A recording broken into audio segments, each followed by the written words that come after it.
And that means it is time to begin our special session. So we will start with something or other. We'll start with the Pledge of Allegiance. I pledge my allegiance to the flag of the United States of America and to the republic for which it stands, one nation, under God, indivisible, with liberty and justice for all.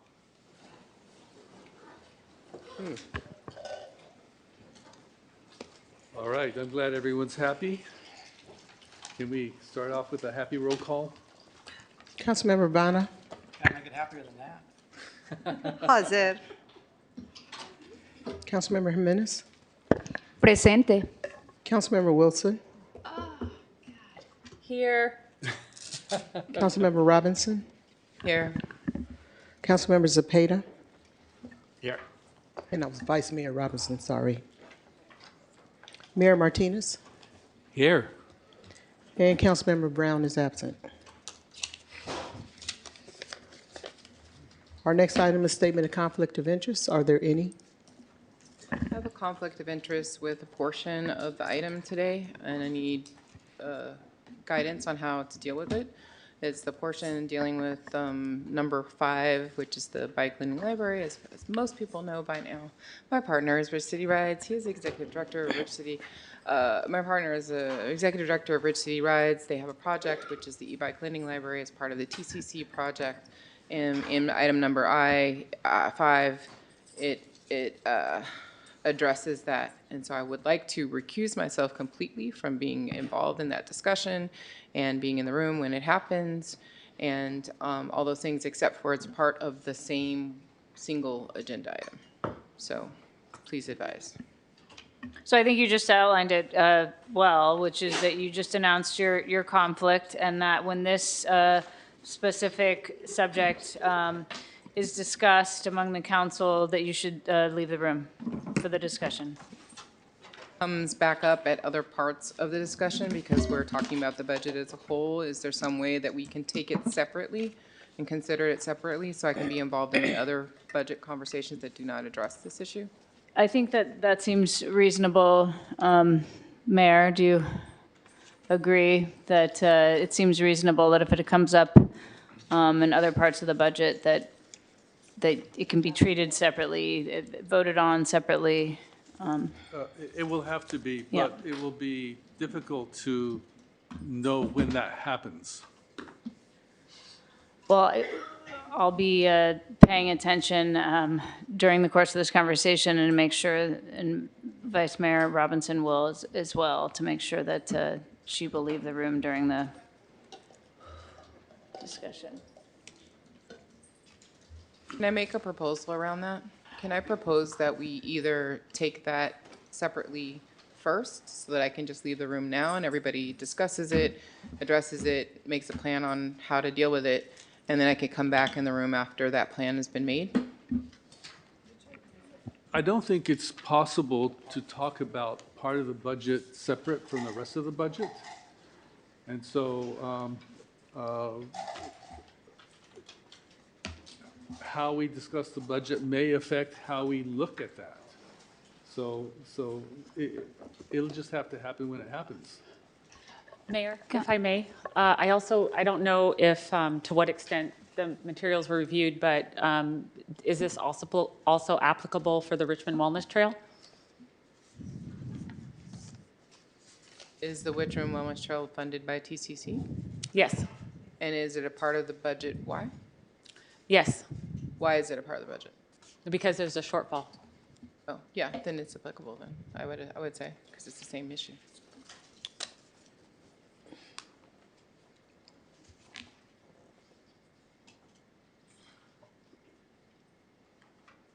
All right, so we're done with statements of conflict of interest.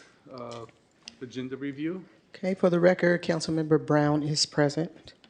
Our next item is agenda review. Are there any changes to the agenda? Can we move it up? Ahead of agenda review? Yes. That, I guess that was a poor joke. Trying to keep it funny. Yes, uh-huh. Mayor, page 7 of the PowerPoint. Yes.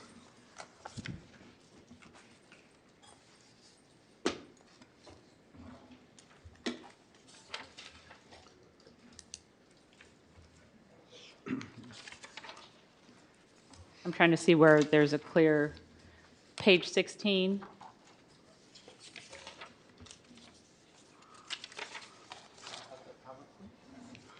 So just wanted to note in particular, as well as 21, 22, 23, 24, 25, 26. Oh, I'm sorry, I don't know what those numbers refer to. Where items, so that if Vice Mayor wanted to depart during the discussions. That's when it's clearly noted on the PowerPoint that you all have at the dais in your binders for the, Yeah. for June 9th. It's the Finance moving- staff, thank you so much. There was a lot of requests for information, so I want to thank the finance staff for providing the complete administrative record for reference. In this, through the mayor, and it's the moving Richmond forward PowerPoint, right? Yes, all of the PowerPoints That's what- commence that's what it with, looks like? yes. Okay. But it says June 9th, which Okay. corresponds with the day. Perfect.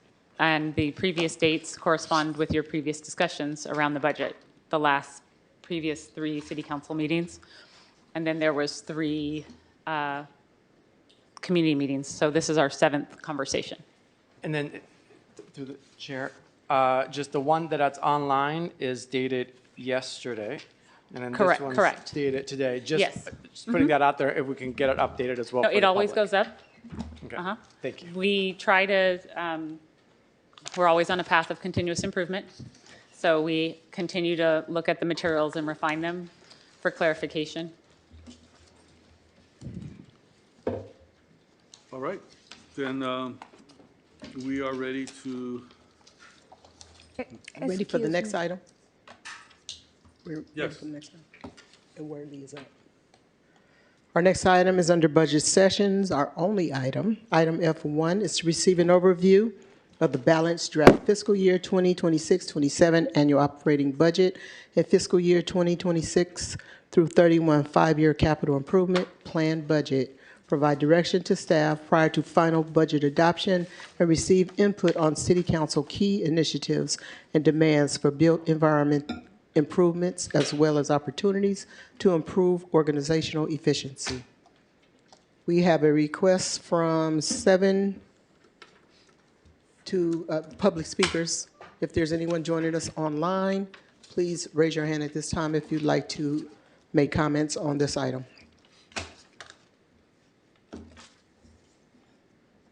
all right. We'll do staff presentation, then we'll take public comment after. Good afternoon, Mayor Martinez, members of the City Council. Thank you for being here on this special scheduled budget study session. We are convened this evening at the council's request to provide additional information for deeper discussion and clarity before the final budget is adopted later this month on June 23rd. Today, we are walking through the balanced draft fiscal year 26-27 operating budget and the fiscal year 26 through 31 capital improvement plan.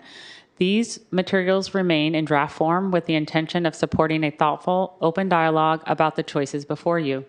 Your direction this evening will help ensure that the final budget reflects the priorities, commitments, and outcomes you want to see for the community. This meeting is designed to give us the space we need to work through trade-offs, identify where adjustments may be necessary, and confirm alignment heading into the June 16th checklist meeting and the June 23rd budget adoption hearing. Next slide.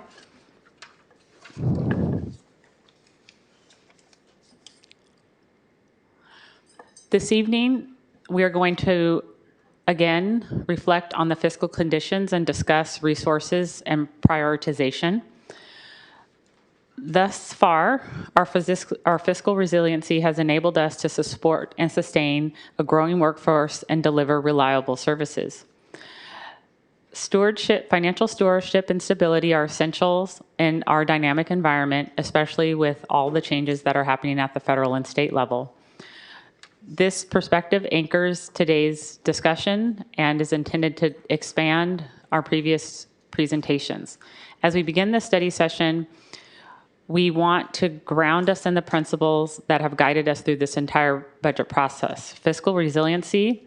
This special meeting gives us an opportunity to step back and talk openly about how we maintain the resilience while meeting community needs and delivering on council priorities. Fiscal resiliency is what enables us to attract, retain, and support the workforce that delivers services across Richmond every day. It ensures we can provide stable, reliable services even in the face of rising costs, regulatory pressures, and evolving needs within your districts. Strong fiscal stewardship also reinforces public trust. By maintaining resources responsibly, avoiding structural deficits, and honoring our reserve policy, we create a foundation that supports long-term stability. This framing is especially important tonight because the decisions we discuss, whether maintaining current service levels or reprioritizing discretionary funding, have implication for both short-term operations and long-term fiscal health. This meeting is about ensuring we make those decisions with full clarity and shared understanding. Also, this is my favorite slide. This is at Shields Reed. I'm on the zip line, and then Chief Simmons goes after me. So if you haven't ridden the zip line yet at Shields Reed, it's a fun time will be had. Next slide. As we move into this presentation, this slide provides an overview and essentially a roadmap for how our time will be structured. We begin by reviewing the two budget options that were developed for council's consideration, then walk through the major ideas where discretionary decisions may be needed, and we'll also highlight key initiatives such as reimagining public safety, the CIP budget, and an overview of departmental requests that were not included in the draft budget, but the over 29 million in requests have been consistently shared throughout the budget process. Those items were not included in the budget because there were not available resources to fund them. We are also going to focus on several topics, such as Mr. Gabino Arredondo will walk through the citywide electrical bike share program and suggest an alternative strategy to move forward, increasing bicycle access in our community in a more financially sound manner, and how forthcoming we are, will hopefully have an opportunity to discuss how ARPA interests can be used. Finally, we'll provide a draft framework for the City Council to discuss regarding future initiatives to have consistency and shared understanding of how, when the City Council does put forward policy initiatives, it's clear on how they'll be evaluated.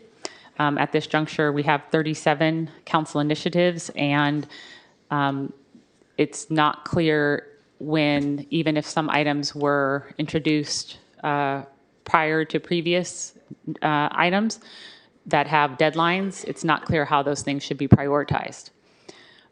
So we have three main actions for the city this evening. First, we're asking you to receive the draft fiscal year 26-27 operating budget and CIP, fiscal year 26 to 31. Second, we're seeking your guidance on areas where the council would like to make adjustments, particularly around discretionary funding and project priorities. This would require trade-offs. So when we say trade-offs, that means like for every dollar in, $1 out. And finally, we'd like to receive your thoughts on key initiatives, the city's built environment, and opportunities to improve operational efficiency across departments.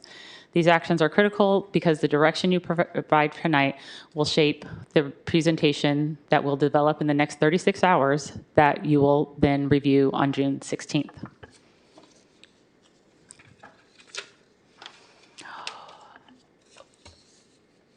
One thing that a couple of things I also wanted to share with the council is when I've had the privilege, for example, last night of attending the Richmond Neighborhood Coordinating Council meeting or at groundbreakings like this afternoon. I was at the groundbreaking for the new accessible garden One of the things that has come up consistently is how pleased the community members have been with all of the great work that is happening in Richmond. I've consistently received positive feedback on the performance of all of our city departments and how well they're doing. That community members see increased responsiveness. They see staff that are communicating well, that things are changing in a positive directions. They're seeing street sweeping, they're seeing new lights, they're seeing paving, and today marked the fourth sort of park project that is currently under construction. So when I talk to residents, they've indicated that they've never seen this level of positive activity happening in our community, where the library is under construction, as well as 3 parks, that complete streets are moving forward, that we're financially stable. We've hired 92 new staff people. We have there's 147 active grants, over $328 million. There's 4 new grants in the pipeline, over $31 million. And all around the city is looking much better, and our homicide rate continues to trend downward, and we are continuing to invest in Kids First, over $9 million for this fiscal year.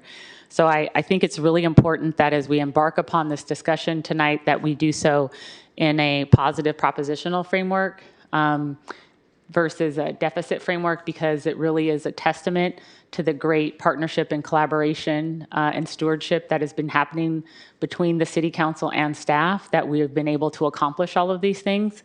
And we want to continue with this positive momentum. Soon in September, the Home Key project will be coming online. So that's 49 units of new transitional housing. And so all around us, you're seeing, Hacienda's finished. Nevin has 4 more units to get finished. That there's really remarkable activity happening in our community, and I know no other city of our size that is moving forward with this sort of positive momentum. And I really want to thank the City Council, and especially thank staff and community partners and funders for being in partnership during this effort, because it's been an extraordinary lift. And people are sacrificing time with their families, with their loved ones, to show up and do their very best every day in Richmond. And I really want to thank and acknowledge my colleagues for their commitment, and thank the council for being supportive.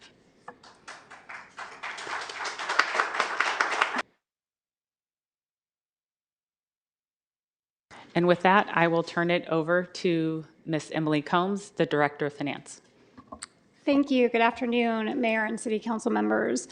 Go ahead. Okay, we're on the right slide. So before we get into the meat of the presentation, we thought it'd be helpful to spend some time talking about what we mean when we refer to the baseline budget in the context of option 1. So the baseline budget reflects the minimum level of resources required to keep the city operating reliably today. It includes all our core services, all our currently authorized filled positions, which would be adjusted for the vacancy rate we use to balance the budget of 12%, and all known MOU-related personnel costs. It also includes anything we've already legally or contractually obligated to fund, so like our debt service, our pension obligation, our OPEB obligation, along with all ongoing programs that are already part of our existing service model, which include our general fund subsidies to programs like our housing authority or employment and training. So what this means on a practical level, backing up to when we start the budget process, we reach out to departments, and what we're describing when we're talking about the baseline budget is we're requesting that they roll over their current budget without any new adds. That would include, as I mentioned, the MOU costs, if they're built in, and then any one-time items that maybe were carried over from the prior year, they'd back those out. It might include increases in costs related to CPIs, and then costs that are outside the department's control. So like insurance costs, your utility costs, things that you don't have control over. So that's what we consider the baseline budget. So equally important is what the baseline budget does not include. So it doesn't include any new programs, service expansions, any new positions beyond what is already authorized, or unfunded departmental requests or council new requests. It also does not include any limited term revenue. City Council's already directed us to manage the limited term revenue separately through the community engagement process, and recommendations from that community input will be presented to council at a later date following that process. So in short, the baseline budget is everything we have already committed to doing and nothing new. Next slide. On this slide, we're focusing on the two pathways available for the City Council as we work towards final adoption of the 26-27 budget. So option 1 represents that status quo. That's what we refer to as the baseline budget. So under this option, the city proceeds with the balanced budget exactly as it was presented in May. It maintains all current service levels, all existing initiatives, and relies on that 12% vacancy rate, which generates about $16.4 million, which is how we balance the budget. This option does not require any use of reserves, and it allows us to continue moving forward without reducing or adjusting existing programs. Option 2 provides more flexibility, but it also requires some difficult choices. It preserves balanced budget, but only if the City Council identifies offsets for any new priorities it wishes to fund. This means reprioritizing existing discretionary initiatives, reducing, deferring, or even discontinuing select programs to make room for emerging needs. So option 2 also acknowledges that since the initial draft budget was released, we've identified some significant project shortfalls. And these include shortfalls in the Richmond Wellness Trail Phase 2, San Francisco Bay Trail at Point Lolati, and improvements at Shields Reed and Wendell Parks projects. If council wishes to advance these projects in 26-27, option 2 is the mechanism to do that. But it also requires identifying where those resources would come from. So in short, option 1 maintains everything we are doing. It's what we presented in May. Option 2 gives the council the ability to adjust and realign priorities, knowing that every addition requires a corresponding reduction to maintain our balanced budget. So this is the decision point for today's study session, determining whether to preserve the current structure or to rebalance the budget to reflect new council priorities. Next slide. With that, I'll pass it over to LaShonda. Thank you, Emily. LaShonda White, Deputy City Manager for Community Services. Good evening, Mayor, Vice Mayor, and Council members. So as we move forward and think about options 1 and 2, and thinking about new initiatives, existing initiatives, and how we want to move forward with this budget, we want to just ground council community, remind folks of the adopted City Council goals and priorities. They are listed here. We have 6 of them. They were developed in collaboration with community, and these are the 6 things that our City Council, our city said are really important. So the Council's adopted goals and priorities guide all budget recommendations and serve as a city's strategic framework for guiding policy decisions, resource allocation, and departmental work plans. While these 6 goals provide the high-level direction, each goal, once you dig down into it, is supported by a series of specific priorities and implementation tasks that further define the work and outcomes Council expects to achieve. These goals continue to be the lens through which we evaluate budget decisions, service enhancements, capital investments, and policy commitments. They help ensure that our limited resources are supporting the areas this council has identified as essential to improving quality of life, strengthening community well-being, supporting housing and economic development, and investing in public safety and infrastructure. So tonight, as we walk through our budget options that Emily just presented and discretionary programs, we will reference these goals because they anchor both our recommendations and the trade-offs that come with reprioritization. Next slide. Here is the next 2 slides summarize council directed requests that have been received since January 1st of 2025 that are currently being advanced by amazing city staff. While these requests vary in scope and complexity, each can be connected back to one or more of the council's adopted strategic goal areas, which we have outlined here. The ones highlighted in green represent the items that have been completed. Next slide. So as you can see, there are 37 items that we have identified that have been presented by City Council since January of 2025 that are in addition to our core services that city staff outlined during the month of May during the budget presentations. And one of management's responsibilities is to ensure that council-directed initiatives are implemented while also maintaining core services and advancing long-term priorities. So from a community services perspective, members of the Community Services Department or myself have been involved in probably almost 40% of the council-directed items listed in this presentation on these two slides. That is not a flex, but it's also not a complaint. It is simply a reality. The initiatives, these initiatives would make Richmond amazing. The city manager mentioned that we do more than a lot of other jurisdictions, and I really believe we do. We have core services that a lot of cities provide, but we do a lot of other things that make us really amazing place for people to live, work, and play. So I want to acknowledge that. All of these additional requests and the activities and initiatives that come with them are a part of our role and reflect the importance of this work. At the same time, because multiple things can be true at the same time, staff capacity is finite. As new assignments are added, we must sequence the work thoughtfully. In some cases, that may mean adjusting the timing of other planned efforts in community services. That could mean, for me, delaying the timing for improving the special event permit process, or updating our department website to make it more user-friendly, or implementing an online reservation system, or coordinating with Public Works on community center improvements. These are all things that are happening. They just may not be happening as fast as we want them to, because as staff, we are making sure that we're balancing what we have to do to provide core services while also make sure we're implementing the direction from City Council. So all of these projects remain important and will continue to move forward. The key point is that pace, timing, and level of progress may be affected as staff balances council-directed initiatives, core service, and longer-term strategic work. This conversation helps, or we hope it helps, create shared expectations. Staff understands that new ideas will continue to come forward and that new assignments will be given.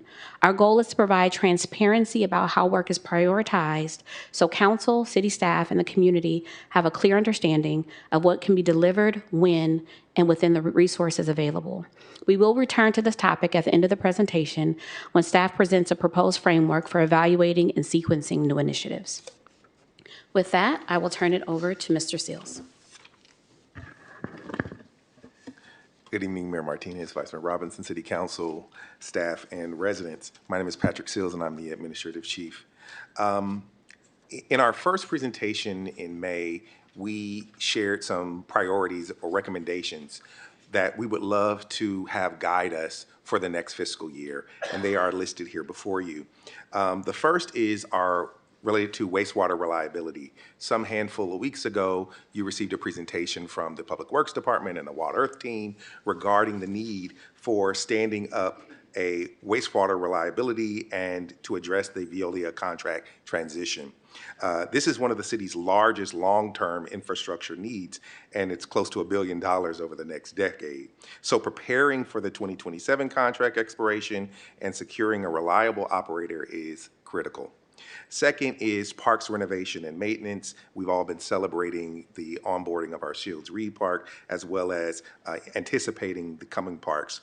We're continuing to make major improvements at Foreman as well as Wendell, along with upgrades focused on safety, accessibility, and long-term upkeep.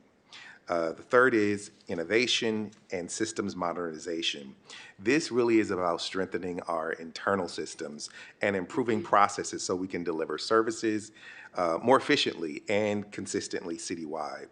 Together, these priorities help us focus limited resources on the areas with the most significant long-term impact.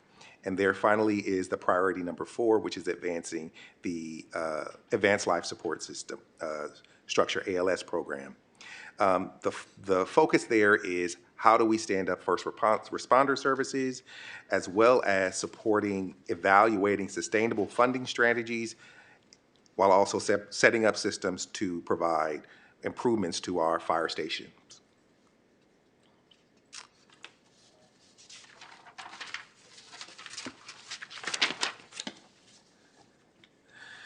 As the City Council considers new priorities and initiatives or service expansion, it is going to face some critical decisions and need to address trade-offs that may seem unavoidable within a constrained general fund budget. To support the City Council deliberation under option 2, staff have consolidated all the existing programs, initiatives, subsidies, and operational commitments supported by the general fund. The allocations listed here represent about $6.4 million that may be directed if the City Council determines that new priorities outweigh some existing commitments. And for the purposes of this discussion, initiatives are listed as discretionary doesn't speak to their value, their utility, or their impact. It really is very much a technical decision or a technical term that we're using. And so it's built on a few pillars. And those include, does the dollars that are currently allocated, are they tied to some city obligation that has contractual or agreement links? Do the dollars that are linked have some relationship to imminent life and safety? Do the dollars that are tied have some link to permanent full-time staffing positions?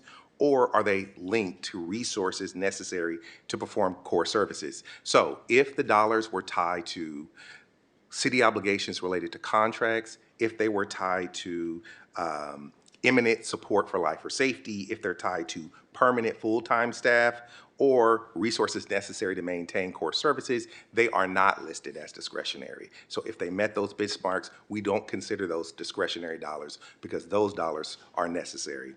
And as we think about this option, it's important that this option allows for us to maintain a balanced budget. So what we're presenting or what is being shown to you, these discretionary dollars using those 4 pillars, these dollars here, the approximately $6.4 million, allows for reprioritization or consideration of trade-offs while maintaining a balanced budget. And it also allows the City Council and the city to maintain its fiscal policy with regards to reserves. So it doesn't force any dipping into reserves. And so, as you can see here, we have some key initiatives totaling approximately $3.08 million, and with regards to our reimagining public safety, approximately 3.3, for a total of about 6.3 or approximately 6.4 million.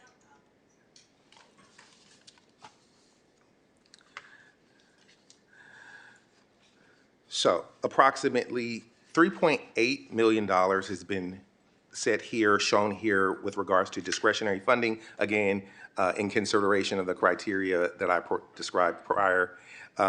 We have represents the primary pool available for option 2 with relationship to reprioritization. And that includes funding related to the Arts Corridor, the Black Resiliency Project, community engagement, gender-based violence, immigration, mental health support, and the Point Malati maintenance remains required, as well as the ALS revenue analysis is not recommended for reallocation.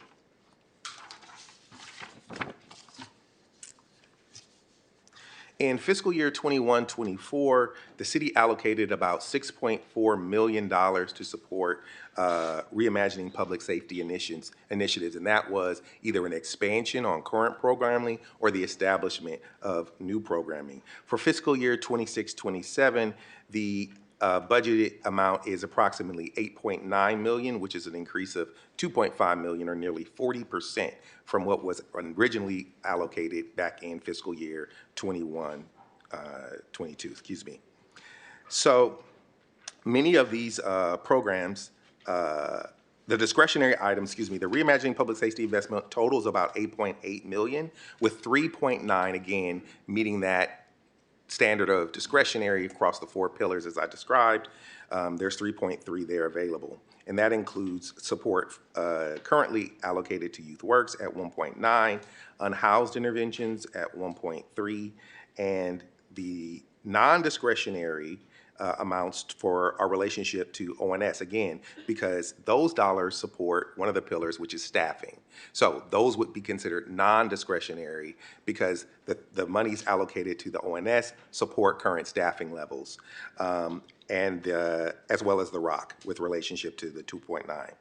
Many of these programs, again, represent enhanced service levels beyond our core municipal functions. This slide focuses on the reimagining public safety investment, and these programs collectively represent, again, $8.8 million. As a council considers potential reprioritization, this slide is meant to illustrate both the opportunities as well as the limitations. While reductions in these discretionary areas could create capacity for high priority investment, such decisions would require balancing the community expectations and service impacts. And I will pass it on to my colleague. So this slide you've seen before. It highlights the ongoing general fund subsidies or support we have throughout the city across several programs. They total about $8.4 million, and they include the required support for the Housing Authority, employment and training, the rent program, and others. We're also, as you can see, in engineering services and code enforcement, we're covering some significant service gaps where the revenues don't cover the cost of the business that we do. That is so critical. So the key takeaway for this slide is that these subsidies or support are baseline obligations. We don't consider these discretionary items, which limits how much flexibility we have when considering new initiatives or reallocations. Next slide. This table summarizes the project shortfalls that I discussed earlier that have emerged during budget development. So since May, these were not known shortfalls that were included in the budget. So the total need that we're aware of is $2.676 million for these 4 high priority projects: the Richmond Wellness Trail Phase 2, the Bay Trail at Point Lolati, and some anticipated change orders at Shields Reed and Wendell Parks. These are important community investments, but they cannot move forward without identifying funding. And under option 2, council could choose to redirect discretionary dollars to close these gaps and keep those projects on schedule.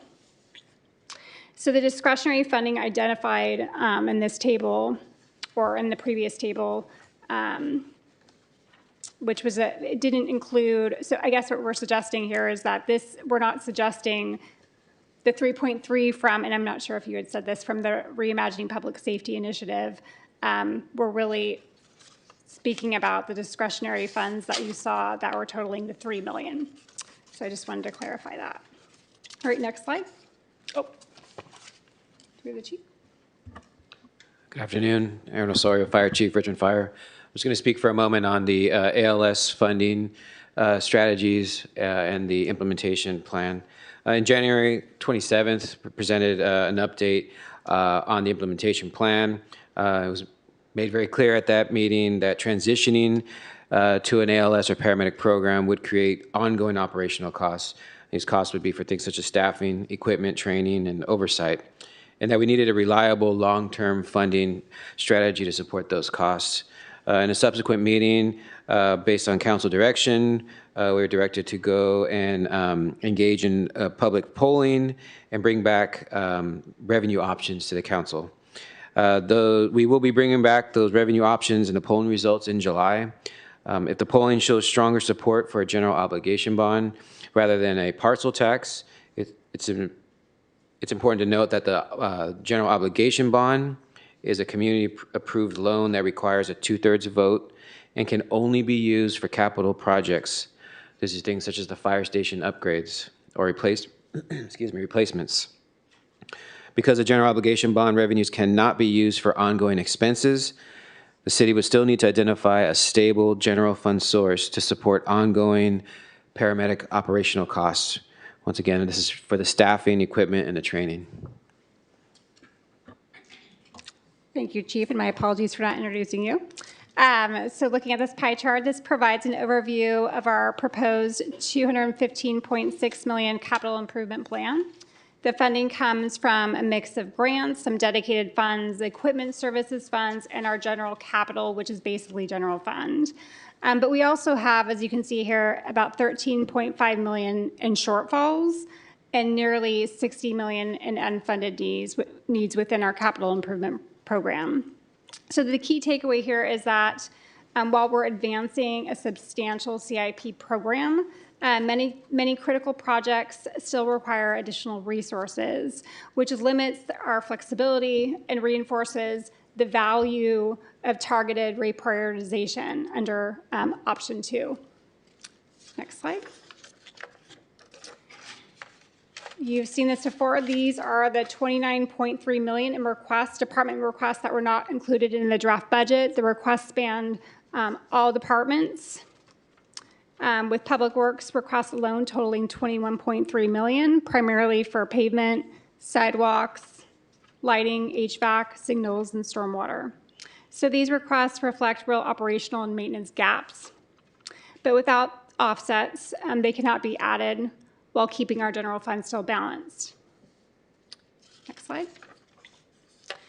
So on this slide, we're just highlighting one of the most significant long-term cost pressures facing our city and many cities, our CalPERS unfunded accrued liability, or UAL.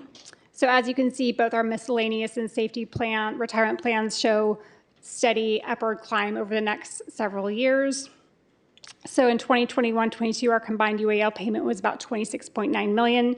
And for 2030-31, we're currently projecting 44.3 million. Of course, that depends on a variety of factors, including, how well CalPERS performs, and also we'll still need to roll in the next round or this round of MOU negotiation costs, which will increase that UAL as well.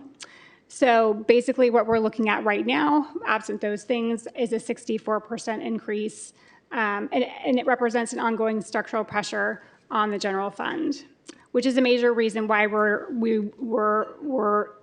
so adamant about maintaining that structurally balanced budget and avoiding any new ongoing commitments without a clear funding source. Next slide. So city staff have identified several additional items that may help inform the budget development and future policy decisions. So these items include, which we'll go into more detail a little bit later, include the recommended approach for the citywide electric bike share program, the treatment and future allocation of interest earnings on the limited term settlement funds, and potential use of American Rescue Plan Act or ARPA interest earnings. So together, these topics present additional opportunities for the City Council consideration as it evaluates available resources. Next slide, and next up we have Gabino. Good afternoon.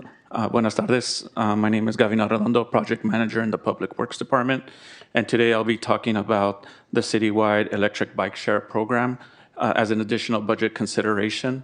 This is also a follow-up from our recommended action a few weeks ago, where we increased the allocation to the program to the end of June 30th of this fiscal year. Some background information: the city received an initial funding from the Metropolitan Transportation Commission, MTC, to fund this pilot electric bike share program. The program started in August 2022. And the original vendor basically disappeared on the city, and so the program stopped. And then the staff that was currently in the transportation division at that time worked together with another vendor, Right Today, which we have representatives from that company here today, to restart the program. So this program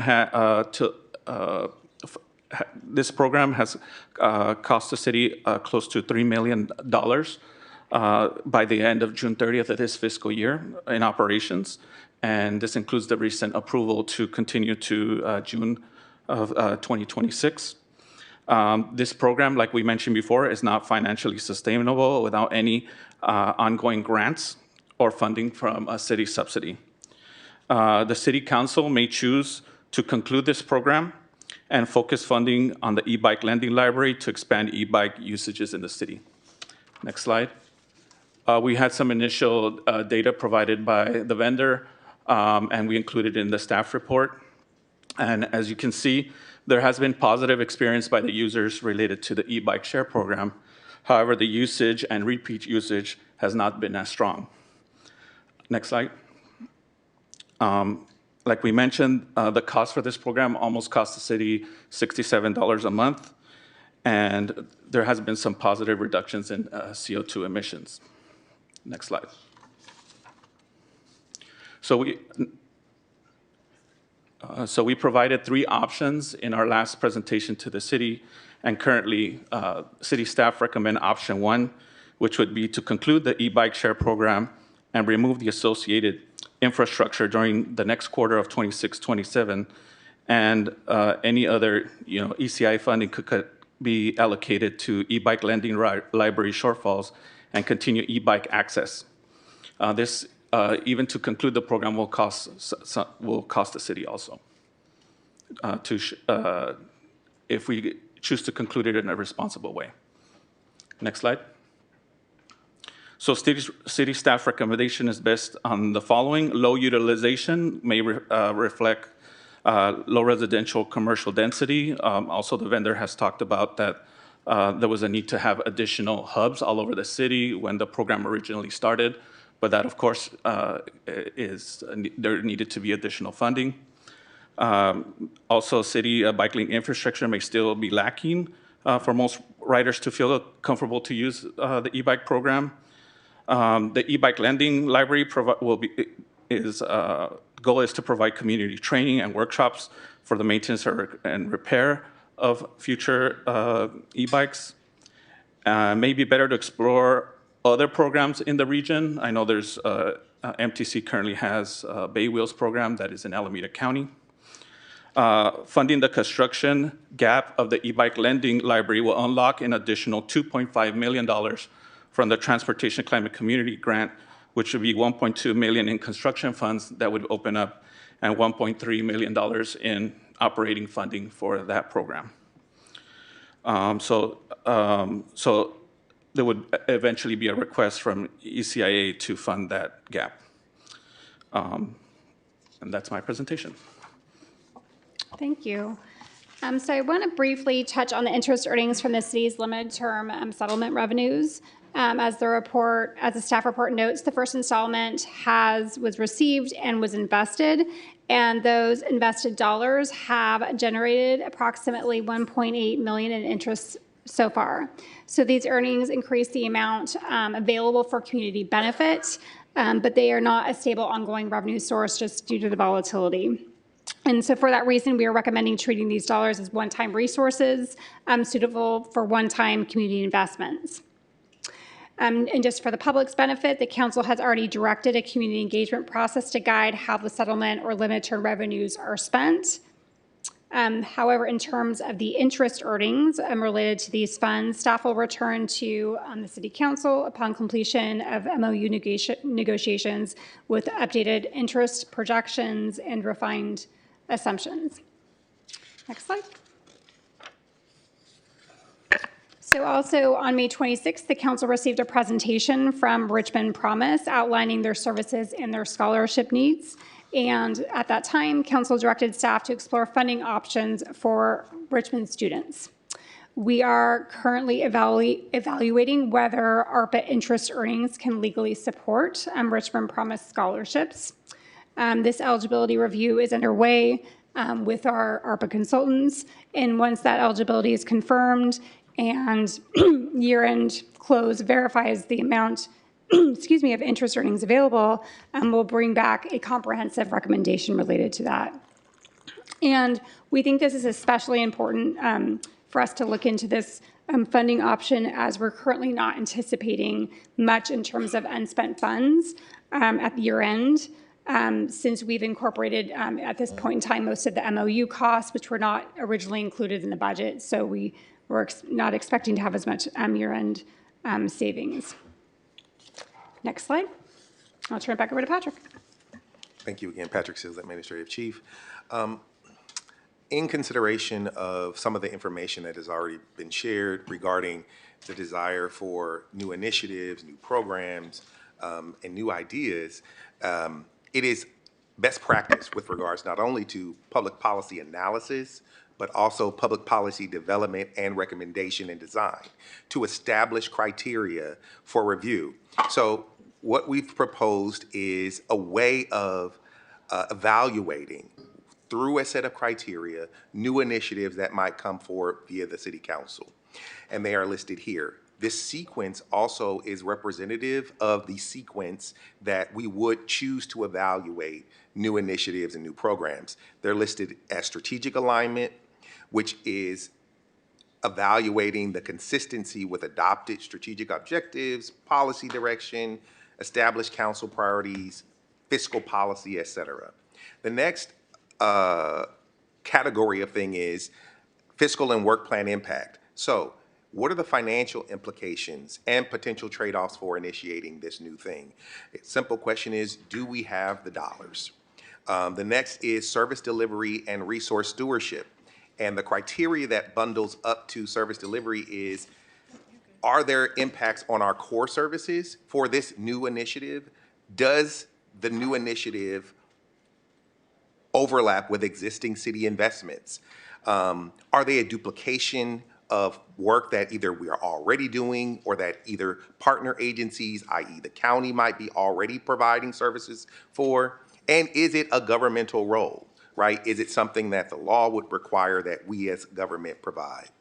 The next category for building out a framework for evaluation and criteria is organizational capacity. Does staff have the capacity to take on this new initiative? Will it require an interdepartmental or external coordination? And finally, community benefits and public impact.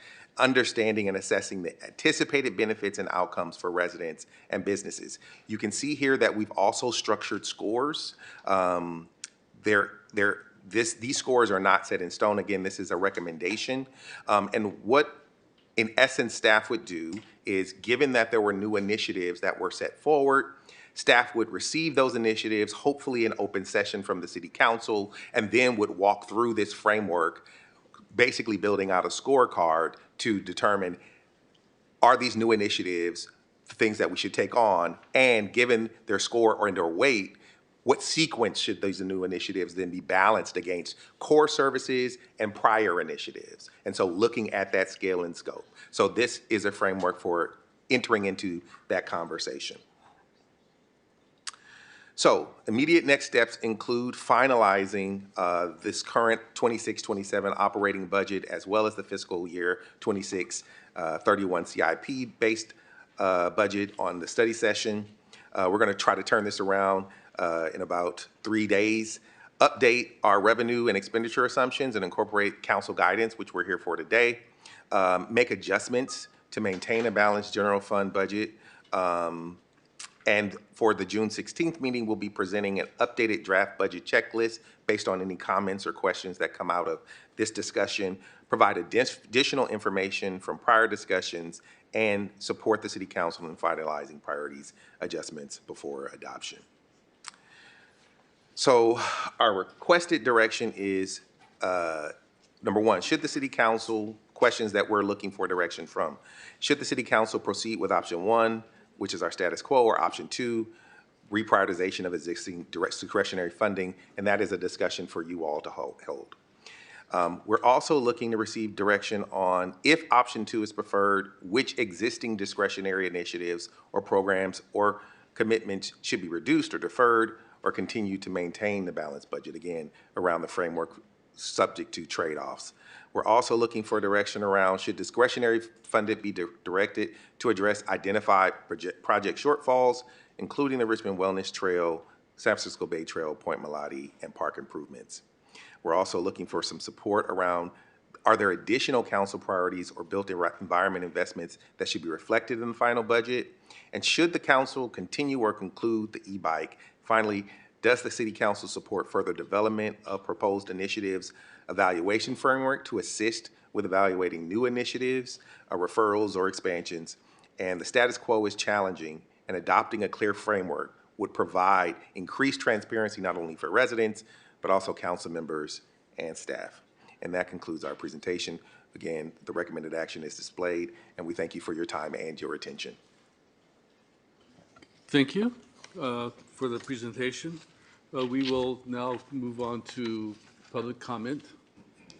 Okay, we have a total of 10 speakers. We have 7 in person and 3 online. As I call your name, to the in-person speakers, please come forward and line up behind the speaker's podium closest to the wall.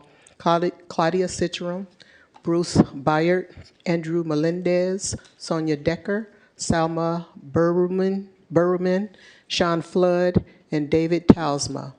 You'll have 2 minutes to address the council. Okay.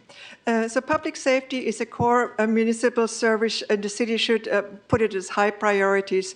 Cyclovia don't demonstrate improvements in neighborhoods, walkability, and will not reduce neighborhood cut-through traffic. School districts and unions are legally responsible for providing adequate education and workforce program, and the city should not replace school district responsibilities in times of strike.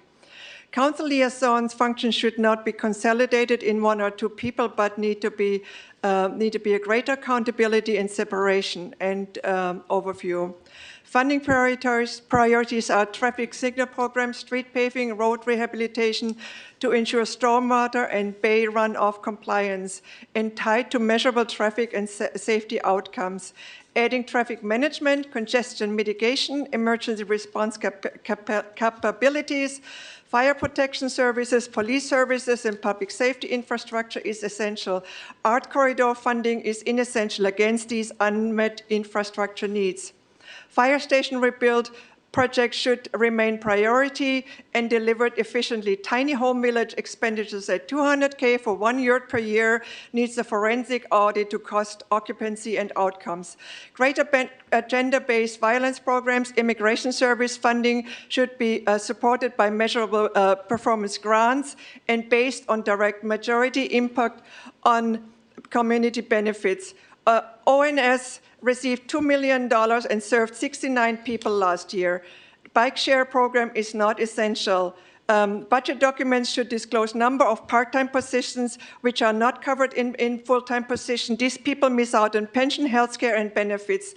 Taxpayer funding should be prioritized towards programs and measurable results demonstrated. Community benefits and essential service infrastructure and public safety should be funded before discretionary programs. Thank you. Your time has expired. Bruce Byard. Mr. Mayor, members of the council, my name is Bruce Byard. I'm the chair of Trails for Richmond Action Committee. You've received about 50 emails the last few days asking to provide the additional $1 million in funding required to complete the Point Melati project, the trail project, which is under construction, scheduled for opening late this year. These emails were from residents citywide, Pogo Parks, Citizens for East Shore Parks, Save the Bay Conservation and Development Commission, and many others. The Point Melati Trail will provide long-awaited public access to one of the Bay Area's most scenic and historically significant shorelines. Completion of the trail will expand opportunities for walking, biking, wildlife viewing, environmental education, outdoor recreation for residents and visitors alike. By opening access to a previously inaccessible stretch of shoreline, the trail will advance City Council strategic goal areas 3 and 6, improving the quality of life and community health and addressing shoreline and ecological issues. The 2.5-mile Point Melati Trail from the RSR Bridge to the northern border of Point Melati is a cost-effective investment for the city. East Bay Regional Park District paid the entire cost for design, permitting, CEQA compliance, and bidding the 2.5-mile trail. If you approve covering this $1 million shortfall tonight or in the future, the city will be paying for only 1/3 of the construction cost. Construction already is underway, so providing funding now is a cost-effective investment to complete the project and open shoreline to the public this year.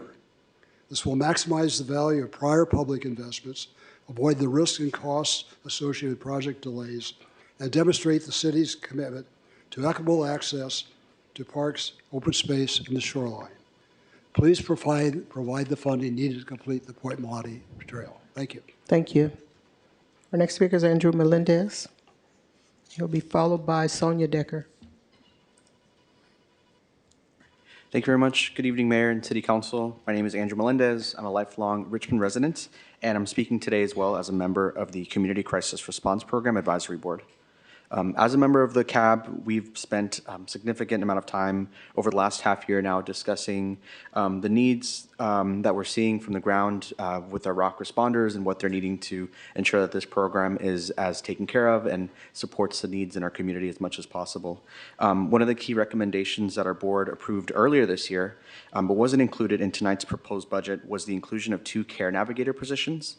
Our board voted unanimously in support of this recommendation because we believe these positions are really vital right now, especially as we're seeing right now the growing demand for support and services past the period where the responders are present in that moment of crisis. These care navigators are widely used positions in similar crisis programs across the United States, and they do a lot of work to connect folks with services, build that long-term trust, and improve coordination between responders, and just ultimately making sure that no one falls through the cracks after they've accepted services and are on that pathway towards recovery. This is something that we have been really talking about over these last few months, and again, our goal is to ensure that we are protecting this program, that we are doing everything we can so that it can be as successful as possible. Of course, at the same time, the investments in our community have to coincide with larger investments that happen through the form of community care and other types of services, one of them including the Youth Works program that has also done incredible work alongside ROC to ensure that our young community members are provided with pathways towards stability and towards support as well. So ultimately, I urge this council to hopefully reaffirm your support for the ROC program, invest in care navigators in our city, and reaffirm your support for the many different programs, including Youth Works, who are in our city that are providing proactive and holistic care to our community. Thank you very much. Thank you. Sonia Decker, followed by Selma Burman. Hello, Council. My name is Sonia Decker. I live in Richmond. I grew up in Richmond, and I'm also speaking tonight as a CCRP ROC Community Advisory Board member. And I am here to advocate for the importance of care navigators right now in the budget for the ROC program. As you just heard from Board Member Melendez, the board unanimously approved recommending these positions to council, and this recommendation was not included. So we're living into our bylaws by sharing directly with you what we really believe is necessary for the ROC program right now to live into its vision and goals. This was a part of how the ROC program was envisioned by the Reimagining Public Safety Task Force, by the Urban Strategies Council, what community advocated for. It's always been in the vision of the ROC program to have care navigators. They're a crucial part of the team. The community intervention specialists respond in the moment of crisis. Care navigators follow up and connect to needed resources that will prevent crisis from happening again. And that's a key part of the ROC program and is ultimately a fiscally responsible choice, as it can save the city money in the long run to prevent crisis from continuing to happen. And I appreciated that City Manager Curl said, let's not operate from like a fear and a deficit perspective. Let's continue to invest in what has been working. And I really appreciate your support of the ROC program so far. It's in its critical first year. Let's make sure that we're continuing to reimagine public safety in Richmond and give the ROC program what it needs to thrive in its initial year. This is a critical time, and we really need 2 care navigators now. And I also want to share that really staff and on-the-ground team have voiced a strong need for this. They have too many follow-ups right now than what they can do. I also want to voice concern for taking money away from Youth Works and unhoused interventions as part of discretionary funding. I really believe that these funds are vital. Thank you. Thank you. Next speaker, Selma Burman, followed by Sean Flood. Good evening, Mayor, Vice Mayor, and Council members. My name is Salma Birumen, and I am the Community Manager for the City of Richmond's Electric Bike Share Program. When I talk about bike share, it's easy to focus on spreadsheets, ridership, numbers, cost calculations, but what I see every day are the people behind those numbers. I meet residents at community events, transit stations, neighborhood gatherings, and outreach activities. I help people download the app, learn how the system works, and take take their first ride. For many of the riders, that first trip becomes their connection to transit, work, school, healthcare, and other destinations throughout Richmond. The strongest ridership period occurs when we are actively out in the community. When we reduce barriers and help people try the system out, they used it. Many of those riders continued riding even after their vouchers were exhausted. That tells us that there's still an opportunity to grow ridership. I encourage Council to remember that this program was never intended to be a short-term project. It was designed around a long-term vision, creating a transportation network that would grow over time. The foundation is already in place. Community partnerships have been established. Years of outreach, education, and rider development have already occurred. We are much closer to realizing the city's original version than we are to starting over again. I understand the city's budget challenges. My request today is simply that Council consider the value in continuing to build upon an investment that has been already made, rather than walking away from an asset before all opportunities to strengthen it have been fully evaluated. Thank you so much. Our next speaker is Sean Flood. Hello, Mayor, Vice Mayor, council members. My name is Sean Flood. I'm the CEO of Today. As you probably know, we are the operator for your bike share system. Well, first I wanted to point out that my team is here all week long and available not only tonight, but for the next few days to answer any questions that you may have and work with city staff. Second, I think it's important that when council decided to launch a bike share system, that was a long-term plan. The first phase was stabilize the vendor who had left in the middle of the night, which we did. Second was to repurpose and acquire new bikes and racks, which we did. Those are your e-bikes, your racks. And then the third was hiring an operator to manage that system, which we've now done over the past few years. This system is designed to grow.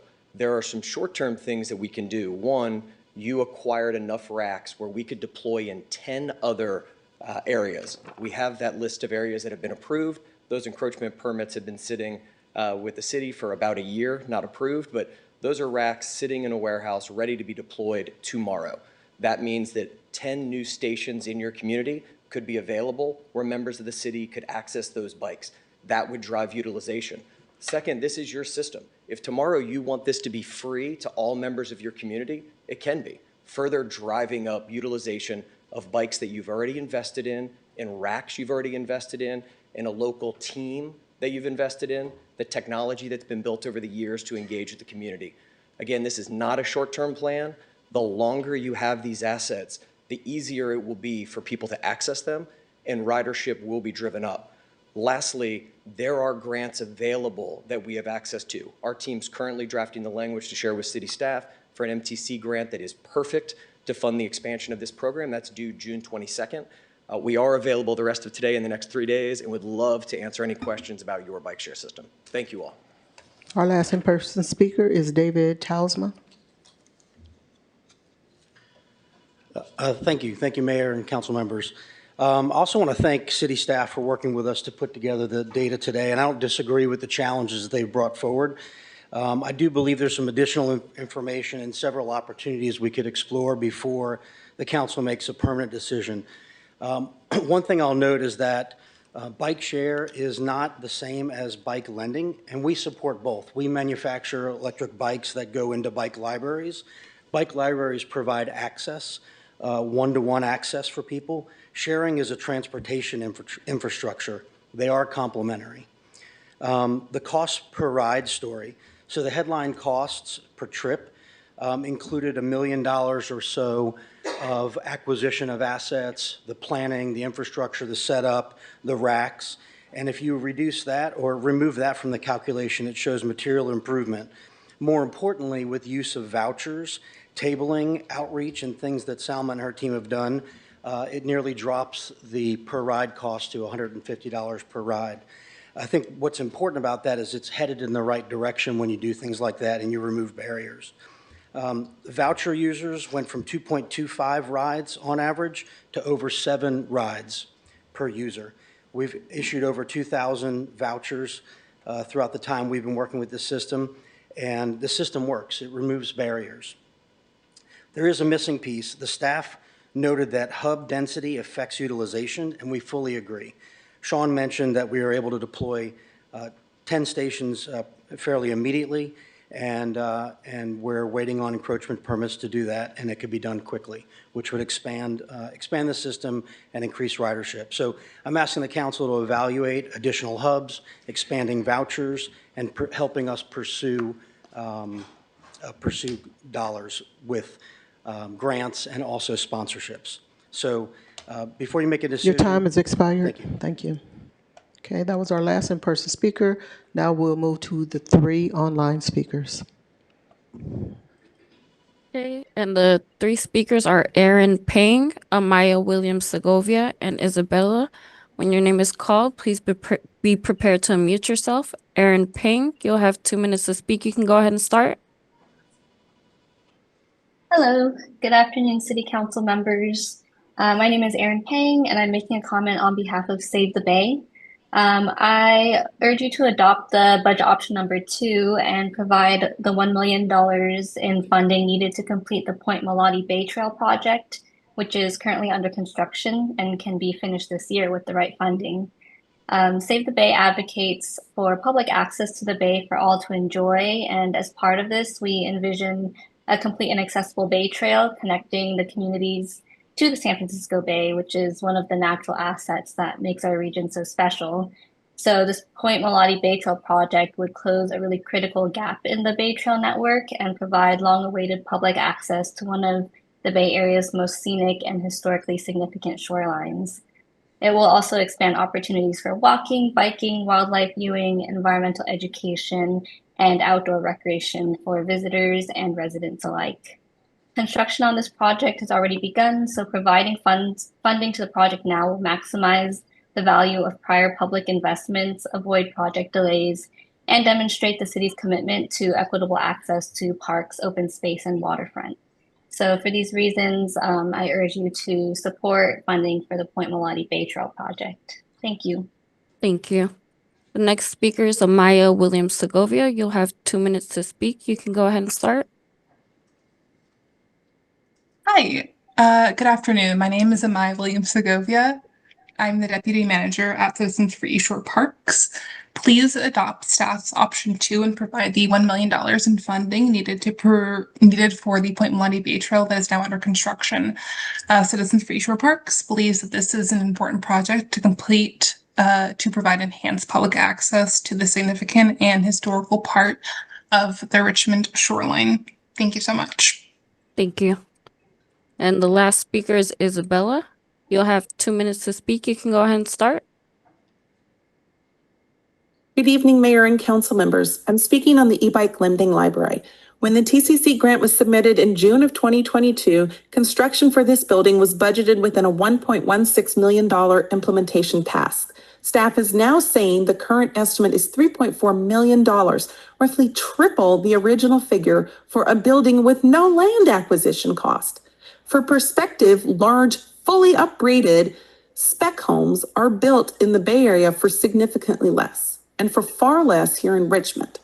And this comes after the city's own e-bike program was revealed to cost taxpayers $665 per trip, with an average trip of only 2.3 miles.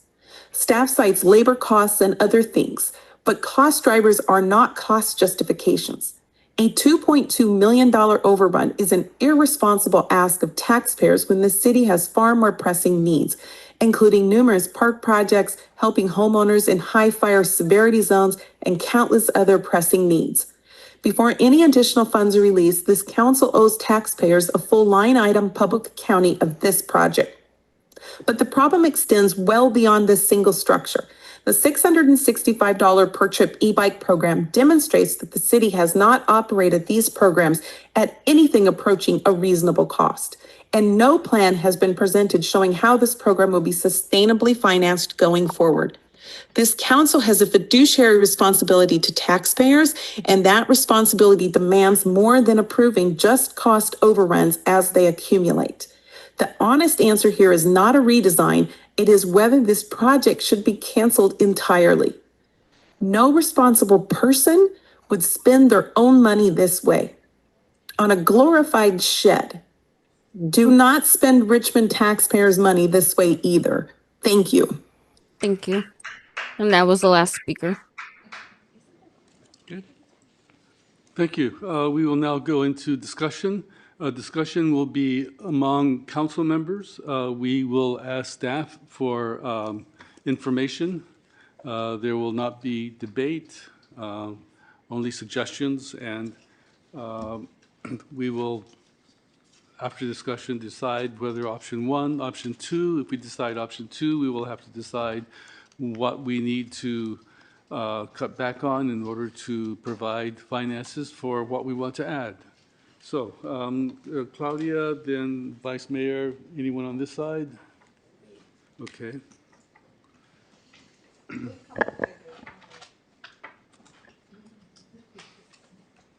Thank you so much for the presentation and for the words of the city manager around the great things that we are doing in the city.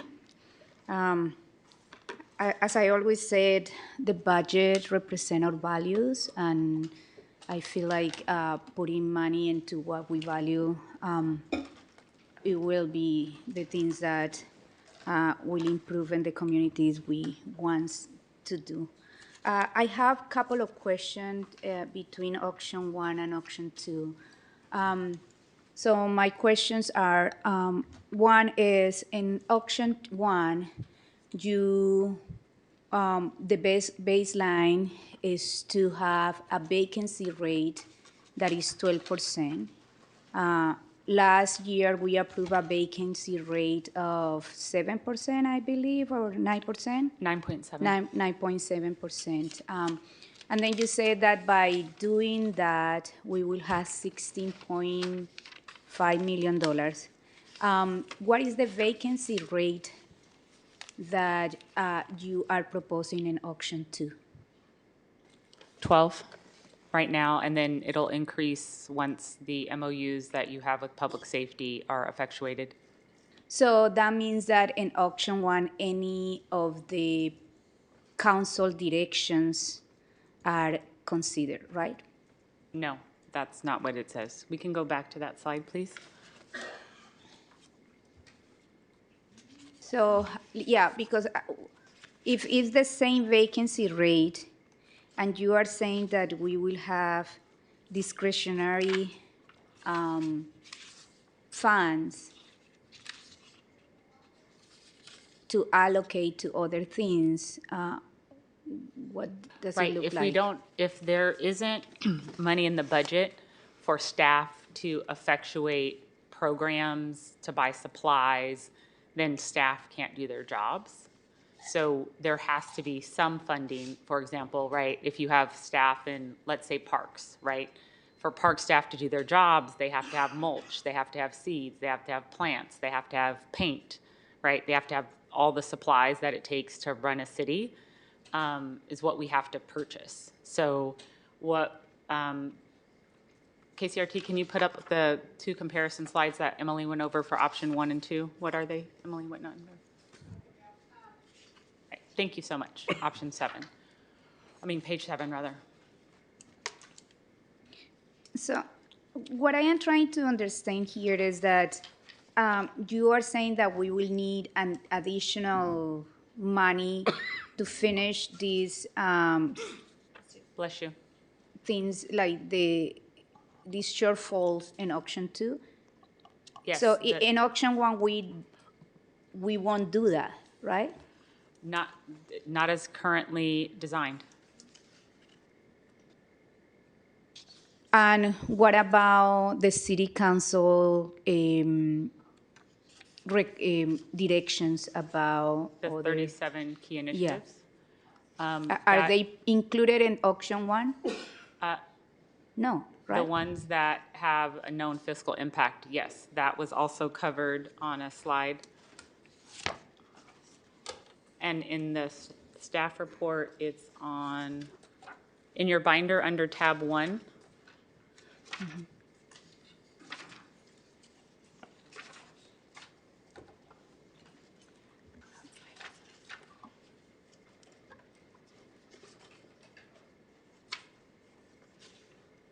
So the green items, and this unfortunately didn't get, so the green, and then go to slide 10, please, KCRT. So all of these items, some of them have known quantitative budget impacts and others don't. So part of what we were trying to ascertain from the council this evening are how does the council want to prioritize these 37 items, or now it's really Yeah. more like 33. So for example, immigration, right, is funded under option 1. Black resiliency is funded under option 1, to name 2. But if somebody put an item on the agenda and it's number, a different number, right? Let's say 33, 34, something like that, right? What is the methodology and what is the prioritization? Like if something says return to the council in 90 days, return to the council in 120 days, but then there's been, 30 plus things that came prior to, what goes first? And there isn't consensus on the council on how that takes place. And so, I think it inadvertently creates a lot of tension and conflict because there aren't, people have different expectations around what should be happening. So we want the council to agree upon what is the methodology for prioritizing your council direction, because right now there isn't consensus. So some people feel like, oh, I put my item on, it should be heard, and then, but somebody else just put something on and it says 90 days. Well, what goes first? So that was the framework Patrick went over to just provide some initial guidance on what the city council might want to consider, to then help inform how do these things get effectuated. Because right now there's no criteria in terms of what the order is. And if I may add, there are some items within these 37 requests that are included in the budget, which were mentioned. For example, number 25, that is funding that we currently have that was on slide 13 under general fund commitments. And Richmond Promise is on here as well, although not funded, we did mention that. So you are saying like Black Resilience in auction 1 is funded, immigration is funded. Okay. One thing that I have, so these all are funded. Page 8 in has the auction list. 1. I just No, want to, not okay. all of them, because some of them don't have a known fiscal impact. So like say Ciclavia, right? We don't know how much that's going to cost. So that isn't, but if you look at page 8 of the staff report, table 2, it says key initiatives included in the budget. This is in the, we didn't want to make the PowerPoint too long, so that's why you have your binders. It's page 8 of the staff report, and it indicates that the Art Corridor Phase 2, $185,000 is included. Black Resiliency, $1.5 million is included. $300,000 for community engagement and limited term revenue is included. $100,000 for gender-based violence, $700,000 for immigration services, $150,000 for mental health assessment, $146,675 for reparations, equity, and inclusion, $250,000 for Point Melody, and $150,000 for revenue enhancement ALS development, as an example. So that totals in excess of $3 million. Okay, so I just wanted to clarify because I thought that in auction 1, all of these were not there and we were trying to find it in auction 2. So thank you for that. So then the question is whether this council, if we approve the auction 1 with a higher vacancy rate,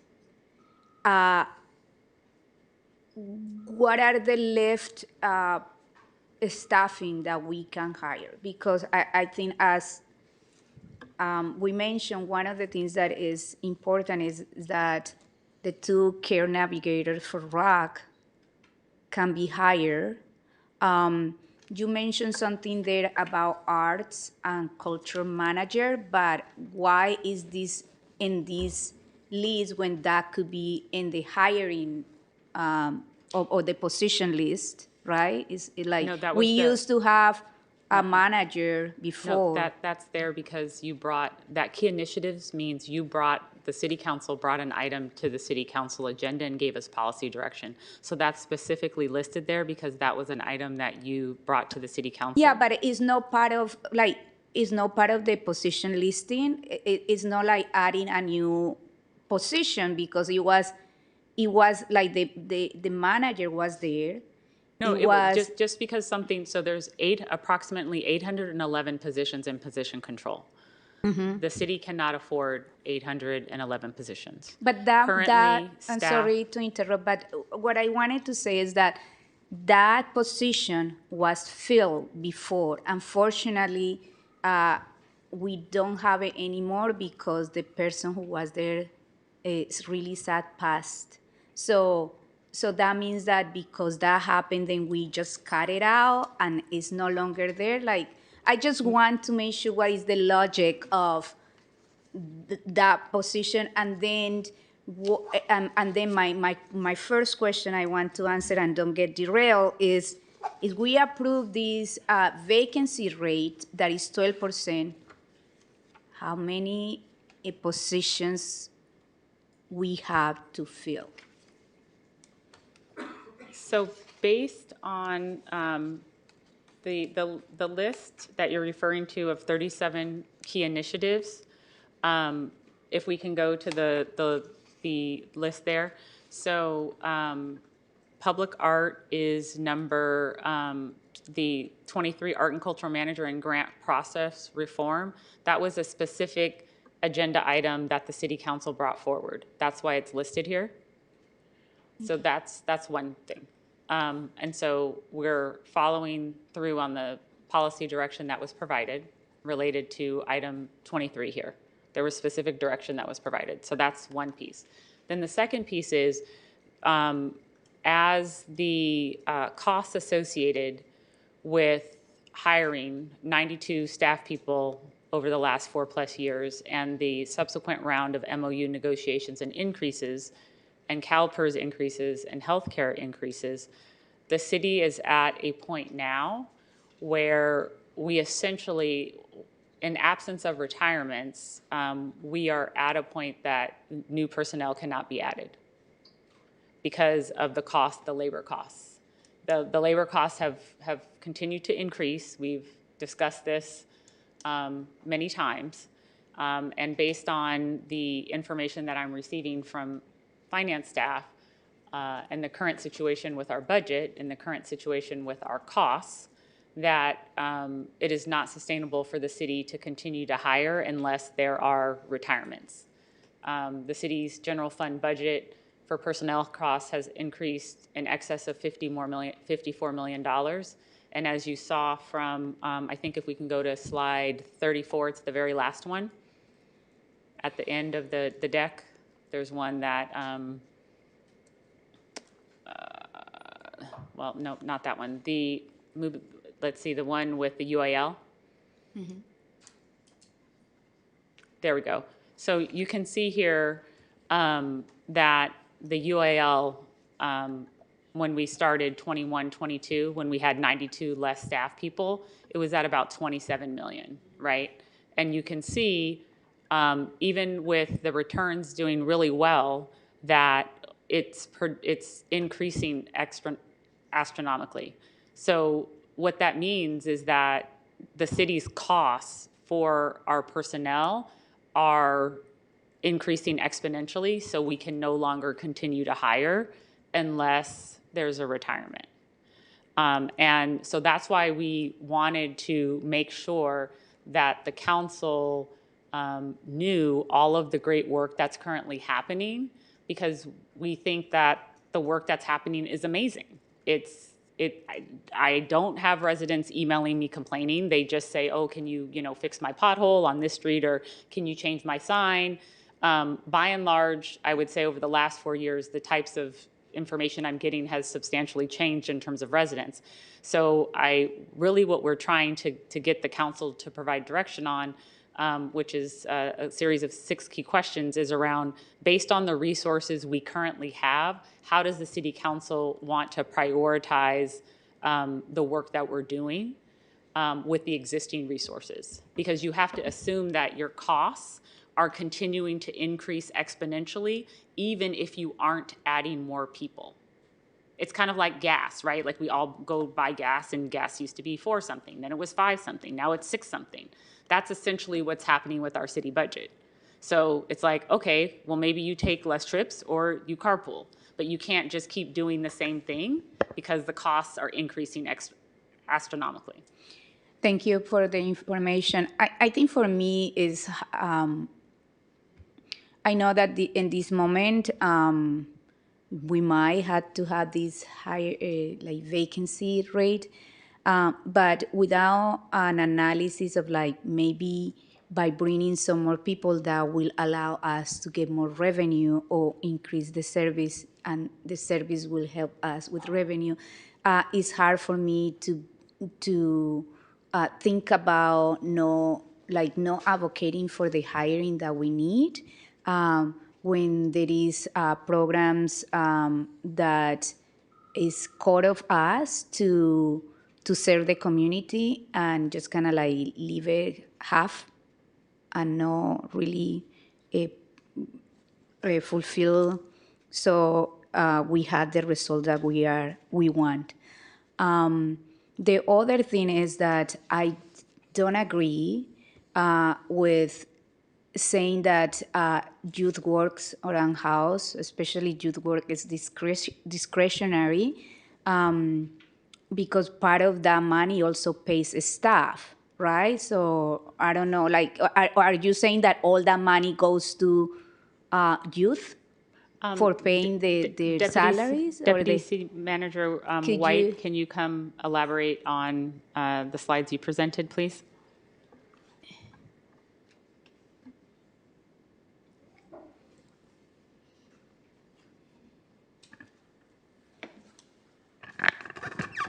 So the question around Youth Works, and I can go to that slide, you are accurate, though. All of the funding that is listed as discretionary, some of it does go to support staff and some goes to support stipends. So it needed to be split. And then, so you are making an argument that for ROC, honest, this is not discretionary because some of that mostly goes to staff. But in youth work, you are presenting the whole thing as discretionary when some of that goes to staff. But anyway, so It should have been split. Okay, thank you so much.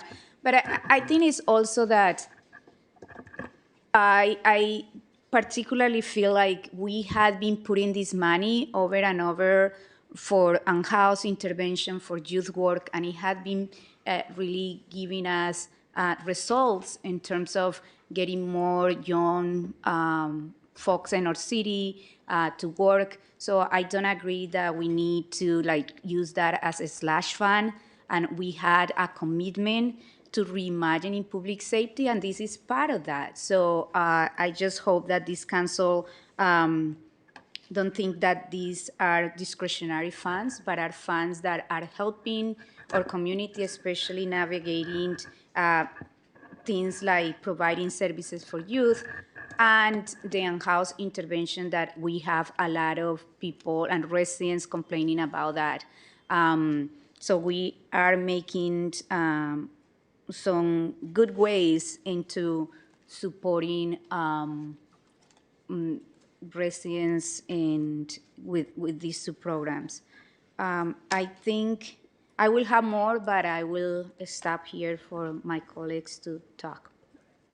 And for the reimagining public safety dollars, the finance director also mentioned that there's a slide that shows some recommendations from staff about how the funding could be used, the 2.6 for some of the shortfalls, and she mentioned that it was more connected to the key initiatives, what we label still as discretionary that aren't attached to staffing costs, that total a little bit over $3 million, and that the 3.3 that was mentioned under reimagining public safety, there has not been a recommendation from city staff about where to spend that money on.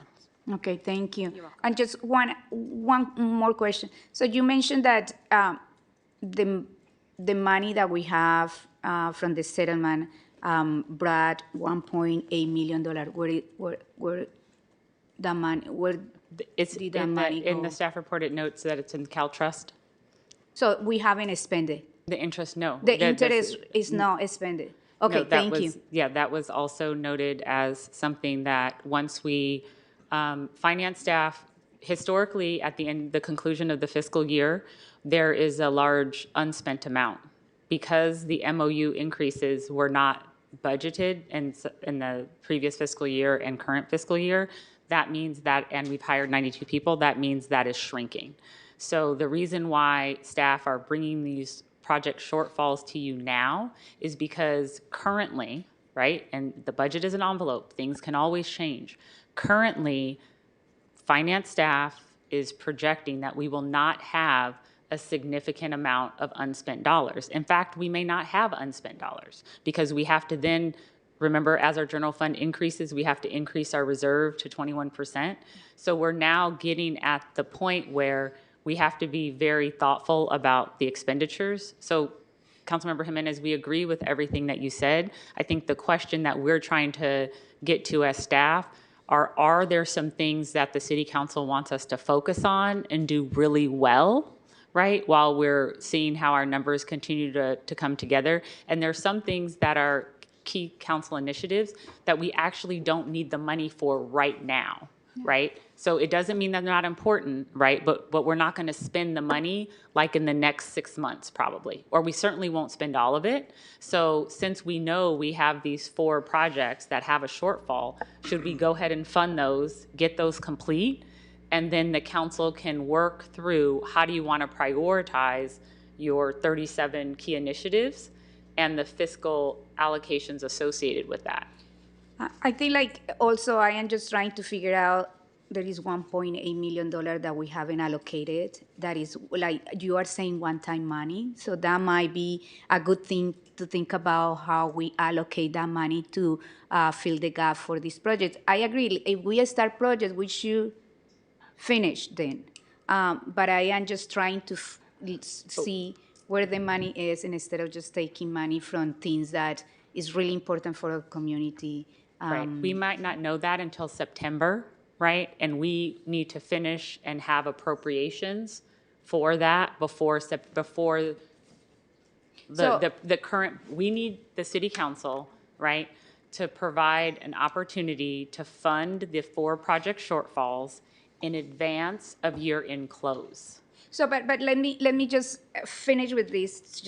So you are projecting that we will have $1.8 million, or you already know that we have $1.8 million and we can have more money? The 1.8 million is the interest earnings. It's to already date. there. To date. So we are trying to figure out like how much are you projecting that we can get an interest rate for that money that we got this year? That is the 1.8, but the thing is, No, right? no, you one moment. I just want to, so we have $1.8 million right now because we earned that money, right? It's Correct. yes or no? So Correct. we have $1.8 million. We got another $15 million this year. How much interest rate are we projecting to win, like to get for that extra money, like the $50 million that we got? The interest rate changes. I know, but you have projection. Mayor, You have if I projections. may, if I may, what did we discuss earlier? That if the meeting there was discord, we were going to ask to take a recess, right, Mayor? Right.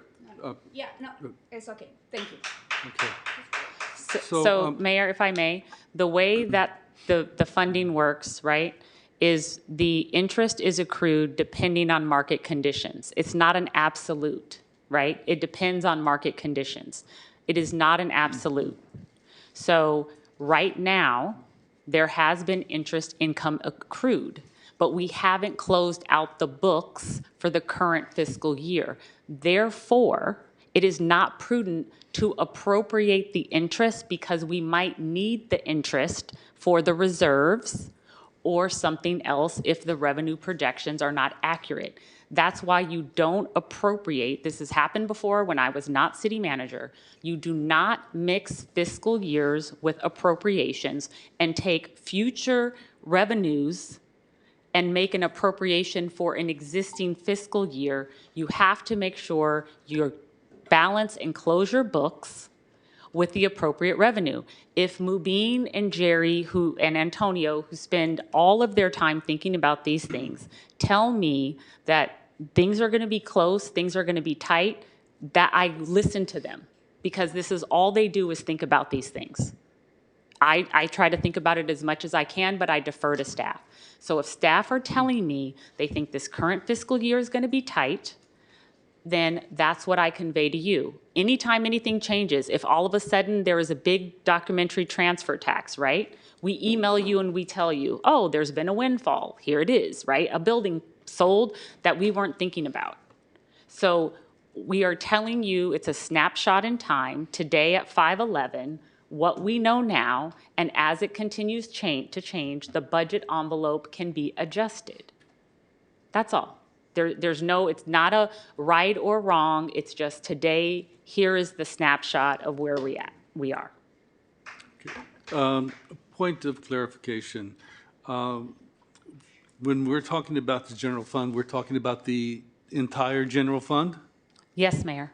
So that includes the 50 million from our settlement. I am happy to follow the City Council's policy direction. Yes, Mayor. So then, okay, Vice Mayor. Hi, I just have a few questions. The first question is, how will option 1 deal with the CIP project shortfalls? Currently, they're unfunded. And what does that mean? It means that if on attachment 1, there is a list of all the CIP projects utilizing the methodology approved by the City Council, which is the new slide 31. I mean the shortfall projects. No, there's a lot. It's not just these 4. I'm talking about the 4 that are suggested in option 2. We want you all to have a discussion. I'm trying to ask and make it clear if I'm trying to understand if option 1 includes those shortfalls for those 4 projects. No. They do not. And the plan is just to let them be what they are, and that's it. No, we're saying that the City Council can decide to do option 2, or you can decide to do a modification of option 2. But we could also decide on option 1. Yes. Yeah, and just let them be what they are. Potentially. Or we'll come back to you and try to move money around. It depends on, like, every change order is different, right? So if there's a change order for concrete at Shields Reed, right? We needed $400,000 to do concrete at Shields Reed. So staff were very creative, and so instead of having another change order for $400,000, they're like, oh, we can do the concrete ourselves. That'll save $400,000. So what would have to happen is we would go back and sharpen our pencils and say, okay, is there anything that hasn't been authorized, and can we remove it? If it has already been authorized, and then we would go back and say, okay, where in the City Council's CIP approved budget could we cut something? And then we would come back to you and see if we should cut something. Great, but thank you. The next question I have is, what is the city's plan to increase revenue, and how does option 1 support that plan? We are continuing to implement Measure U, and the City Council has adopted several economic development plans that are being implemented by staff. A large part of what helps economic development is also how we engage with the business community, and so I think the Chamber of Commerce has been doing a great job of working collaboratively with staff and working on a regional basis through the Economic Development Commission. So I think that things are moving forward in a much more positive direction, hence OpenAI choosing to come to Richmond. So you believe that option 1 actually has a path for increased revenue? Yes. Do we know what the estimate of what that increase in revenue would be? We can come up with one. Would that be another initiative that would go onto the list of 33, or is that just normal business? That's a good question. It depends on how long it takes. If it takes under an hour, we're always happy to respond to inquiries. That's been our I think it's important past for us practice. to understand how we are planning and how we are resourcing. the city's revenue and revenue streams. I think it's important for us to understand what may be the potential of increases in revenue and what practices we are doing and what programs, what staff are needed in order to support that. Could we please get that information so we understand that Yeah, better? some of the things are simple, like improving the city's business license processes, which staff are currently working on. Like, if you go online right now to get a business license, it's pretty cumbersome in terms of the directions. So one of the things that we're working on now is streamlining that process and making it easier for people to understand how do you obtain a business license. But as Deputy City Manager White mentioned, when we have the 37 initiatives, it makes it hard to then do the things that we know we need to fix to make things more efficient. Same thing with special event permits. Mm-hmm. So kind of leading from there, one of the things that I heard pretty clearly from all the departments, every department that came and spoke, was that they quite clearly said that they were understaffed, under immense amounts of pressure, and their stress load was very, very high because of it. How does option one address what seems to be a pressing staffing need? It still requires that the city council come up with criteria around your key initiatives. I mean, part of the opportunity. In option one, I don't think methodology that it around how includes they, any of those unfunded initiatives, right? So it's just the core operations, if I understood what No, page Emily 8. said correctly. She said that option one only funds the basic operations. No, that's not what, please go to page 8 of the staff report.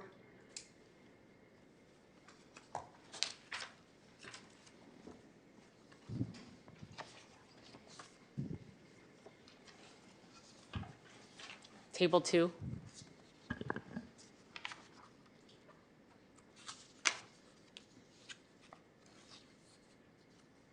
So the heading under this item in the staff report, it notes key initiatives included in the budget.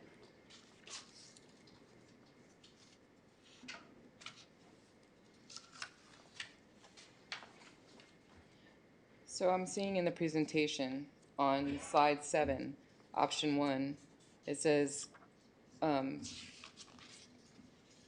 maintains all current services, has that vacancy of 12%, preserves operational community equity, no use of reserves, supports long-term feasibility. So when we were going over this, I thought it was made clear that it does not have, it was only the basic operations. I don't know which side that was when you were saying No, that's what we, Deputy City Manager White and Finance Director Combs explained that that wasn't the case.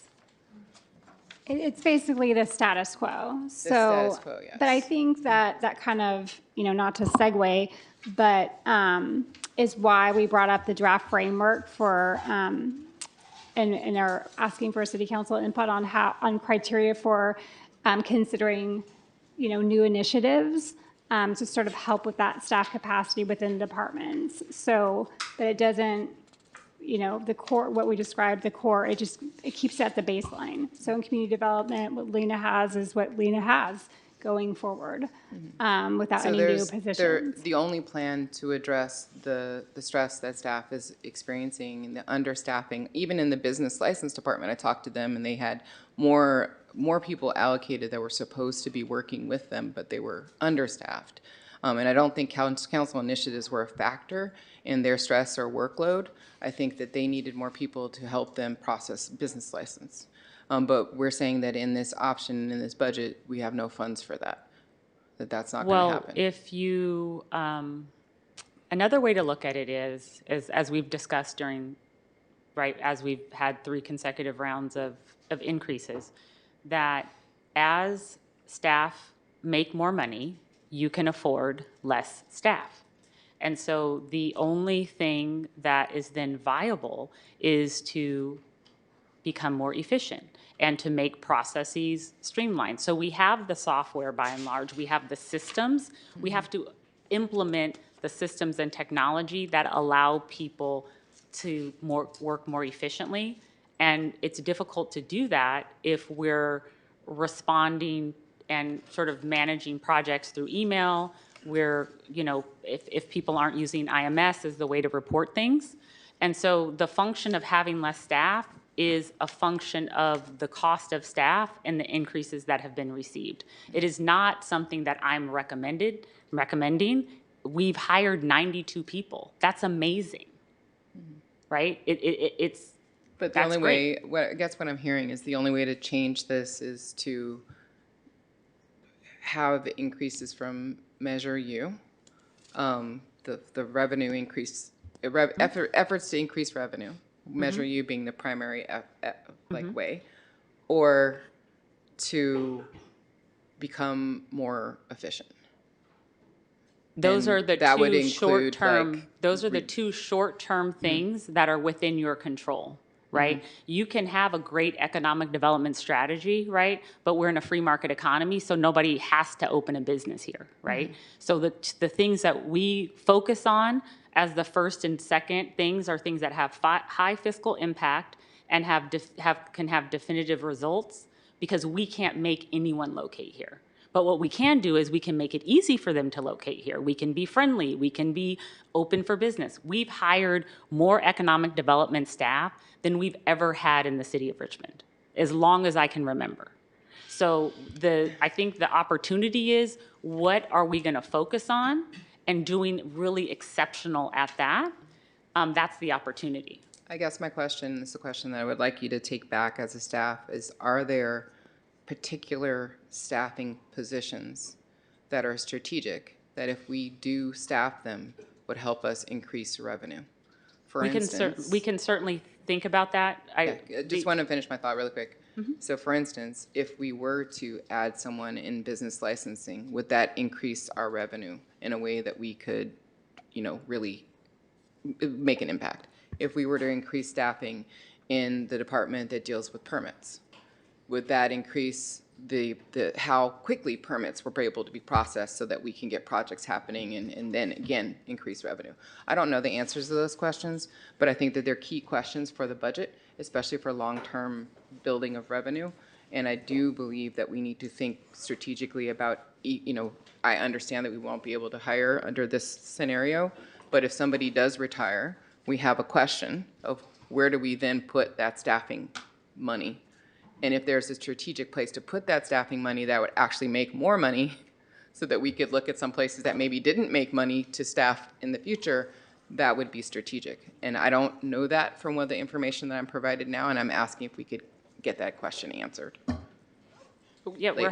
we're happy to provide information.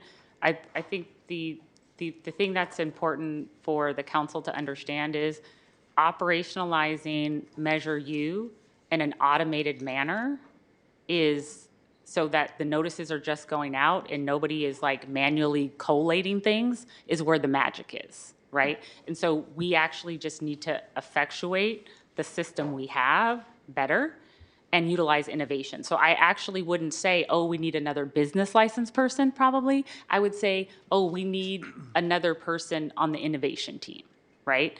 And so, but I think it's But not. I think that's the question that I'm asking. Right, but I would It's say not, I'm not prescribing the business license persons, but rather saying, is there a way that we can actually support, strategically place staffing wherever it may be or need to be in order to increase revenue? Yes, I think that the city council can certainly, that is what we have been doing and what we will continue to do. But it's also, I think, from being empathetic to the staff that we have now and that they're at capacity, I think is important in terms of our values, right? And so if they're saying they're at capacity, then as city manager, my role is to convey that to the council and to say that we need to have conversations around trade-offs, even though it's hard. I have two more quick questions, and one is the Point Malade project. I don't remember the full timeline, but I seem to remember that we allocated money for a funding gap previously. Is that correct? Yes, there were previously appropriations.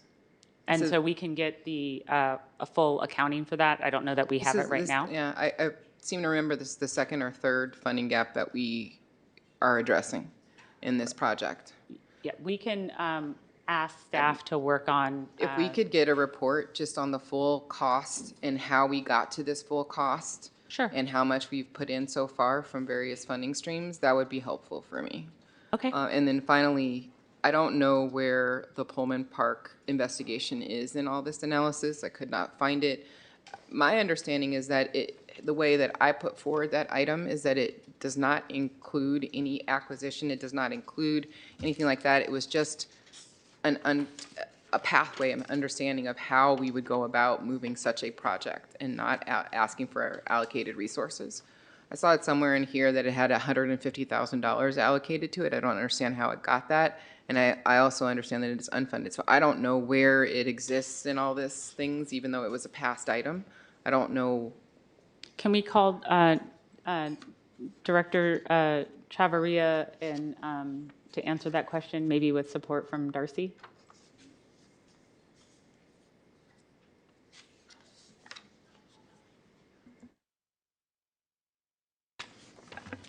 Good evening, Mayor Martinez, City Council members. For the record, Daniel Chavarria, Public Works Director. Vice Mayor Robinson, would you mind repeating the question, please? Yeah, so I was looking through this great volume of information, and I remember seeing that the Pullman Park investigating creating a park in Pullman at the site mentioned.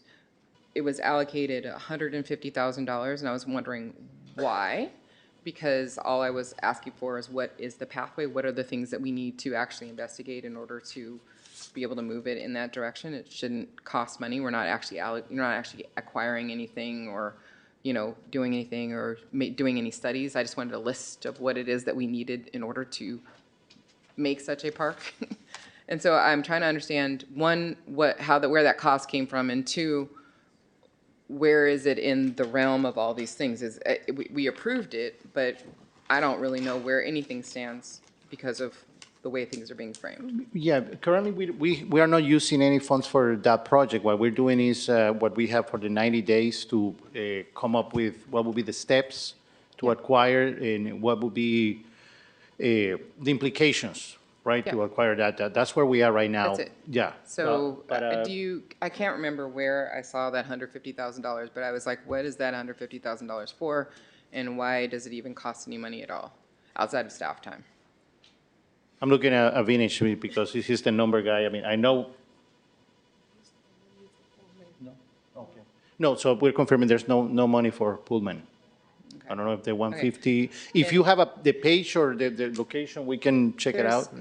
There's hundreds of pages everywhere. I don't remember where I saw it. I know. I will try to see if I can't do searches to find it again. But so I guess what I'm asking is, where does it live in all of these things?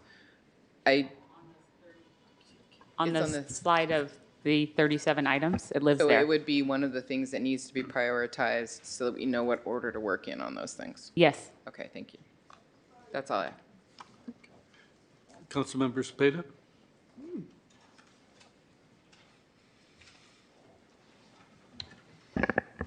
All right, sorry. I was totally doing some chocolate. I don't think it's gonna be my turn yet. You're not sharing, Councilmember Cepeda. I try to pass it around. If anybody else wants some. I just want to start off with page 2. And of the PowerPoint, Councilmember Cepeda? Or the staff report? Of the PDF. I don't know. Oh, the attachment 1? Yeah, it's attachment 1. The colored document with the, that's the 8.5 by 11? No, the moving Richmond forward. Okay, that's the PowerPoint. Oh, PowerPoint, yes. Okay.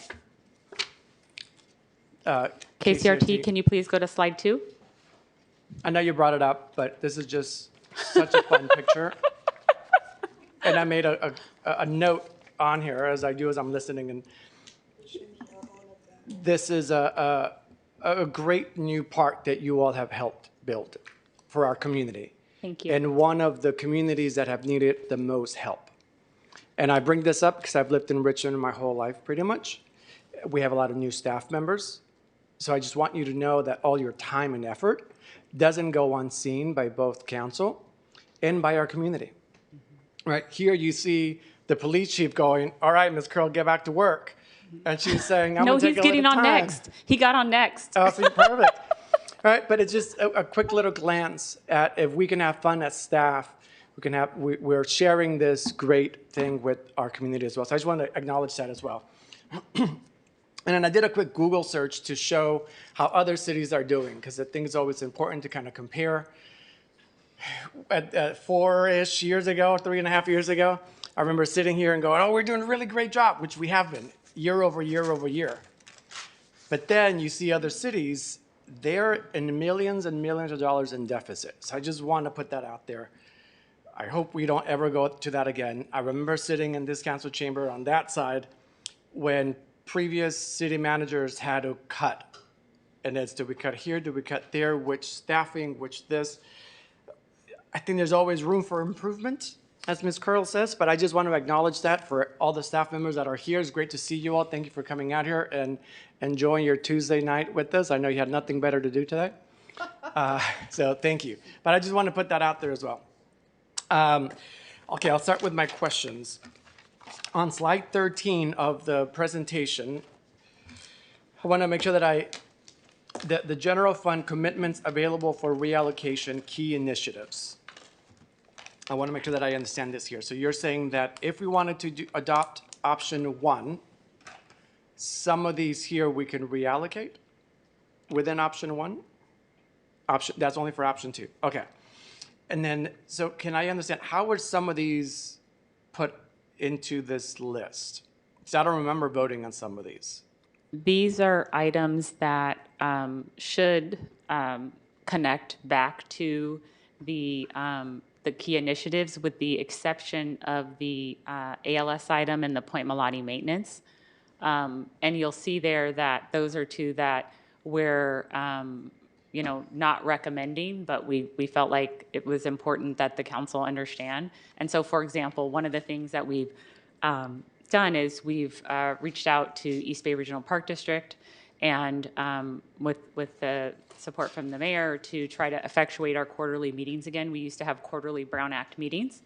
And so we want to try to get those conversations moving again, because if, to the degree to which that we can partner with East Bay Regional Park District, there might be an opportunity to start reducing the city's expenditures in the outer years, which we anticipate are going to significantly increase sooner. So going on that there, for the Point Melati annual maintenance, $250, this is separate than the $400 that we gave them as a one-time. The agreement was a one-time. In the $40 million? Yeah, well, that was a much bigger one. Okay. But also, right, above the $40 million, we also said we're going to give you $400,000 as a one-time maintenance security as we're moving the properties around. So just wondering where this 250 is coming from. So this is because the most of the East Bay Regional Park District property is still, most of Point Melati is still legally owned by the city, even though a small portion of it was transferred to East Bay Regional Park District. So this is why there's an annual maintenance cost, is because the city still maintains is still responsible and legally owns most of the property. So this 250 is above and beyond whatever we do with Public Works? So this, we've never incorporated this into the Public Works regular budget? We normally do, but the costs have been in excess of normal annual maintenance. Like, there's always things that have to happen, like we have to put new tarps on, or there is something happening with the historic structure. And so we think it's very important that the city council is privy to these costs and is clear that we anticipate in the next fiscal year or two, these costs are going to increase astronomically. So it would behoove us to start having conversations again to figure out how do we move forward collaboratively. Thank you. And I do like your note to have staff consider, so I will love to direct staff, if my colleagues allow, to pursue cost-sharing discussions with East Bay Parks. Because we want to start minimizing this and just going back to just whatever our base cost is for the area, especially if they've taken over a big chunk of it, or small, whatever chunk that was. So, so thank you for that.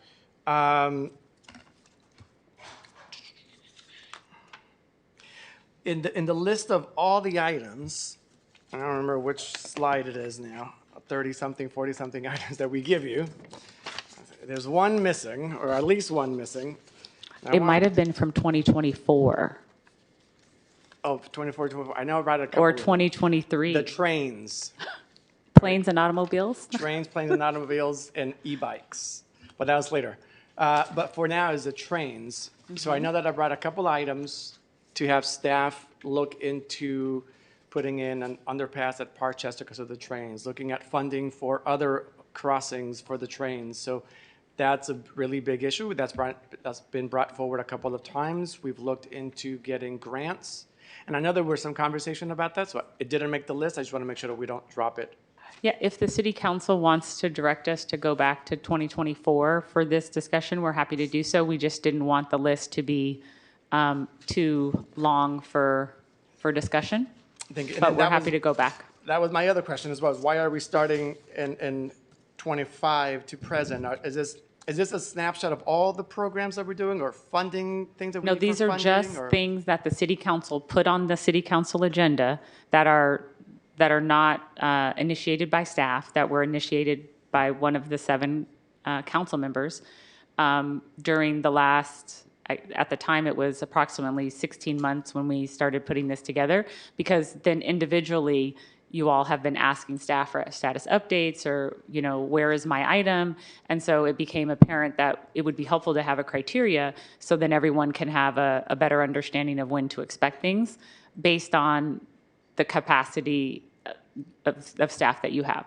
Okay, thank you for that. So I just want to make sure, again, going back to the train, it doesn't matter if it goes on this or not. I just want to make sure. I wasn't sure if this was an ongoing list or if this was just a snapshot. Sounds Yeah, like this it's is a snapshot, and, you know, then there's been opportunities where if another grant comes up, right, that's more viable, right? Like we've partnered with Parkchester and recently submitted a grant for Giant Road. So sometimes we might not be able to get exactly what the city council policy direction is, but we try to meet the needs of the residents in a way with potential grant funding, right, that helps move things forward in a positive direction. So it doesn't mean that we're not trying to implement the city council's policy direction, but sometimes there isn't a grant or a funding source. So we try to look at something that might be comparable or at least headed in the right direction. Thank you. And then what kind of makes, I'm trying to understand this list because there's so much range in here. So what makes it? Is it a number of hours that we ask for? Is it the number, a dollar amount? It was just anything that the city council asked for, and Patrick Seals, administrative chief, can speak to this. He's the keeper of this list, if he would like to join us. In this slide here, you see the council liaison appointment cycle change. That happens every year. No, this time it was requested that it go to a 2-year.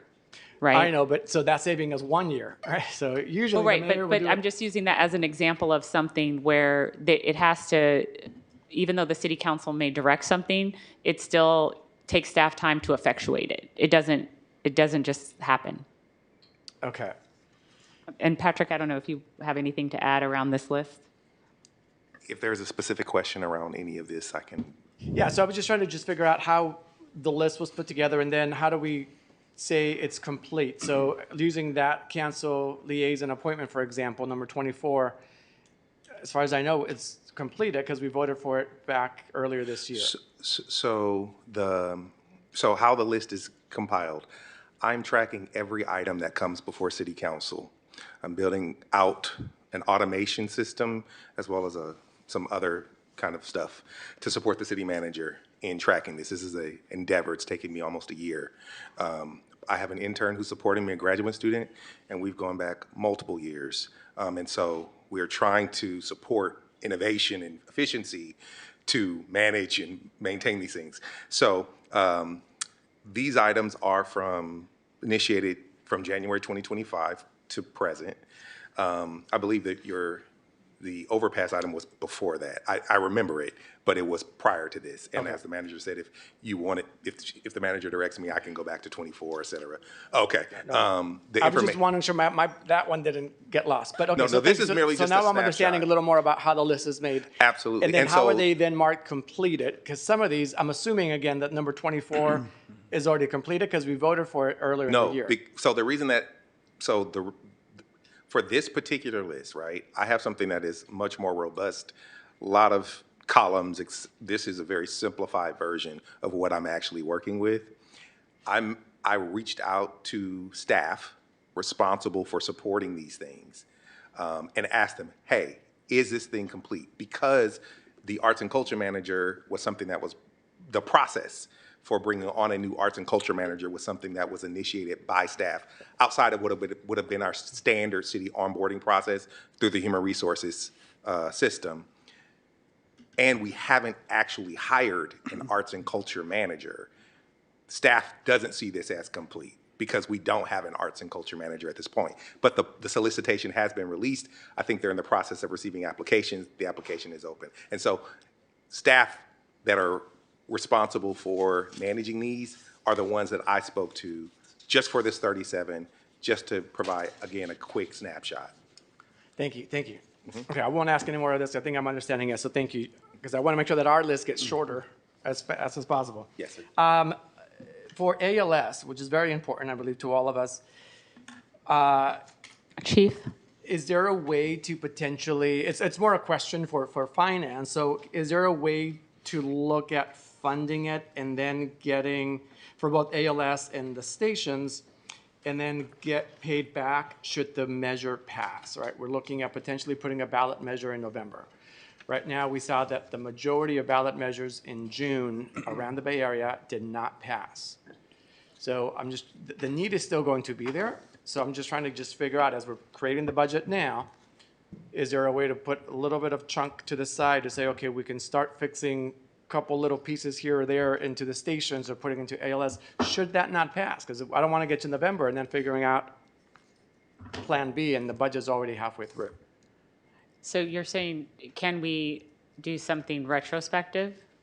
So what I'm saying is, if we say, let's allocate in the budget, and I'm just using loose numbers here, $1 million, right? We're going to put it in a bucket where we need 100 million, but that's $1 million for now. If the ballot measure passes, we can take that $1 million back and then reallocate it back to somewhere else. If it doesn't pass, it would continue putting in incremental money in there throughout the budgets so that we could fund ALS and that we could fund the stations that we need repaired. So, Councilmember Zepeda, if we can look at one particular example, would be Station 63. That might not be the first one on the list, but it's the first one that caught my eye, which is in Attachment 1, line item 37. It says, Fire Station 63, Fire Department Improvements, Station 63. And so this is an example of an item where it's an active project, so it's blue. It is non-GRAP funded, so it's also blue. And it has a footnote there for 1, which means shortfall exists, but in the outer years. So currently, this project is in the planning phase, right? And there's $177,996 in general capital fund that's been appropriated to it, but it's indicating that there's a shortfall of $4.33 million. So this is an example of why we are moving on parallel paths. Like it doesn't mean, it means that Public Works staff keeps going, and then concurrently while they keep going what they're working on, we are working with the consultant, and so we'll have presentations. Actually, we're going to try to do it in June, although it may not be until July, where the City Council can give policy direction on based on the data that's been obtained from the polling regarding how to move forward with ALS. And so this is an example of something where it's nuanced. It's not quite, it doesn't fit definitively sort of in one stream. It overlaps in different areas. And so this is an example of where things are nuanced and we're trying to work on things on parallel paths. So again, my question is the $4 million for Fire Station 63, or $4.5 million, is if the ballot measure passes, which will be great, then we can use the ballot measure to fund the 4.5. And what I'm 4.3, saying is, mhm. if we start eating away at the 4.5 now, can we get reimbursed and say, okay, hey, we use 4.5 to do section 63, but since we got the ballot measure, we can now move this money to We can ask the Wendell consult- Park or somewhere yeah, else. We can ask the consultant to Explain that. yeah, We to can, explain we can that let them know. when they Yeah. present later this month. Okay, thank you. I'm just trying to figure out how we can move mine around. Thank you.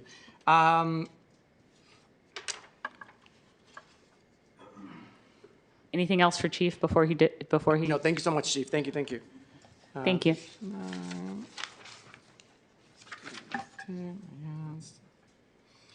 I want to look at the e-bike program, and thank you for the e-bike Mr. individuals Gabino Arredondo? that are here. And I think this grant was submitted a while ago. Gabino, when was the original grant submitted?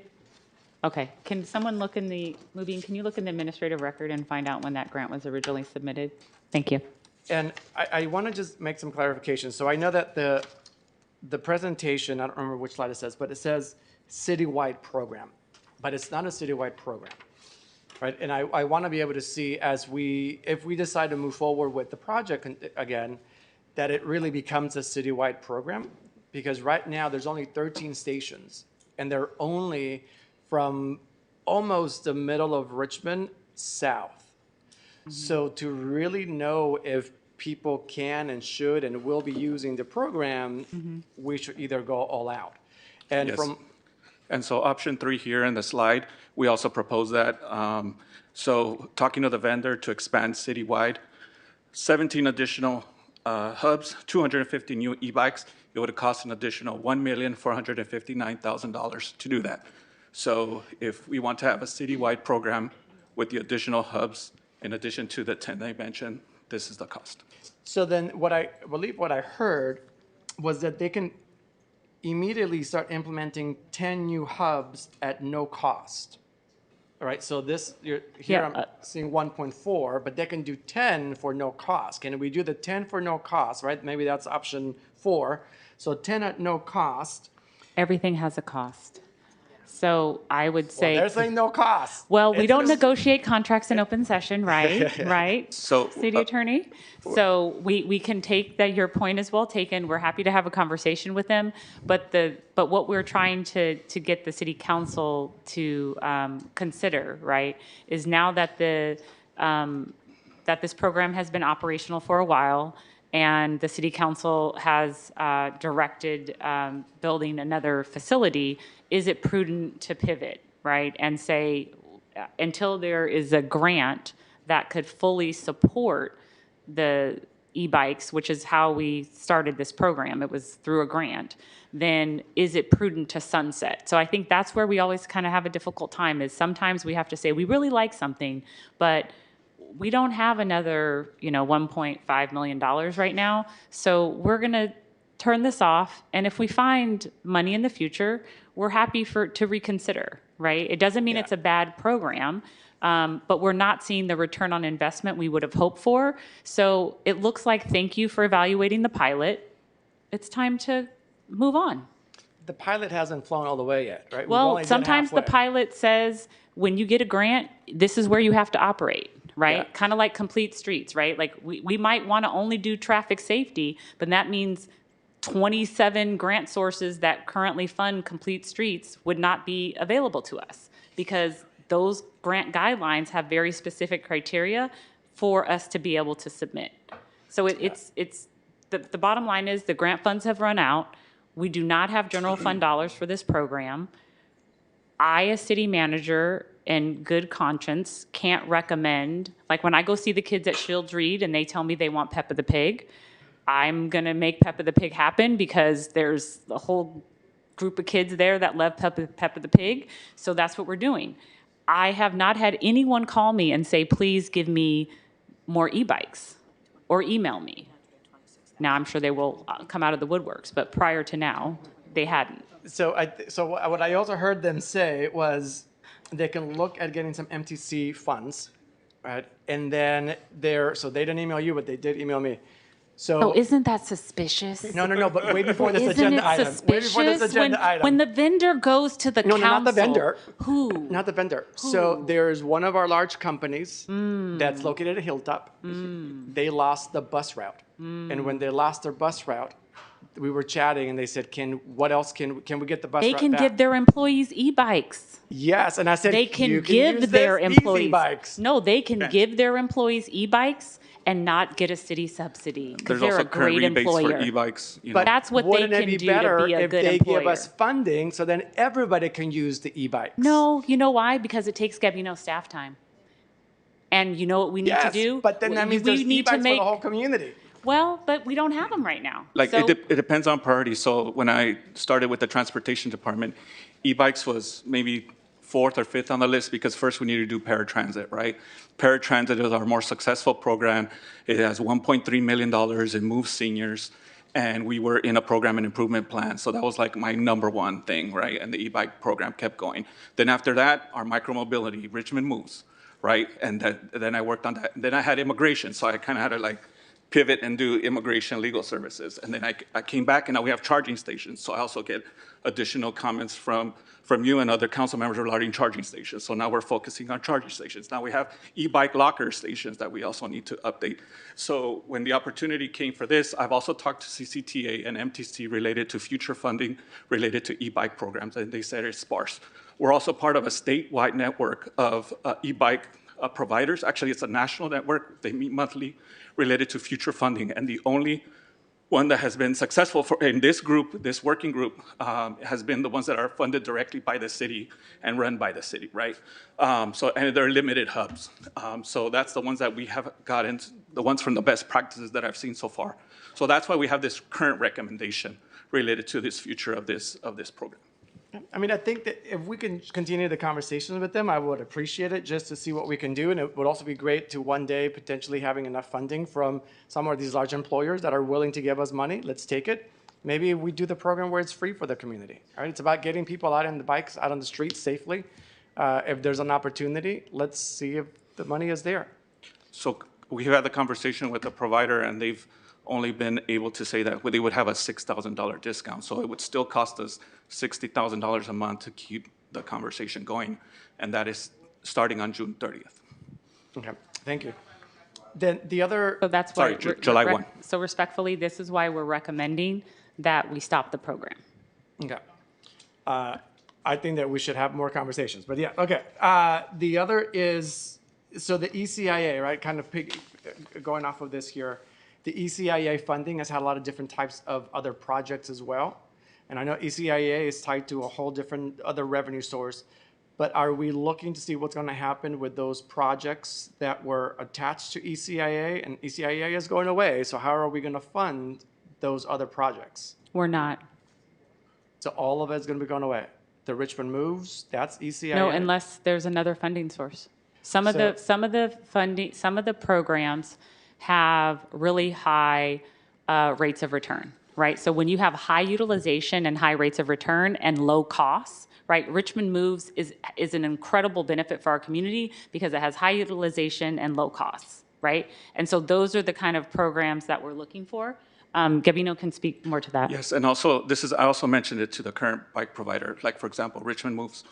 Richmond Moves, we already applied for 4 grants. The provider's always asking me, let's apply to this grant, let's apply to this grant. So currently, we have funding till about April of next year, and that's half grants, half ECIA. So it's half funded through the grants and half funded through ECIA right now. But currently, we have no grants related to the e-bike program.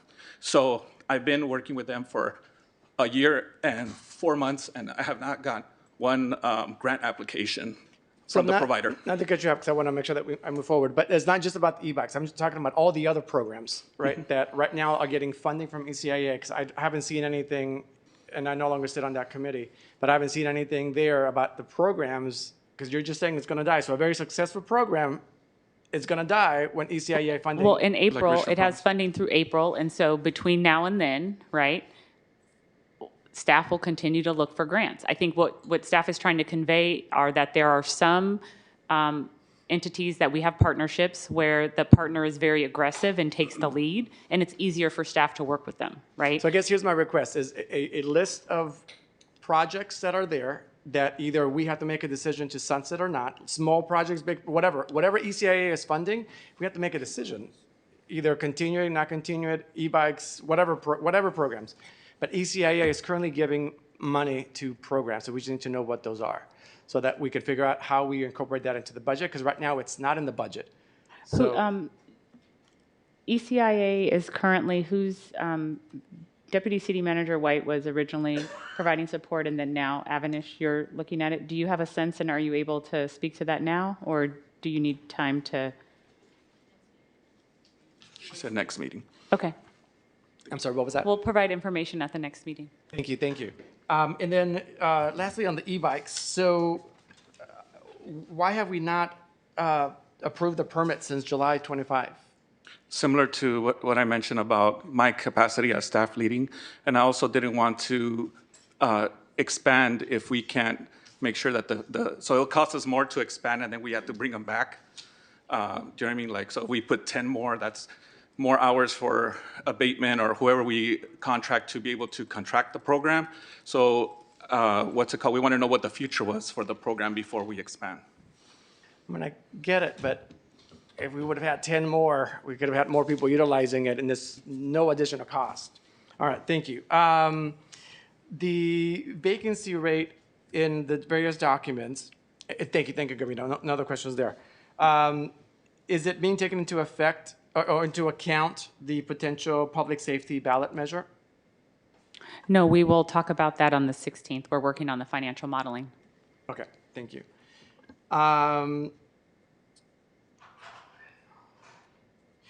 The improvements for the shortfall for the parks, for both Shield Reeds and Wendell, do we have a list of what those shortfalls are? I know you mentioned concrete was one of them, but. Darcy and Joseph may be able to answer those questions in detail. And maybe it could be an email if you want. You don't, unless. Well, I think it's good for the public to know, since you're having a discussion now. If we Perfect. know the answer, we'll try to answer it. If we need more time, Perfect. we'll see we need more time. Thank you, Darcy.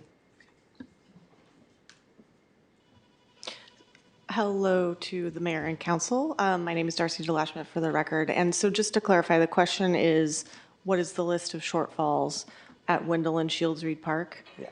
Okay. The primary, there's a lot of things, so it's nuanced as usual, but the primary shortfalls are that a restroom was not included in the scope of work before it was bid to the contractors. And the second item is changes by PG&E that were mandatory during construction. So it's amounting to a fair amount of money. And that's for both parks? Shields Reed is primarily related to the PG&E changes, and Wendell is the restroom. Okay. Yeah. Okay. Those are kind of necessary. Thank you so much. Thank you. Thank you. For the e-bike lending library, do we have how it's going to be continued? Director Velasco Sorry, I was trying to leave it towards the end. and Beatrice, if they're here, if she's here. Yes. Jerry, can you allow Beatrice? Thank you.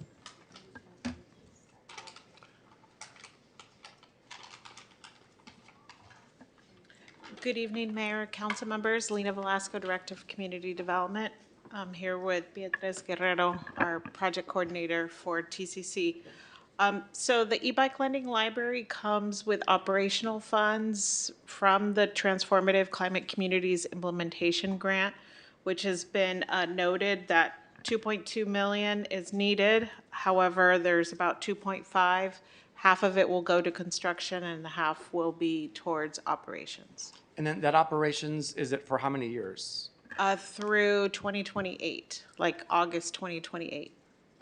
And in the meantime, we're applying for additional funding to expand that beyond. So 2028, when do we, if it moves forward, when do we think opening is?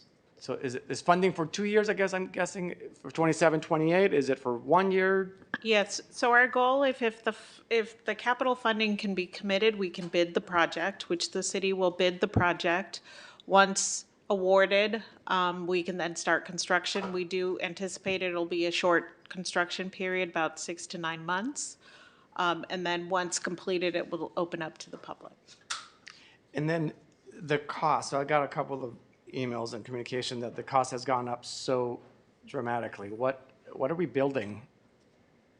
I mean, I know I was here at the presentation before, but did it change? It seems to just, it's a building that's going to house the bikes. Why is it so much more expensive? Why is this, or just in general, why is it so expensive? Yeah, so costs have increased. So it is larger. It will have a restroom facility. It's built around a public plaza space. We will also, the fire requirements related to storage of bikes is expensive. Insurance has gone up. I think we've also had LEED, the city has a green building ordinance, so capital improvement projects are required to achieve LEED certification compliance. So that added additional elements that we weren't anticipating. And so when we developed the budget for the project, it was a conceptual plan, and as we've gone through permitting, looked at insurance and fire requirements, all of those things have added up, but it will be a significant investment into the Greenway as well as at Unity Park. So we anticipate that it will be a long-term asset for the city. And we definitely need the bathroom, so thank you for including that in there. I'm still trying to wrap my head around just the cost of that building. And I know is this going to be ours? Is this going to be ours forever? Are we doing 100% of the cost? Is there a nonprofit that's going to be coming in and they're going to take some of the costs for like the insurance, for example? Good afternoon, Mayor and City Council members. For the record, Beatriz Guerrero, TCC Project Manager, Project Coordinator. The e-bike lending library will be owned by the city. It's our space, and it would be owned by the city till the end of when we decide to stop having it. But it is on city property. Also, there would be an agreement with Rich City Rights to operation of the e-bike lending library, as well as for them to bring the electric bikes that would be provided to community. So there's two different programs that will be operating there. One would be the training program for residents who are interested in learning how to use an electric bike or just a regular bike. And additional to that, there will be another program for Rich City Rights to give away bikes, which is included under TCC grant. This program would be free bikes for community members who complete the 6 modules of training that they have created within the TCC program. This is specifically created for safety, but also to provide e-bikes for free for community members that are interested in getting that, and not just for people who want to use the library. Additionally to that, we have bikes that will stay physically there for community members to be able to use them on a longer period of time, would be up to a week, so that they can address different commute patterns that they require. So those are the different programs that will be operating within the e-bike lending library. As of right now, Rich City Rights has been applying to additional grants to keep operations going after the TCC grant sunsets. So we are on the understanding that this funding that we have under TCC will fund us till 2028, but after that, operations will require the nonprofit to have additional funds for that. And can you remind me, how much is the city matching? And then how much are we matching for the life of this program?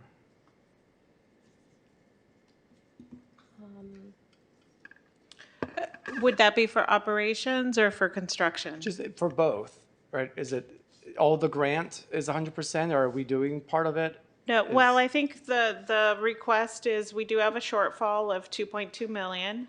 However, that would unlock 2.5 million of transformative climate communities. And this is just specific to the e-bike lending library, the construction and the operations. We have other programs that will also benefit from the leverage. We have a youth fellows program, and so this will create another opportunity for those youth fellows to work around e-bike lending, around Unity Park. This will also be co-located near the universally accessible garden, which we had the ribbon cutting today. But I think right now these are it's almost like a dollar for dollar. If the city puts in 2.2 million, then we'll get 2.5 million. Director Velasco, can you also, and Beatrice, explain how the TCC funding and the other additional grants that you've obtained, and then how this all fits together? Because in order to maintain the compliance with the grant, I think it would be helpful for the council to understand how it folds into the larger picture of what is in progress and what the deliverables are for the approximately $50 million. I would like to talk related to what Shasa is mentioning is the TCC grant specifically requires greenhouse gas emission counting for that was something that we had to compete with other cities that were applying for this grant. So emission reduction well, this project is counting for the emission reduction that we promised the Strategic Growth Council that we would accomplish. So it is important for us to know that if this project doesn't get completed, we put at risk our funding under the TCC grant, because we would have to go back and tell the Strategic Growth Council that we won't be able to build it, in which case we would have to account and figure out how do we make up for those greenhouse gas emission reduction. And I don't know, Lena, if you want to talk about the rest of the additional grants, but I wanted to highlight that because this is important for the whole list of projects that we have under that grant. Yeah, and so the Transformative Climate Communities Implementation Grant, it was $35 million over a 5-year period. In our application, we also had to demonstrate that there was $17.5 million worth of investments already planned for the project area. So we were able to demonstrate that through other projects like Yellow Brick Road, the Harbor 8th Community Center, and so all these other investments that the city is making within our project area. Since then, we've been able to, as a team, working with our nonprofit partners, community organizations, bring in additional $19.5 million. So $10 million from RM3, as well as $9.5 million from the Reconnecting Communities pilot program. So, we think that the extra effort of the coordination with the community, along with our partners, has been able to leverage additional investments for capital improvement projects. So Richmond Wellness Trail went from a smaller $3 million project to $10.5 million. So same with Neighborhood Complete Streets. We've been able to expand that to include additional requests by the community. You mentioned RM3. I'm trying to bring up my notes. So what portion of RM3 is going to this? And RM3 is Region Measure 3, just for this. Right, so $10 million will go towards Neighborhood Complete Streets as well as Richmond Wellness Trail, Phase 2. So we'll be making complete streets improvements along Harbor, Ohio, and Marina Way South. So that's for the street improvements, not for this particular project of the e-bike lending library. They're not going to the e-bike lending library. However, we included the e-bike lending library as part of the corridors improvements that were committed into the projects. So that was one of the reasons that we got additional funding for that. Got it, because I've been fighting for RM3 money, so I just want to be like, where did it go? Okay, thank you. So think of it as like concentric circles, right? So there's an initial grant application, and then there's been subsequent other grant applications that then leverage. And then so it's all tied together. Do we have a projected use? Because we just got numbers for another lending library or lending bicycle program as well, and we're saying it's low utilization. And that was also $2 million, and that is going to incorporate half of the city, not all the city yet, right? But half of the city. This is going to be located in just one part of the city. So if half of the city is low utilization, what is one part of the city going to bring? Well, we do think, it will be operated differently because the fee, there will be a small fee, it will be nominal. For some residents, it may be free given the grant. However, it will be a bike that somebody could take home. They don't have to leave it at their destination. As well as, we'll be providing classes where right now, because of the way the hubs work, is you have to drop it off. If not, you're continuously being charged. So we do think that will hopefully enhance the utilization, but it will be available, and it's a bike, so we will try to do connections along the routes, but people will be able to check it out for long-term and maybe even look for rent-to-own options. I understand how important these questions are in order to determine whether or not we want to keep a program, but I think we need to stay focused on the budget. So, Thank you. So if you could. Thank you, yeah. And then thank you for bringing me around. So thank you for that. That brought some good context as we make decisions there. And then a request is, are we able to put in a 1, 3, 5, 10-year plan? This is not about this anymore. This is now about to Ms. Curl and to Finance Director. Out of all the projects, all the programs here, I feel like every time we talk about budget, we get this whole list of all the stuff that we're putting in. But how do we eat an elephant, right? One bite at a time. Can we start figuring out and prioritizing? I think you were alluding to that earlier. Out of all the different programs we bring in, 1 year, 3 year, 5 year, 10 year. So we know, like, this is, I agendized it, we approved it, it's coming in 5 years, right? There's no need to hash about it every single time we come to budget. Yes, we can certainly work towards that. Perfect, thank you. And then, what's this, slide 13?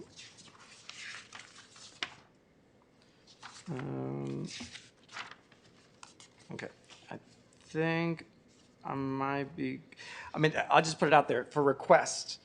Not that you're taking any more requests for money, but if you find any, we'll love to put more movie nights all over the city because we're only focusing on some areas. Farmers Market, Hilltop, the northern part of Richmond will love a farmers market. Do we have a property owner that wants to host a farmer's market? They do. I wonder if they want to They fund it. own a really dead property. I wonder if they want to fund it. I've asked them. Okay. So, Let me the know other how I can help is ask them again. Traffic circles. I know you're all working on it, but just gonna put it out there more. Traffic circles in all the sideshow hotspots. And I'll end with that. Thank you. Thank you all. Thank you. Thank you. Councilmember Bonner?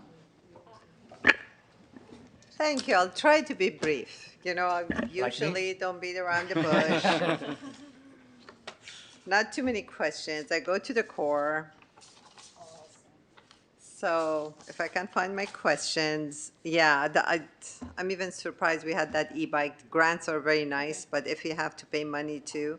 Anyway, I think you have good recommendation to stop the program. I appreciate it. And overall, I appreciate the presentations, the budget, baseline, and it's a little sad that we only have so much wiggle room. It's really depressing, but. No, it's not. It's because we've been wiggling so much. We've just wiggled on up. Yeah, I wish we had a little more, but quick questions. Could the arts and culture manager be part-time? Why does she have to be full-time?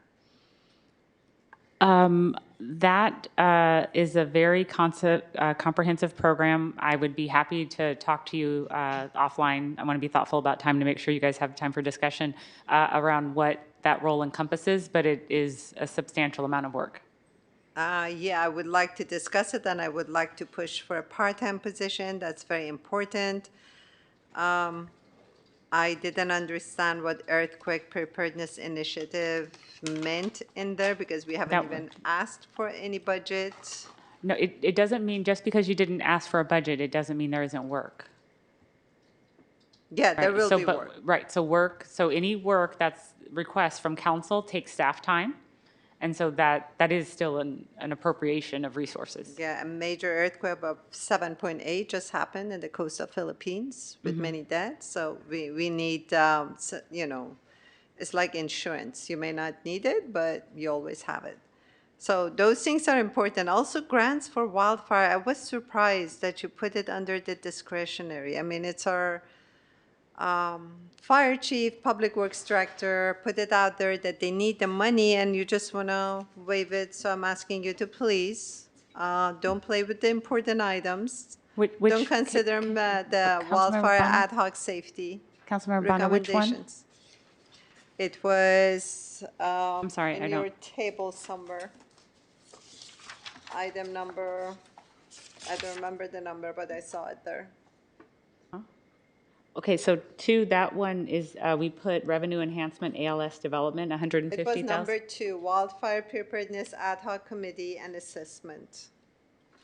that's very important to be included. And actually, I would like to ask for more because communities with HOAs are also asking for grants or matching grants to do vegetation management. Wildfire is a serious danger.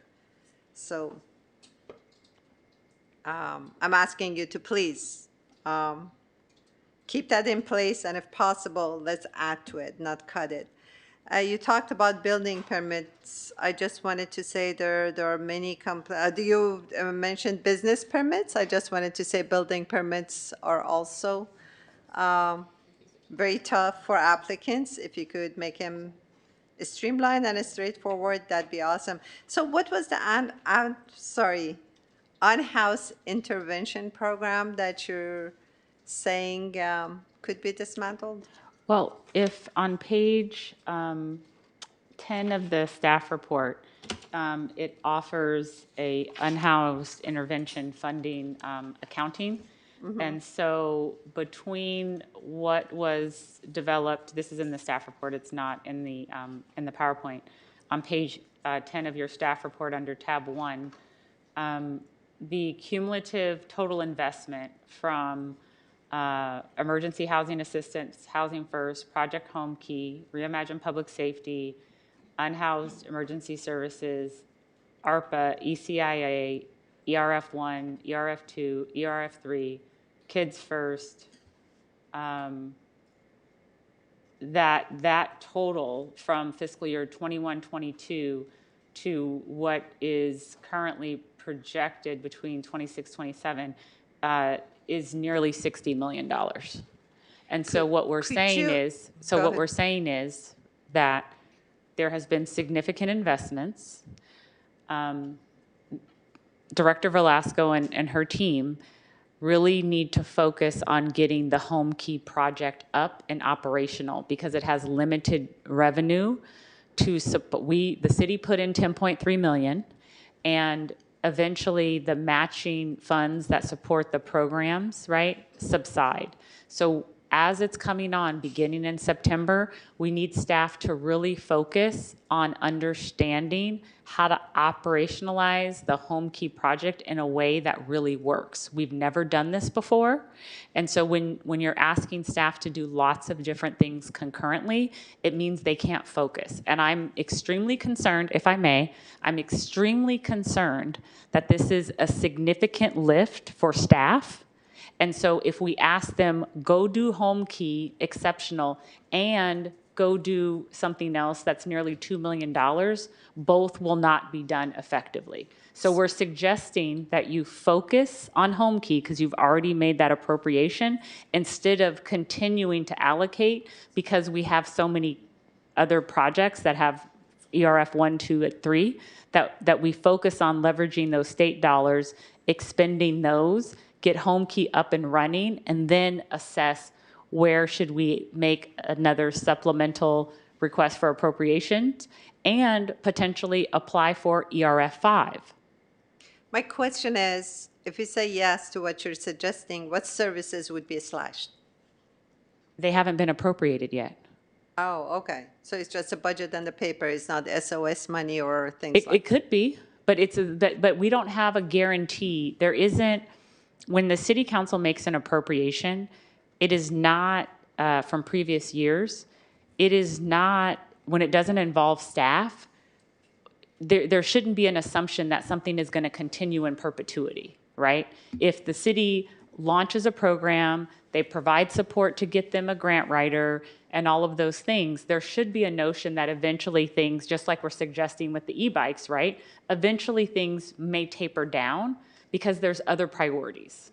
Because you can't just have priorities on top of priorities. You have to, if you put something on, you got to take something off. So if there is an encampment, people complain about it. If you slash this, will there be services and resources to address? There currently are services and resources outside of SOS. There's currently CORE. And we currently work with Contra Costa County.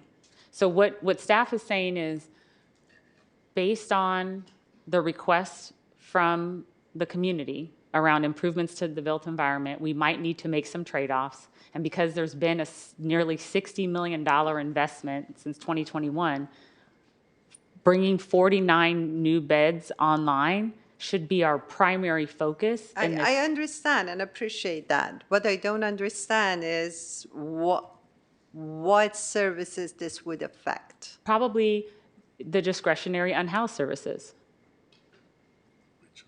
So on table 8, Okay, discretionary unhoused services, and I Yes. asked you specifically what they are, and I well, don't hear because an we answer. can't say that someone is going to get a contract when they're, I mean, Got it's it. not appropriate to say like X or Y entity is going to get a contract. Okay, all right, so this is what, in addition to what the staff do, contracts to nonprofits.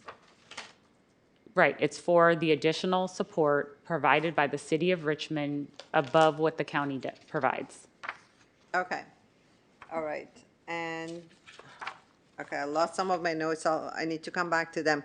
But one thing I hope we can do is having revenue investing on resources that generates revenue for us. Like the sound system for auditorium. So hopefully it doesn't cost much, 50,000, I guess. And hopefully we can have more use of the auditorium for concerts and stuff. That's number one. Number two, which is way more important, is Prop 4, which is $10 billion for the state of California, 40% of it going to disadvantaged communities, and Richmond well qualifies. $2 billion this year, up to $30 million per city. I understand that Prop 4 is not forever, so you don't have to hire a staff for that. But can we outsource grant writing and allocate budget for that, like 200,000? And I'm sure we're going to get more than that. I would defer to Director Velasco and Chief Osario, which I previously sent them a request to please confer. Okay. I think it's an absolute need. Also, CAL FIRE has grant opportunities up to 950,000. I hope the fire department applies for that, but I know how busy our fire chief is and the fire department. By the way, if I could ask our fire chief if they have enough staffing, because I know you said you don't hear complaints from residents about many things, but the only thing we hear complaints is resources from the fire department with regards to fire prevention. I just want to make sure that, and I sent you an email, Chief Osorio, I just want to make sure you're well-staffed. I He's understand. going to always, everyone always wants more staff. I understand, and we I know have our filled. city manager is very conservative. No, I'm not. We actually, when Chief Osario took over, there were like, the Prevention Bureau was almost non-existent, and we were on mandatory I overtime. know the chief is doing an excellent job. We have fire inspectors. We have a WUI fire inspector we never had before. Our fire marshal has a deputy. So you're doing a great job. But in terms of fire prevention, do you need more staff, for example, to have more resources available to residents who want to become firewise, all the issues I've been sharing with you, and some of them I know your staff have been too busy to respond to. Do you need more staffing? Well, we currently have a vacancy in fire prevention I can't fill yet, so no. I need to fill the staff positions I have right now. I have one vacancy still.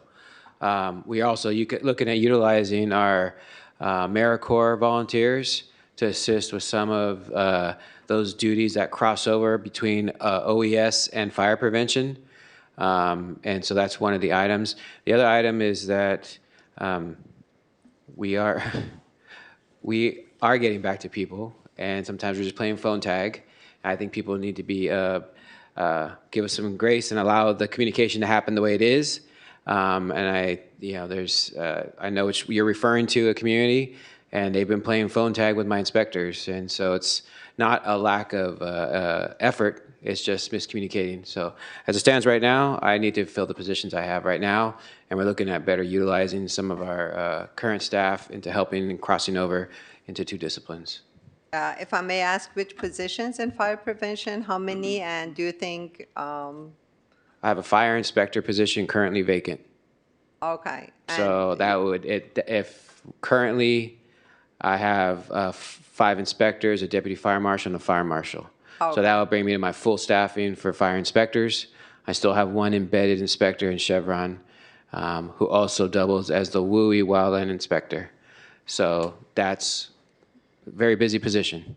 Excellent. So I just Councilmember wanted to Bonner? make sure you're good with the staffing and the salary you're offering has, doesn't create a problem with the staffing and I don't everything. determine salaries, Councilmember ma'am. Bonnet, what would be, for these things that are regarding personnel matters, what would be helpful is for the council to focus on the policy direction, not the head count.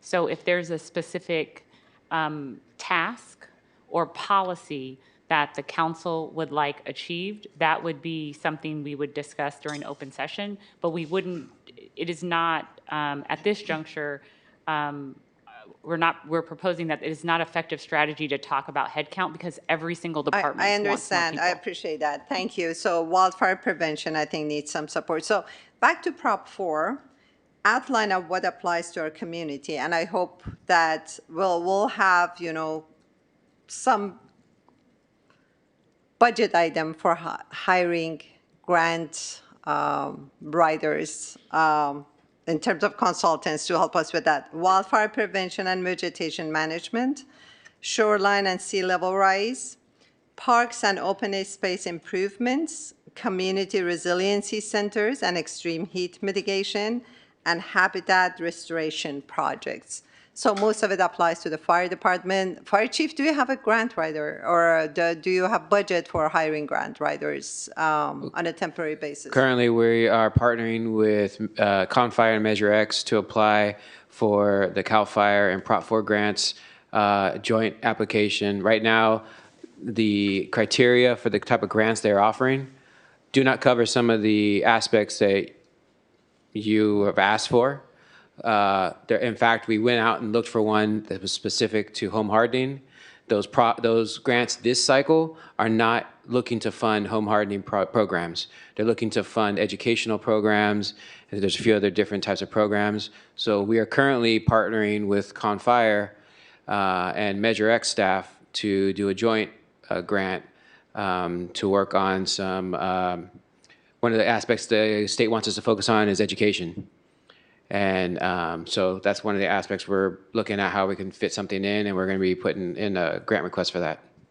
So my specific question basically is, do you need resources with regards to grant writing or grant application? Well, Sure. Patrick Sills, admin chief. To the point with regards to grant writers, we have a cadre of grant writers on call.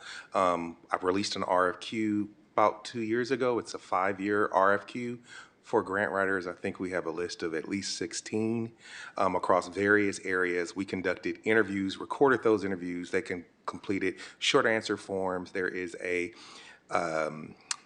Excel database with links to videos that we share with staff so that they can access grant writers when they need them. Now, with regards to the chief specifically and his need, there may be some refinement and partnering with agencies who may have that experience. But to the point of grant writers, because it has come up before from other council members, there are staff, the entire organization has access to on-call grant writers. Awesome, I'm glad to hear that. Thank you. So in terms of Prop 4, have we applied for like parks and open space improvement? Patrick left.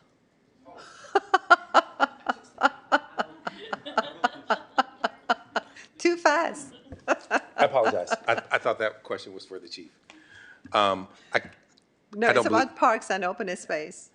And community resiliency centers. Well, just a few months ago, I think it was in March, we had a few departments that applied for grants, including the Public Works Department, for Congressman Garamendi, as well as... No, I'm talking about Prop 4. Maybe $10 billion up to $30 million per grant. Vernesia and Finance and Director Velasco, do you have any additional information to share, or should we respond via email? Our budget colleague, Vernesia, receives all the inquiries, I believe, for the grants that are applied for citywide. We have a central repository where they go. Is Vernesia here? Pardon me? Okay. What I can share, Councilmember Bana, we are looking at Prop 4 under various scenarios. One of them being vegetation management of city-owned property or public property in high fire severity areas, as well as doing workforce development programs. So, Jason and Parks and I have had conversations, as well as working with nonprofit organizations. So we have not submitted an application yet, but we are looking at developing a concept. We haven't looked at the community resiliency centers because part of that is we're figuring out a citywide strategy. Where are they needed first? But for vegetation management, we do have a concept in development right now. Yeah, the Earthquake Ad Hoc Committee will help you with community resiliency centers, but last year California spent $4 billion on these items, and this year $2 billion. It's a total of $10 billion over years. And again, 40% goes to disadvantaged communities like the city of Richmond. I emailed you last year, and We did complete one, the work that we've done with Pogo Park. That is an example, right, on Harbor 8 Awesome. of a completed project. So we need to, keep effectuating that work, and then we'll be in a position to reapply. Hopefully for the MLK Center is the one that we were queuing up next. thank you, I appreciate that. That's good to know. Let me see if I have any more questions for you.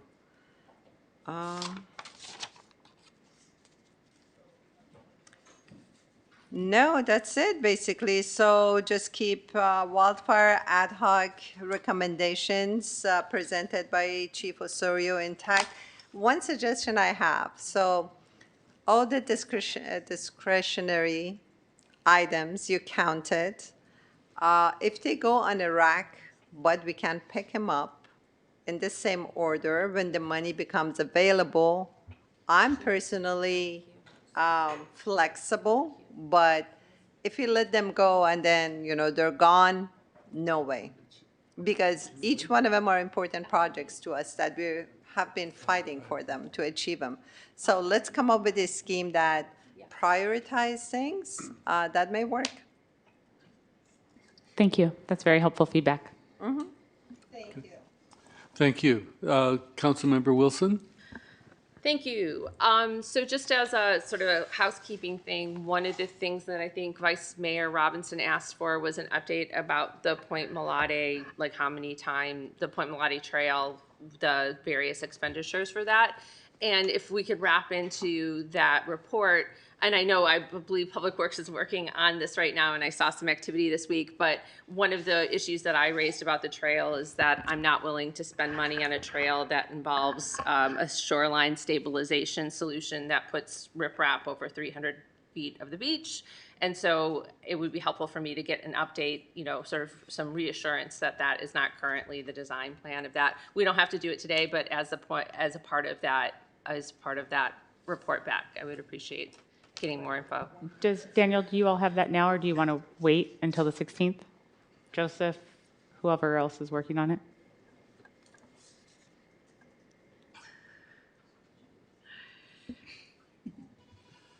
We want to wait. Look, I think Darcy's ready to go. Avanish is ready to go. So we're done. Wait, hold on. Let them huddle. Can you give them 10 seconds to huddle? Can we get one more person up there? Yes. Who wants to join the team? Here comes Joseph. All right. Woo. Okay, four. Now that we got four. Okay, I'll go first. Just to explain on the funding side, the Point Mulade Bay Trail, by the way, good evening, Council. Sorry to introduce myself. I've been National and Finance Manager in the Budget Division. The Point Mulade Bay Trail had originally received $3 million in 2009 from the UUT settlement funds. And since then, it has spent a significant chunk of that in community outreach in various preliminary engineering activities. 1.2 million remain from there, about 1.2 million. Additional funding that came from City Council was only $750,000 for that project. Currently, it has $2.2 million of total funding allocation in the budget for next year, and there's $2 million of grant funding. The Point Malate Beach stabilization has $2 million of funding allocation from General Capital Fund.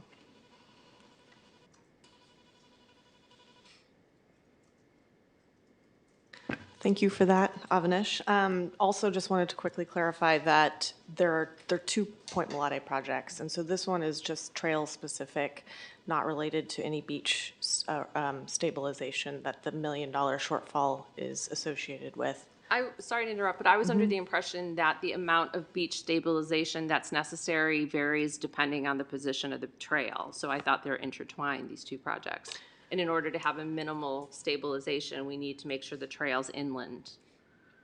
That's true. It's nuanced, but there's a gap of the $1 million shortfall and the project that it's associated with has a gap in it, which is where the stabilization needs to occur. And so that portion of the trail will be addressed within that stabilization project. So at this time, the alignment still has options to evolve, and so it is not, the stabilization is not driving the alignment of the trail, if that makes sense. Does that answer the question? No, but maybe we can just talk offline before next week. Okay. Okay. Okay, so just to clarify, the $1 million shortfall is for the trail portion only, and the reason is that back in 2021, when we had a cooperative agreement established with our partner, East Bay Regional, the cost estimate was $3.35 million, and when the bids came in last year, it was $4.12, so that's about $900,000 difference. So. Yeah, and just to state, and then we can talk this out later, is that if the city is going to be contributing money towards this project, I want to leverage that in order to say we would like to have the position of the trail be such that it doesn't require covering the whole beach with riprap in order to support the trails and trails. Councilmember Wilson, since this is one of the items that is really for the city council's discussion, it would be helpful, I think, to the degree to which if the council has more questions, that we have a conversation in open session so then everyone can understand the dynamics of the project, because I think it is pretty nuanced. So if you have more questions, that's actually helpful, because part of what we're trying to get the council to decide is what to do about this $1 million. Okay, well, let's hold that for the end, because I don't want to spend the whole time talking. I have other points that I want to make about the budget. So thank you. I'll yell if I want to go back to the Point Malate Trail. Because I also want to talk about staffing. So am I correct in understanding that under option 1, you're proposing a 12% vacancy rate to balance the budget, and under option 2, it's also a 12% vacancy rate to balance the budget? Yes, and the vacancy rate will need to increase when the MOUs are finalized with public safety. So it's a minimum of 12% vacancy rate. Right, and it will increase when your MOUs are finalized with public safety. And that's under both option 1 and option Yes. 2. Mm-hmm. And last year, what we had approved was a 9.7 vacancy rate, but Yes. what is the current vacancy rate? It depends on what you use as the baseline. The issue is 811 positions. We added additional positions over the last 4 years and didn't delete any positions. Right. So we added new positions, 100 and some odd. I feel like maybe it was 140. But I mean, I can get you the exact number, but the primary driver, right? We're actually up a net 4 of where we would have been in 2021. So the driver of the vacancy rate is because we added new positions and did not delete any existing positions. So that's the problem. There's a lot, yeah, And if costs are going up, then you can't keep adding people. The math just doesn't work. But the two, I guess my larger point here is that we've been offered 2 options to pick from tonight, both of which have the same plan in terms of staffing. Like, there's no option about like what will we have to do in order to be able to be in a position to hire more people. That's not a thing that's being considered. Right, that's not prudent, because if you haven't concluded your negotiations, right, with 3 bargaining units, then we're not in a position where we can suggest adding more people. Okay, so what we are talking about tonight is we have an option, which is a status quo budget, and then we have an option where the staff has discovered that there's 4 projects: Richmond Wellness Trail Phase 2, Shields Reed Park, Wendell Park, and the San Francisco Bay Trail at Point Mulate, and there's shortfalls of totaling $2.6 million. And you're saying in option 2, we take some money from basically from we unfund initiatives passed by City Council last year and move it to fund the $2.6 million shortfall in these 4 projects. That's option 2? You appropriate money that is needed now, and you determine how you're going to prioritize your key initiatives such that there's clarity on what the priorities are and what order they should be funded.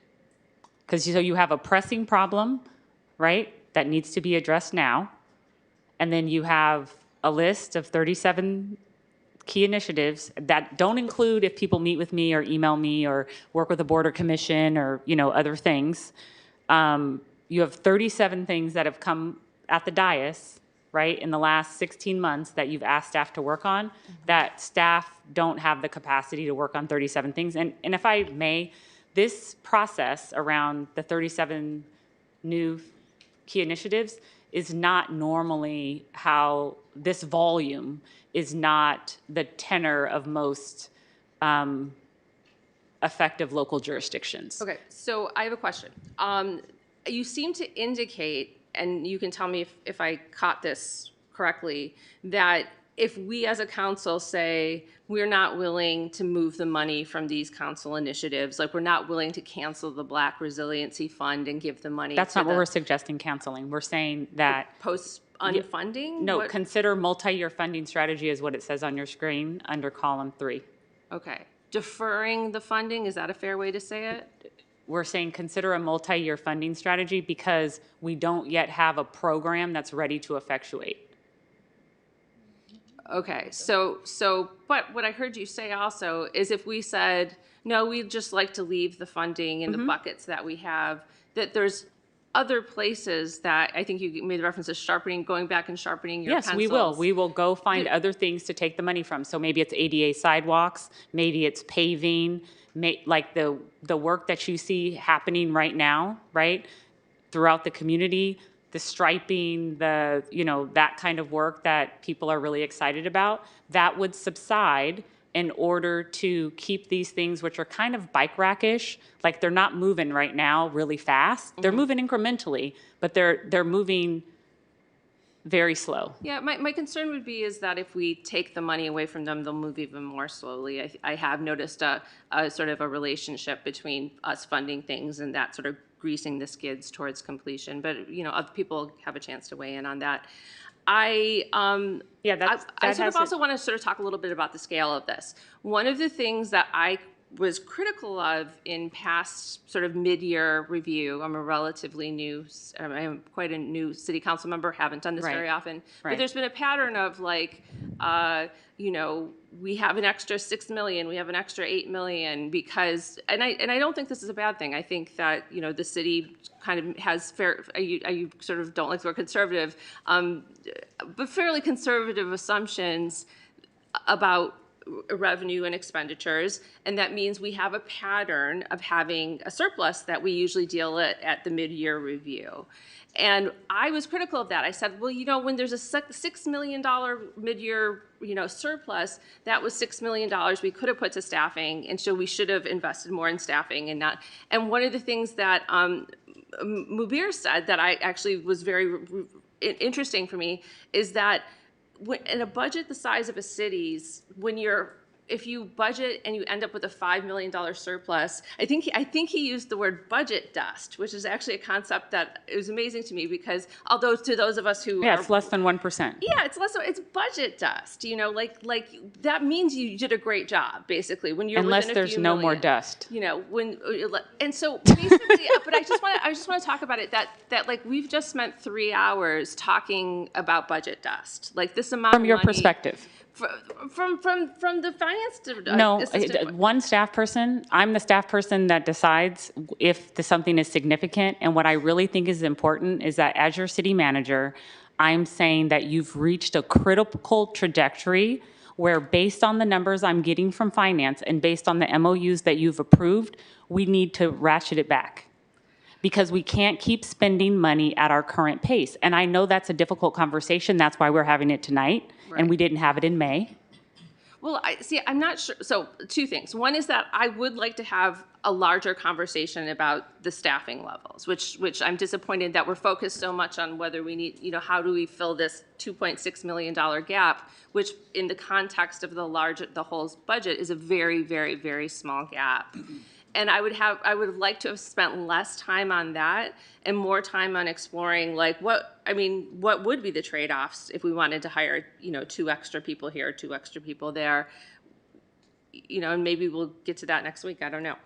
But I just wanted to focus that, I am not willing to mess with the funding of previously approved initiatives that already have funding, but I really do encourage the finance team to go back and find other ways to close that $2.6 million. I mean, I guess the nightmare scenario would be, in 6 months, or what is the mid-year review? Is it 6 months from June? Is it in the middle? We haven't even had Q3 yet because the numbers have not been stable enough where we feel like we have really tight projections. So what I want to make sure the city council understands is we like it when we have excess revenue, right? Mm-hmm. We'd like to be able to say we can fund all of these things. That makes our lives much easier. It's actually really difficult to have this kind of conversation around trade-offs because no one's happy, right? So it's not, our desired outcome isn't to have a lot of consternation. That doesn't make our jobs easier, right?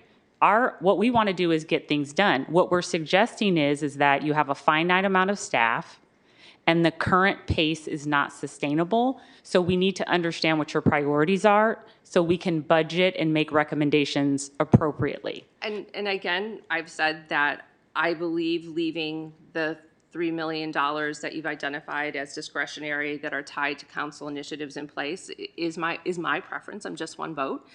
And that I would hope that finance can find other sources. Such as? Well, I remember when we did Pogo Park, when Pogo Park, was that $3 million? Yeah, that was another unspent funds. So I asked Where did you Mubin, get that money from? Mubin, can you come forward and tell me that you've tell the council what you've told me around the status of our budget? So every year at this time, no, I think this is really important. Okay. Every year at this time, I say, Mubin, how much money are we going to have left, right? And I get super excited, and I call Joseph to my office, and we try to figure out what shortfalls can we fund. Right. And this year, Mubin put the brakes on me. And I think, so then I have to tell you, which is a very difficult conversation. Mubin told me that we might not have enough money at the end of the fiscal year. So my job is to convey that to you. And you have. And okay. So again, I am encouraging staff to sharpen the pencils and see. In what areas? I think it was the HVAC fund was where the Pogo Park fund So came no, from. so get rid of resiliency type centers. No, just, is there an HVAC fund? Okay, I'm clearly at a deficit here. No, but we have to have real solutions. Information deficit. And it's all Mubin's fault then? No, Mubin's great. So, Council Member, there is no such HVAC fund. There were 3 HVAC projects that were basically defunded to reallocate funding to the Hawaii. Yeah. So I if there's nothing like that, maybe it's something we can revisit in the mid-year. We can make this our top priority to fully fund these 4 projects in the mid-year. It can't wait until the mid-year, or we wouldn't put it on for discussion tonight. Thank so you. That's not a viable solution. Councilmember Brown. Thank you, Lord. I've been listening, and across all departments and across all the budget session conversations that have gone forth, that the consensus is staffing, that we are low on staffing despite the 92 positions, yet we don't have room to hire. So my brain goes to what do we do? What could we do? And so I just wanted to know, do we know the total annual cost of staffing supporting city council meetings, including the additional staff time, the management, the legal review, the administrative support, and most devastatingly, all of the overtime that staff contributes to these meetings?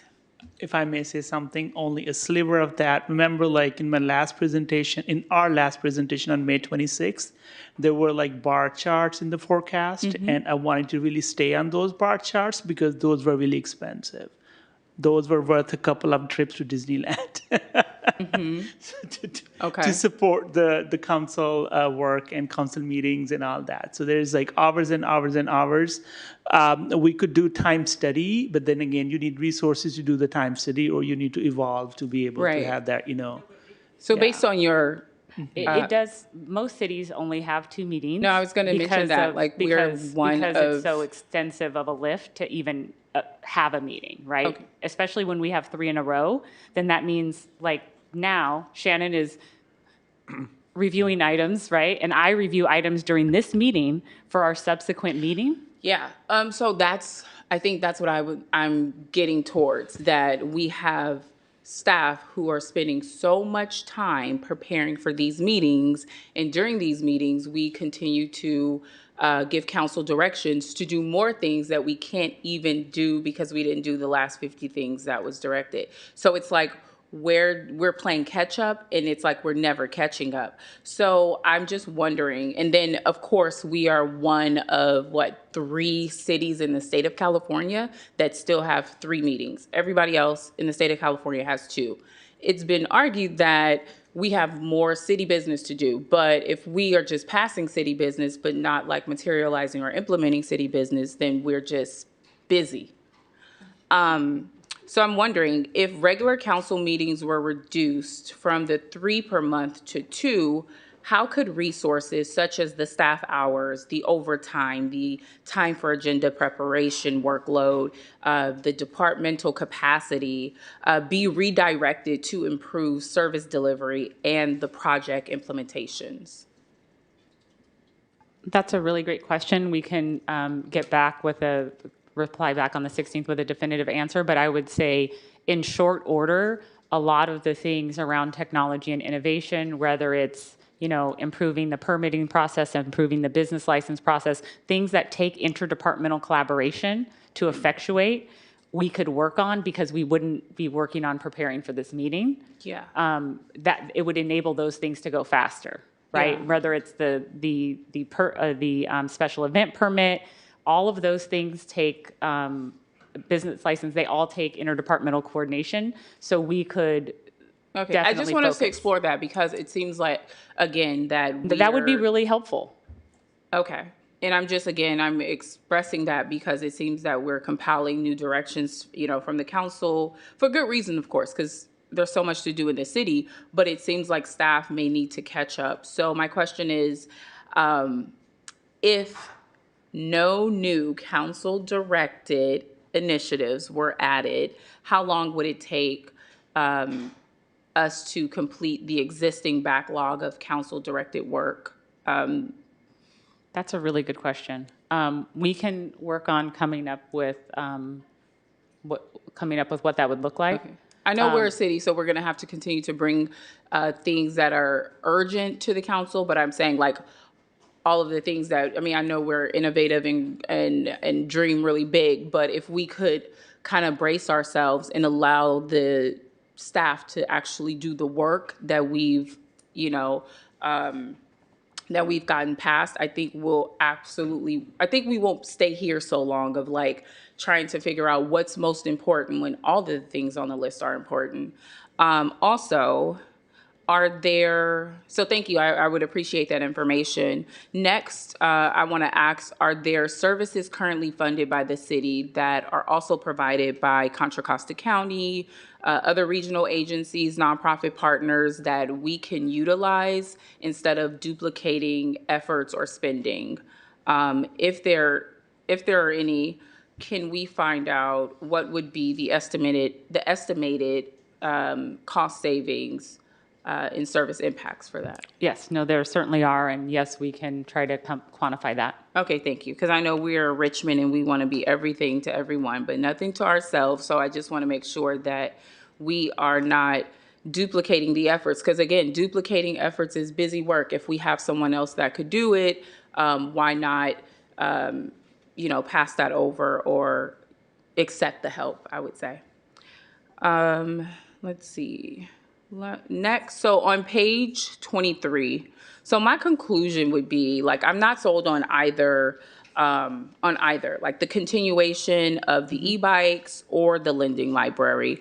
Both are grant funded, but seems to take away from the limited staffing that we were just talking about, the limited staffing that we have. So yes, it's grant funded. Like we all praise the fact that we can get grants, so it seems like we're not taking away from the city budget because it's grant funded. However, we have our limited staff that we depend on for all of the dream things that we've added to our list of priorities. And I'm just wondering, how do we refocus like the priorities of that program? So again, if we are getting grant funding for both programs, regardless of the direction that we go in, is staff still like being taken away from other priorities to focus on these programs? I can answer that question now. So the difference here is Beatrice's position and another position are funded through the TCC grant. So versus which is proposed to be the e-bike lending library. The bike share program, right? So that's new. Right. That's something new that's coming online. That's grant the staff time to help set that up and get that effectuated is primarily through the TCC grant. The other electric bike share program is within Public Works under the auspices of transportation, and transportation has a slew of different programs that Gabino was articulating that are under his purview. And so part of the opportunity, when I thought we would be able to continue to hire people, because I want to continue to hire people, my plan was Gabino comes back to the city manager's office, works on special city council projects, such as immigration, but then finance, as we're starting to get our new projections, our CalPERS numbers, our Kaiser numbers, they're telling me we need to slow down. So that's one where it's nuanced. Does that mean we won't have staff, particularly for the lending library? No, it's the opposite. So the bike share program right now is under transportation and public works, right? So that means all of the programs that are under, and Gabino should come up and articulate what they all are. There's like 4 of them. Yeah. Those are within transportation, right, within public works. The e-bike lending library is part of the TCC grant, which sits in both community development and public works, but those staff that are part of that grant are within community development under LENA. So it's different departments, different resources. So there are full resources appropriated for the lending library versus electric, but the bike share program, there isn't. Gabino, what are all the programs under transportation? Currently, the ones that are active, so we have the paratransit program. Then we have the micromobility program, which is the Richmond Moves. Then we have,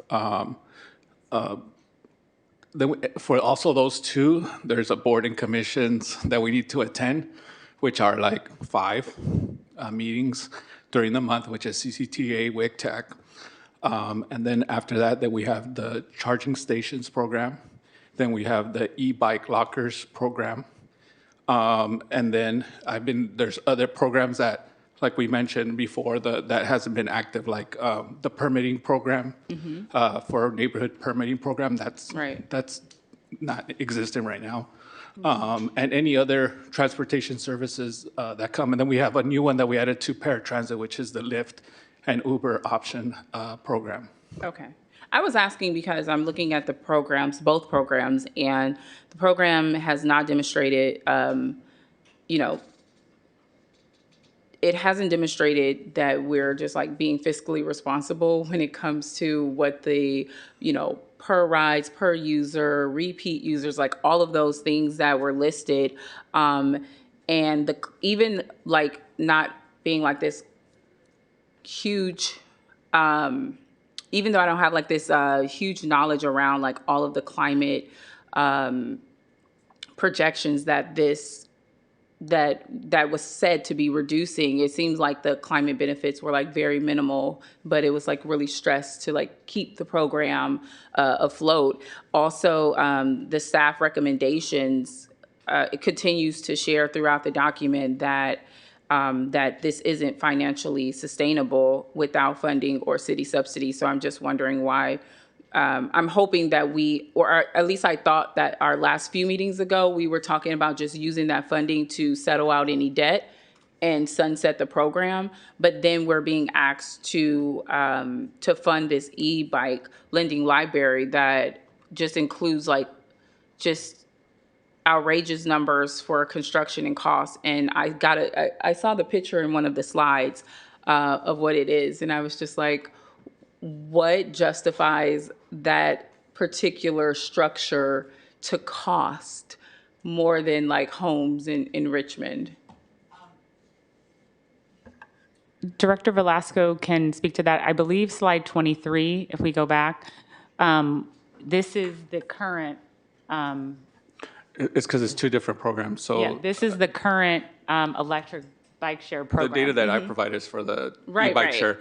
But the Right, program so- related to the TCC, I know that was an original program that was included in Right. the application. Yeah, so what we're There's saying is 10 instead programs. of, I think, and I take responsibility for some of the framing. So to me, it's important that if we're saying that something's going to go away and if there's something similar that we're adding, right, we make sure that the community's clear, like, we think this should get sunset, right? That's what the council approved to kind of transition it out and have it go away.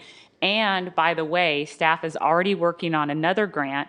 We were waiting for the Strategic Growth Council to say where the source of the matching funds, because it specifically supports disadvantaged communities, right? So SB 535 identified communities. And so that approval has recently come. And so we're suggesting that we're reappropriating, right, funding that was once directed one place to then become matching funds for a larger grant that's essentially $50 million. So I completely understand, and thank you for breaking it down another layer. I'm just speaking to, and I know that there's both programs, so I'm saying giving like the poor utilization of one program, the high subsidy levels, the taxpayer cost per ride, it demonstrates that the existing program model doesn't work. So I'm just saying, like, what evidence do we have that would support the lending library would perform materially better than the current bike share program with Director its Velasco? struggling utilization and maintenance costs? Thank you, good question. Director Velasco? Council Member Brown was asking what data is there to support that the e-bike lending library will perform better than, if I'm summarizing here, than the bike share program? Is that? Like, yeah, I mean, we've already gotten all the data regarding what the e-share program, electric bike share program performed, the performance metrics for that. So we're asking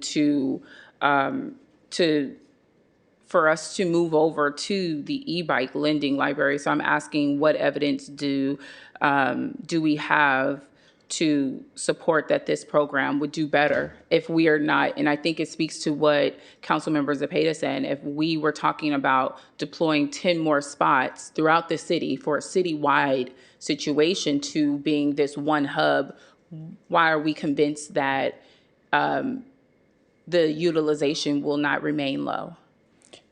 Sure. I think earlier I started to allude it would operate different. You would check out a bike, so you don't have to return it the same day, similar to a book.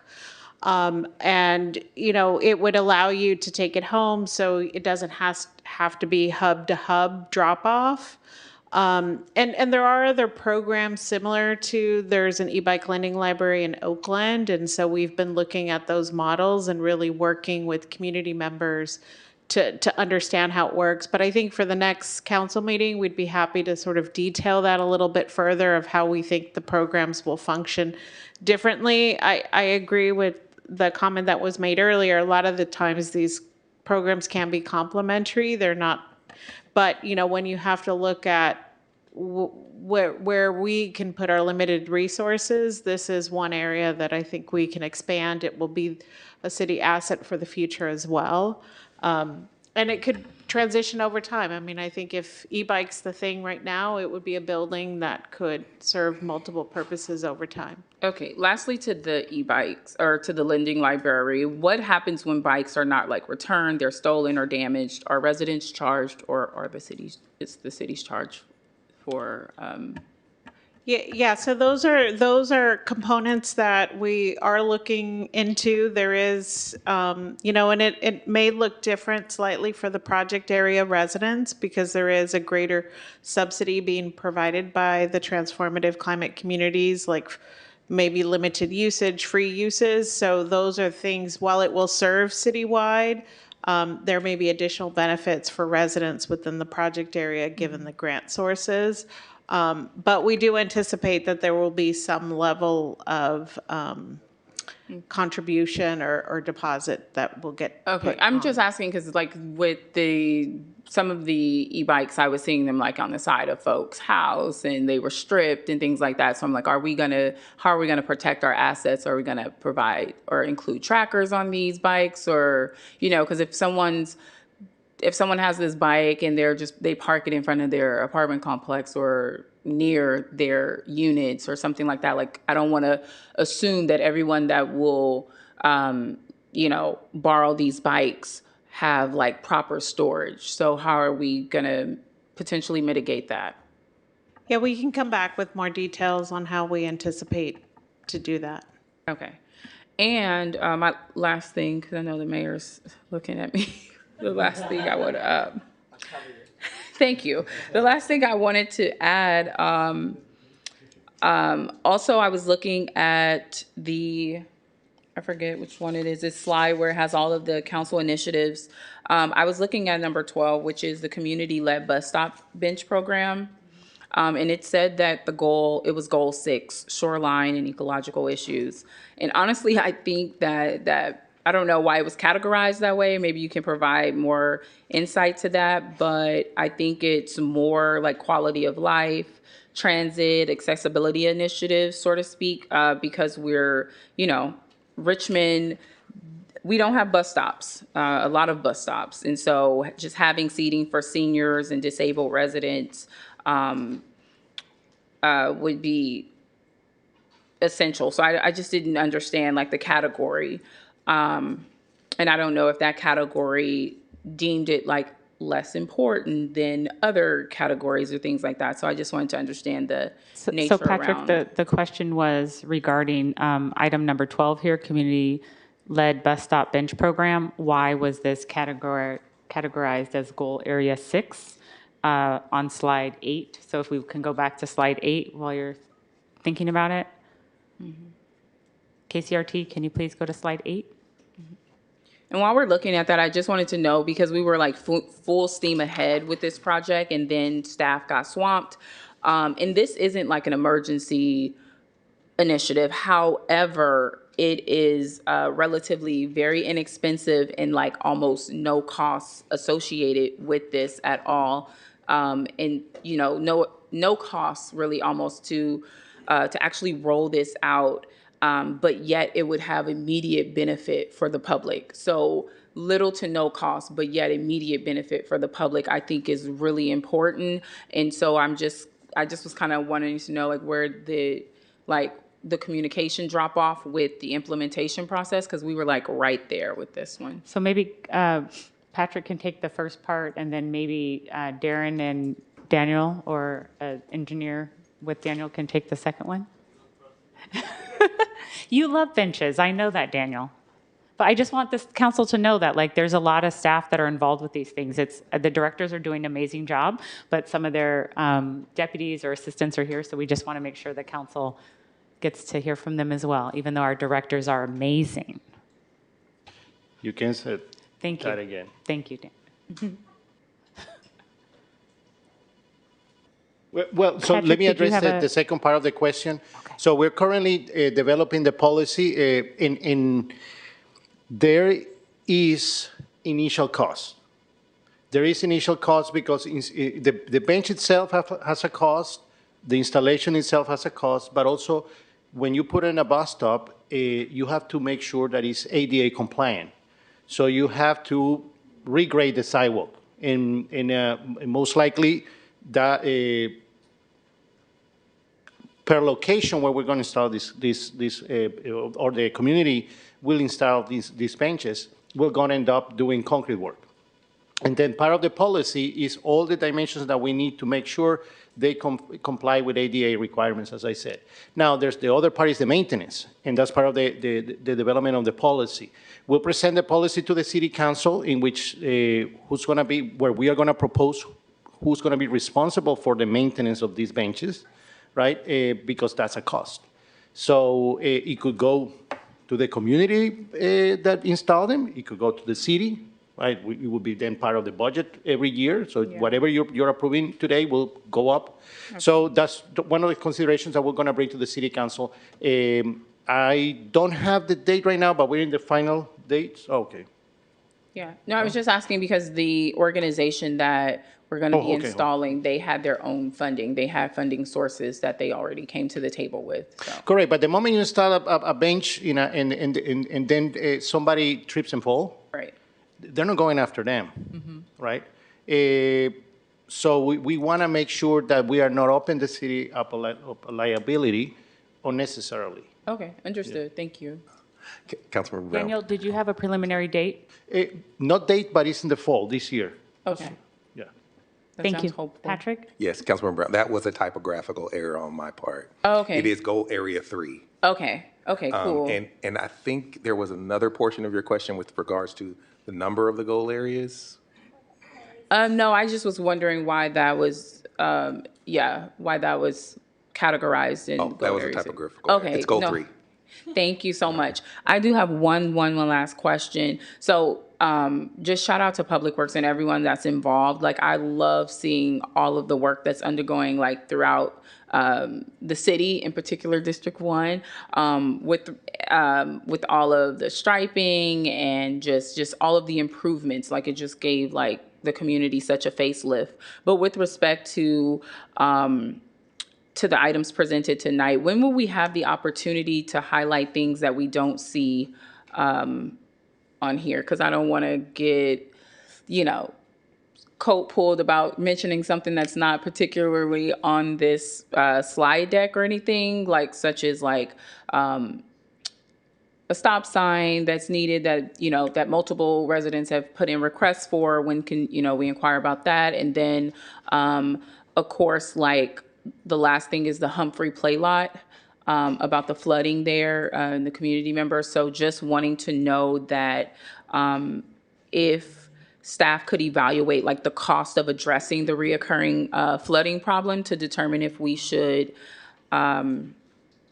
Director if it should be like a capital improvement project or Director like how Chavarria and okay, thank you. Whomever he may or may not want to join him.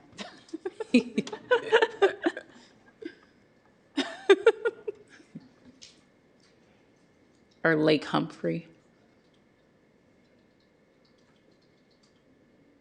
So that specific project, we have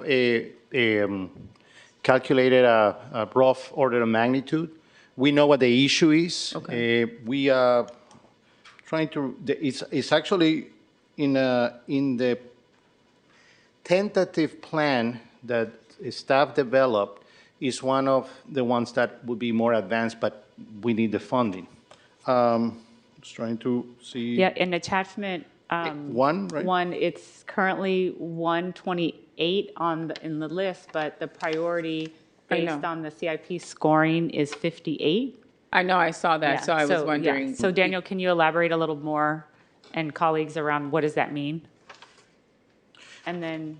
Well, the entire site is lower than the rest of the surrounding properties. So we need to basically lift it all up. Mm-hmm. And it will require removal of the entire play structures or in everything they have there, removal of the existing soil, installation of drainage, backfilling higher than the other properties. And the reason why we will put drainage is not to then create another problem that will flow to the other properties. It will just flow into the storm drain system. And then bring basically new play structures, new facilities into the park. Okay. So how can we go about getting that put on the list to be in the queue, or because it's on there? No, I'm saying because it's on there, it's considered in the queue, just not as a priority. I just want to understand. Joseph, do you want to go over the 'Cause methodology? that's just one project that I really want to advocate for because it seems to be it's been a recurring issue for quite some time. Good morning, City Council. No, good evening, City Council. My name is Joseph Munoz, and I'm going to try not to go in too much detail. As you guys know, I am in the weeds. So to answer your question, you actually mentioned a variety of programs, right? So when we're talking about stop signs or we're talking about safety, as you guys know, thanks to our new team that we have here that City Council has helped us put together, our planners have put together the Neighborhood Safety Access Program, as well as the Complete Streets Program. So you're saying, well, how does the request come in? How are you guys evaluating? That's the programmatic approach we've been mentioning, trying to clearly establish with council and the residents so they understand it, and they're working to develop that. As city manager has indicated, there's a CIP score. That CIP score, thanks to your guys' assistance last year, I think we started back in February, March, and then April, then finally adopted. That was a great exercise. I have a six-pack now because of that. But we have a score, and that score is not indicative of, like, I would say, our recommendations as program leads. What that does, it tells you how it aligns with your city council goals and priorities. Right. But there's the sequencing, there's the ideas of if they're nearby projects, or if we're paving, like we're saying, we want to do the other elements of complete streets there. So when you now mention Parks and Open Space Program, that's the Humboldt Playlot or all these other parks that you guys are indicating. So currently right now, if I was to put my Darcy hat on and speak on her behalf, and you can come and correct me as well, I would imagine the saying would be, let's continue to complete the existing projects that are on there, which is on attachment 1, and it's highlighted there, I think, in blue. Or it could actually be the first one if they're a grant project as well. Get through those, and then this coming fiscal year, we want to update the Parks Master Plan. That's going to help us develop the future sequencing, the future recommendations. However, just because the CIP score is low, it doesn't mean that's not what the staff member may recommend. However, it's up to City Council. It's your desires. If you guys want to say, hey, 58, 40, that's the one we want to move forward with, and there's funding allocated, that's the direction. That's the policy you guys are giving us. That's the order that we'll have to go with. But we're still going to come up with a recommendation, just like option 1 and 2 today. But in the end, it's up to City Council to decide what projects, what programs at that level. But we're here to assist you how it aligns with the policy that you guys have adopted. Okay, thank you so much. That's all. Thank you. Excuse me. This council has done piecemeal budgeting throughout our sessions. And because we've done that, we've made it difficult for staff to do what they need to do. They're all great ideas. They all need to be done. But they kind of put some things in the front that really shouldn't be in the front. And that pushes things back. And so we had asked the staff to come up with a master plan. And even as they come up with the master plan, we continue to do this piecemeal budgeting. So looking at the city council requests, I see that some of them are in green because they've been completed.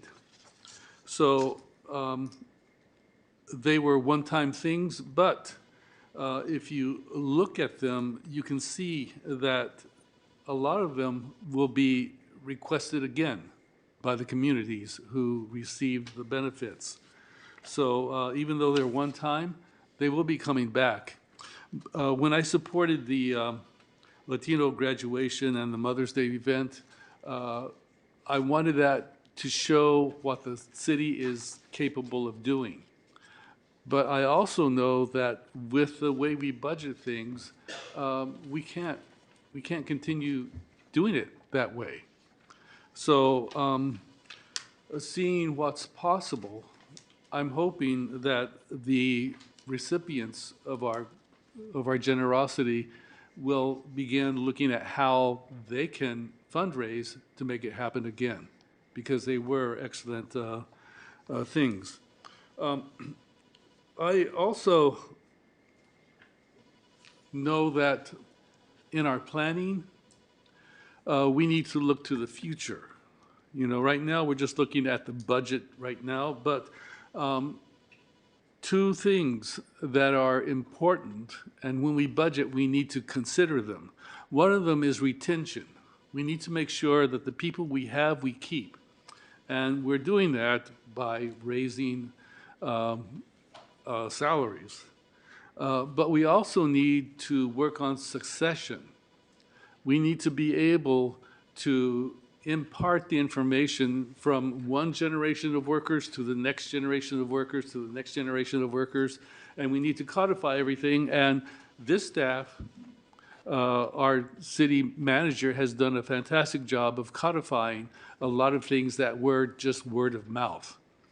That takes a lot of time. And I appreciate the time that's been put into doing that. Thank you, Mayor.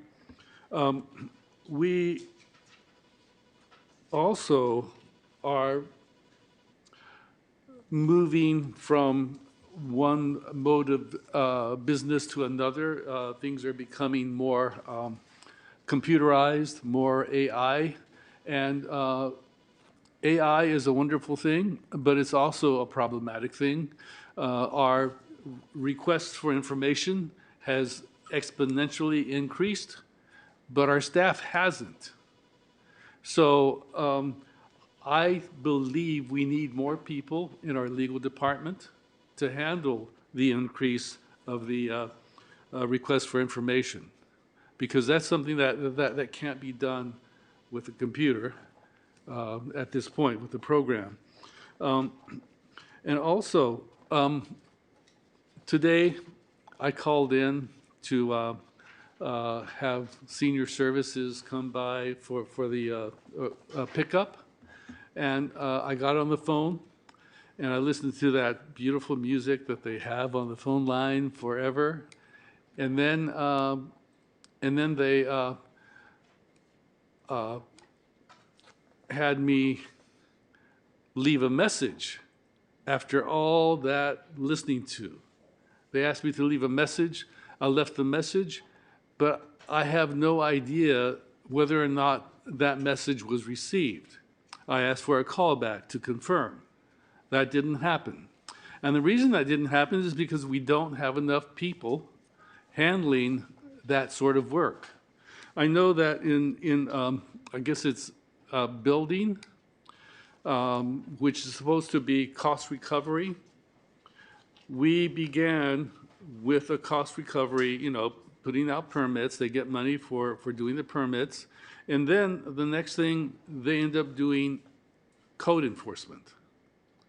And then they end up doing code enforcement for rental units, which is a new thing. So their work has increased, but their budget hasn't. And in order to do the work increase, they need to have more people. So it's essential that we have more hires for the departments that are getting more work. Computers are wonderful things, programs are wonderful things, but they don't have that human touch. They don't get back to you in a way that makes you feel that you've heard, that you've been heard. And so I'm advocating for positions in building and positions in our legal department, because I would like to see those departments be seen the way our maintenance and operation departments have been. Because we hired people in operation and maintenance, the city is able to see the work that they're doing. It is a positive thing for our city. And I want that positive vision of what our city can do to spread to all departments. So I know that we need to figure out how to balance this budget. And I know that positions take up a lot of money, but I also believe that positions are essential for service. And if the city is here for anything, it is to serve its constituents to the best of our ability. And that's my ask, that we, and I think it's a modest ask, just to provide personnel to the departments that need that. I had asked if the entire, excuse me, I had asked if the entire general fund had been spent. And I understand that it has. Is that correct? Mayor, the point that you made earlier regarding the limited term revenue not being included in the current draft budget is correct. That the council, the city staff, at the direction of the council, those funds have been set aside for a community process because that's what the council voted to do, but it is a portion of the general fund.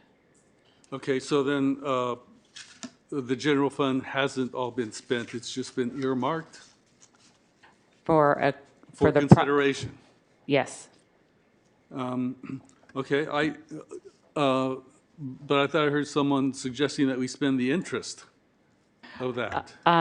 That, again, is a policy discussion for the city council. We're not suggesting that you have to make that decision tonight. We just trying to be transparent around what is to come in the future. Okay, well, I believe that the general fund needs to be considered as a general fund. We have no special funds. And if we set money aside as a special fund, then we are not honoring the ballot measure that was going to be placed and the decision that we made or the agreement we made in the final agreement with Chevron, which was that it was general fund, not special funds. So. So Mayor, yeah, your point is well taken.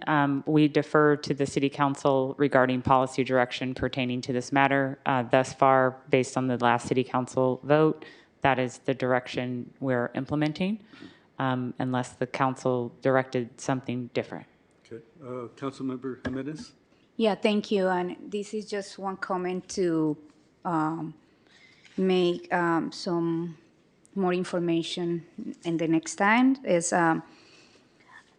the budget is a projection on how much revenue we expect and receive. And if it's a projection, I don't understand why. And I'm glad that you say that it's going to be a policy direction that we try to see if we can allocate also the interest earned by the settlement, like the money from the settlement. And also don't understand why, if we are doing projections, we are not projecting the potential earnings that we can have from that money on. I don't know why it's not in the projection, so I would like you come up with some of that. Also, there is a negotiation, and I know that I cannot talk a lot about that, but Measure U change the way business can pay, and there is and Chevron will have to pay more. And I know that you cannot project that, but like I think that is also things that we have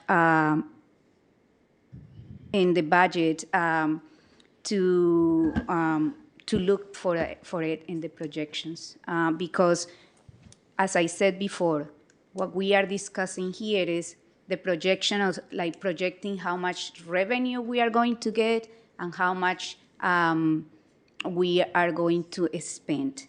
And if we are not able to put everything, then we are leaving our money on the table, or we are doing a budget that potentially we are not seeing all the money real. So in that sense, you are asking us for what we think is the budget. At this moment, it seems that Q1 is kind of like the auction, and then we will have the city manager to sharpen their pencils and look for the HVAC budget for the other things that we are needed. One thing that I would like also to see is Joseph talked about the master plan, the park master plan. That might take 2 years, so I would like to see a timeline for that, because then we can start talking about when things are going to happen in real time. And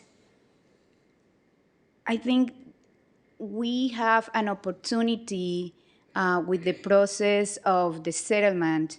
If we roll it into the general fund, then we will spend it, and then in the 10 years we had spent it all and not really create the kind of economy that we want. And that is, I think, is a dangerous situation.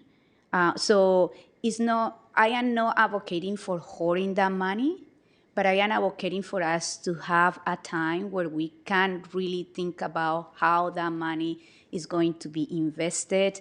And I feel like there are 3 things that we need to do: is a robust community process, and a strategy and a smart strategy about financing and how we can expand this money and make more money, and to make sure that some of this money goes to these unfunded projects, because we haven't had the money to put it, and this is why we are here discussing whether we want a park, we want to fund a park, or we want more staffing. So this is frustrating, and this is the tough situation we are in. But I hope that with this robust conversation, staff comes back next city council and we have a budget that we can approve. Thank you so much for all the work. Mayor, if I may, Thank you. so I would like to respond. So as I noted, the budget is a snapshot in time, right? So it's what we know today at the moment that you're receiving the information. Measure U and potential revenues associated with Measure U are not an appropriate open session conversation. It's very important that we follow all laws regarding disclosures and do not call out specific Richmond businesses during open session, especially given that this information is confidential. As your city manager, it is my responsibility to ensure confidentiality, and I would like to remind the council that that is our responsibility. Counting on revenues that have not been received is like someone believing they're going to receive a income tax return refund, and in fact, they go to the check cashing place and they get an advance, and then there isn't a refund. That's essentially what I'm trying to avoid. When I started this job as city manager, unfortunately, I did use the example that it was like we were at the check cashing place on Cutting. Then my goal was to get us to Mechanics Bank. Then my goal was to, get us to where we have revenue, that interest earnings being accumulated, where we could support the city's programming, because that's what organizations that are really high capacity do. They're not dollar for dollar. They have money invested. They use their earned interest money to pay things forward. So you always have a large principal that you can rely on in case of emergency. So that was my goal. So I feel like I've accomplished my goal as your city manager and of getting us in a financially stable position. And I am suggesting that based on the current information available today, unfortunately, we do not have resources to continue at our current pace, and that in the projections, as we've discussed, indicate that based on the raises you've already approved, if market conditions do not continue at their current pace, like this significant returns in the stock market. If that changes, you will be using your limited term, one-time Chevron dollars to pay for the MOU increases you've already approved. I have stated that repeatedly. For full transparency, I'm saying it publicly. And yes, there should always be a strategy around making sure that every single dollar that we spend, we do so strategically and smartly. Okay, thank you. Councilmember Bono?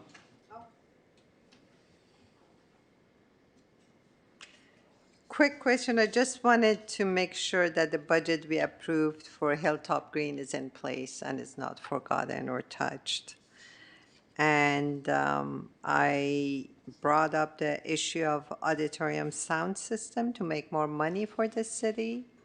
And Mubin, can you please come speak to those two items? Or indicate if you need additional time?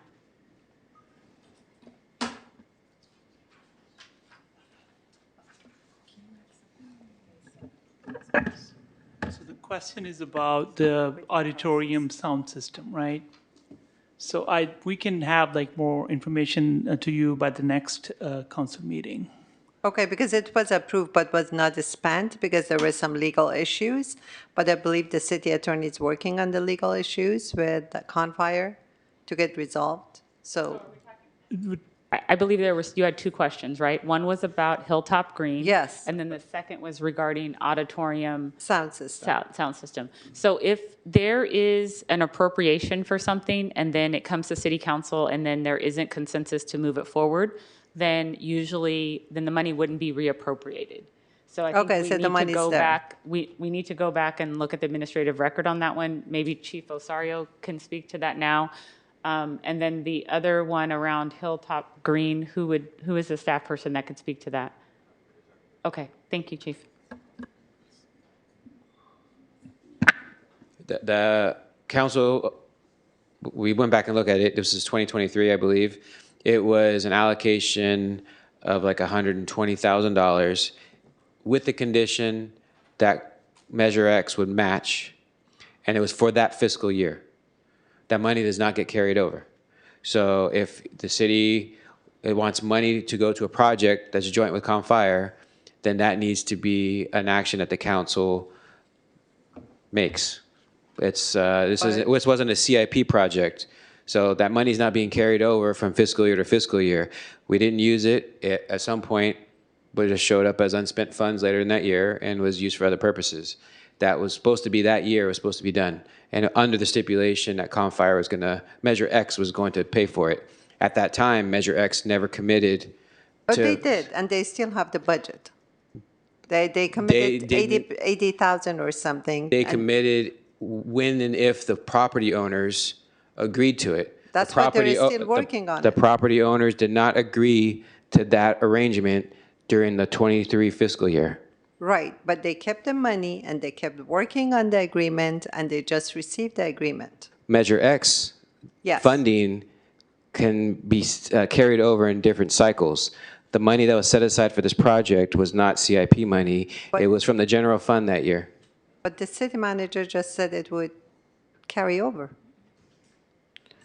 Respectfully, I asked the chief to come speak to this because on their specific line items, I defer to the department heads because they make their respective budgets, right? Okay, it was Public Works budget. Okay, Daniel's here as well, Yeah, right? So I asked them both to come I forward. just would like to give more context to the request. This is the emergency exit, right? That it would, so there's a wall, right, in this HOA, there's a wall that separates the HOA in the city of Richmond from a Shopping plaza in Pinole. in Pinole, yeah. So you're talking about another city. So you open that wall, and then you have to go through private property.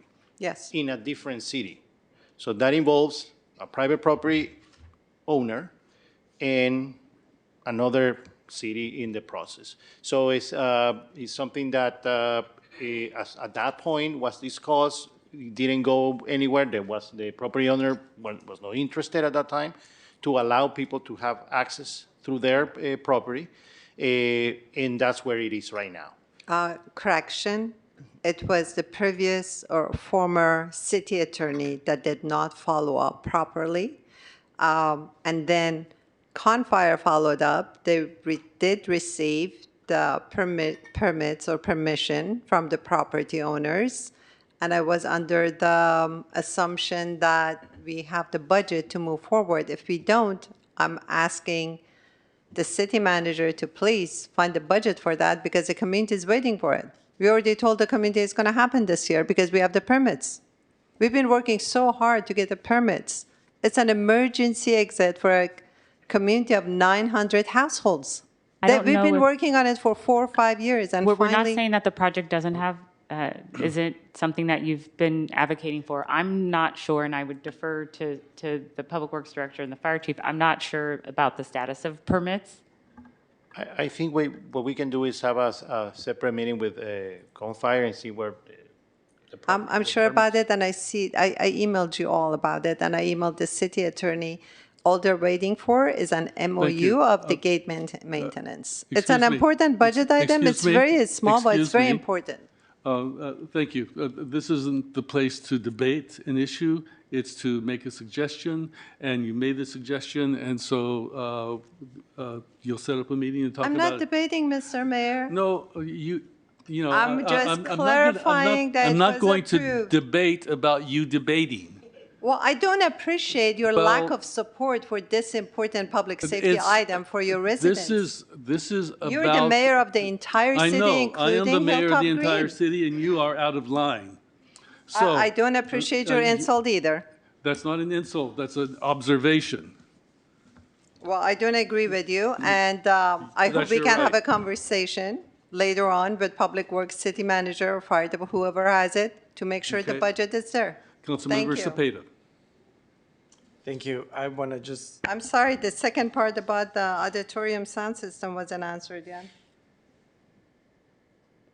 He did answer it, and you thought he was talking about something else. So I didn't hear it. Could you repeat? Well, that's what listening is for. I know. You're being so- very funny tonight, Mr. Mayor. Councilmember Cepeda. What was the answer? Can you repeat it? No, I didn't answer that. Thank you. I have to be honest, I have to check the status of that. Thank you. The auditorium requires more than $12 million to be No, just the sound invested. system, not the whole thing. The sound system was an isolated repair, if you want to call it like that. We will need to double check that part, yes. Thank you. Please do for the next budget meeting. Appreciate it. Thanks. Yeah, I think with a building of that age, it's very difficult, even as brilliant as our team is, to try to make a significant upgrade of that magnitude to the sound system without, for example, upgrading all of the electrical components, right? And so you can't just say, like, plug in the MP3 player or something, right? Or it doesn't work like that. So we're happy to provide an explanation in writing in advance of the next meeting, but it's not just a simple fix because the infrastructure is really old. Yeah, last sentence. So if you could, along with the expenses, bring an estimate of the money it would generate if it has a sound system. Thank you. I'm sorry, but that was an item that you brought up, Councilmember Bana. You don't have that number then? What number? 50,000, I thought was No, the no, no, estimate for the sound number system. that would generate to the city. No, I don't have it. Okay.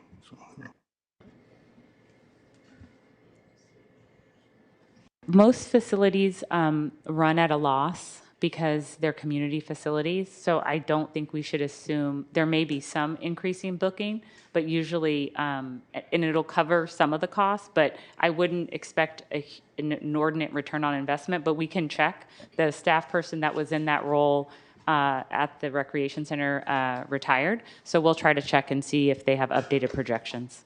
Yeah, maybe With we Deputy do. City Manager White. Maybe we do need an event manager. Thank you. okay, my turn. All right.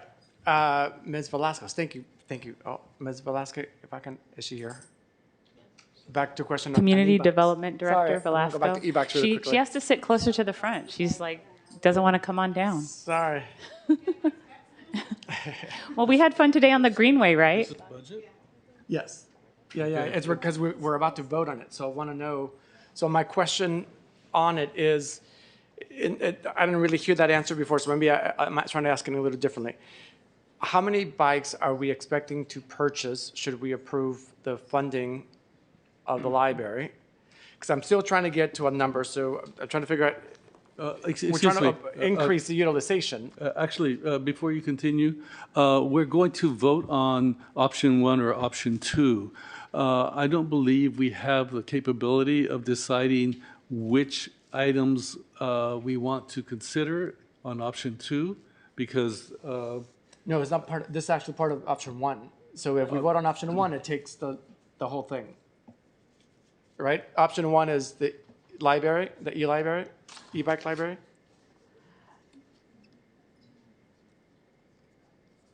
No, so if we can go KCRT to slide 31. So there were 6 items in the staff report that we were hoping the council could provide guidance on. So we're happy to take these one at a time or not at all. But where's the e-library? That is. Is that option 1 or option? Well, right now it's first number 5. Well, that's the e-bike program, which Right, is so different than the that's- library. So right? the 'Cause- library is already in progress because it's part of a grant. So we would, I think the question is the e-bike part of option 1? If we vote for option 1, will the e-bike be considered? Because there's a shortfall, so we're trying to figure out, are we going to give them the shortfall or not? well, it could be, but it doesn't have to be because the funding source is not general fund. The question is it? You said it Yeah. could be, but doesn't have to be, but is it? So we're not voting on anything. So if we vote nothing, the e-bike library still moves forward. Is that what I'm hearing? This one's a little nuanced. Well, I need to know because that's a vote. No. I think this is a good question, but it's nuanced because it's the ECIA budget. And so usually the ECIA budget, we're very clear, and then the council does an appropriations for the ECIA budget. That hasn't happened, right? So it was letting the council know, right, here's some things down the road that are coming up. There's interest income, there's, right, in the future. But usually, and I defer to Deputy City Manager White regarding how we effectuate the ECIA budget, but to provide some historical context.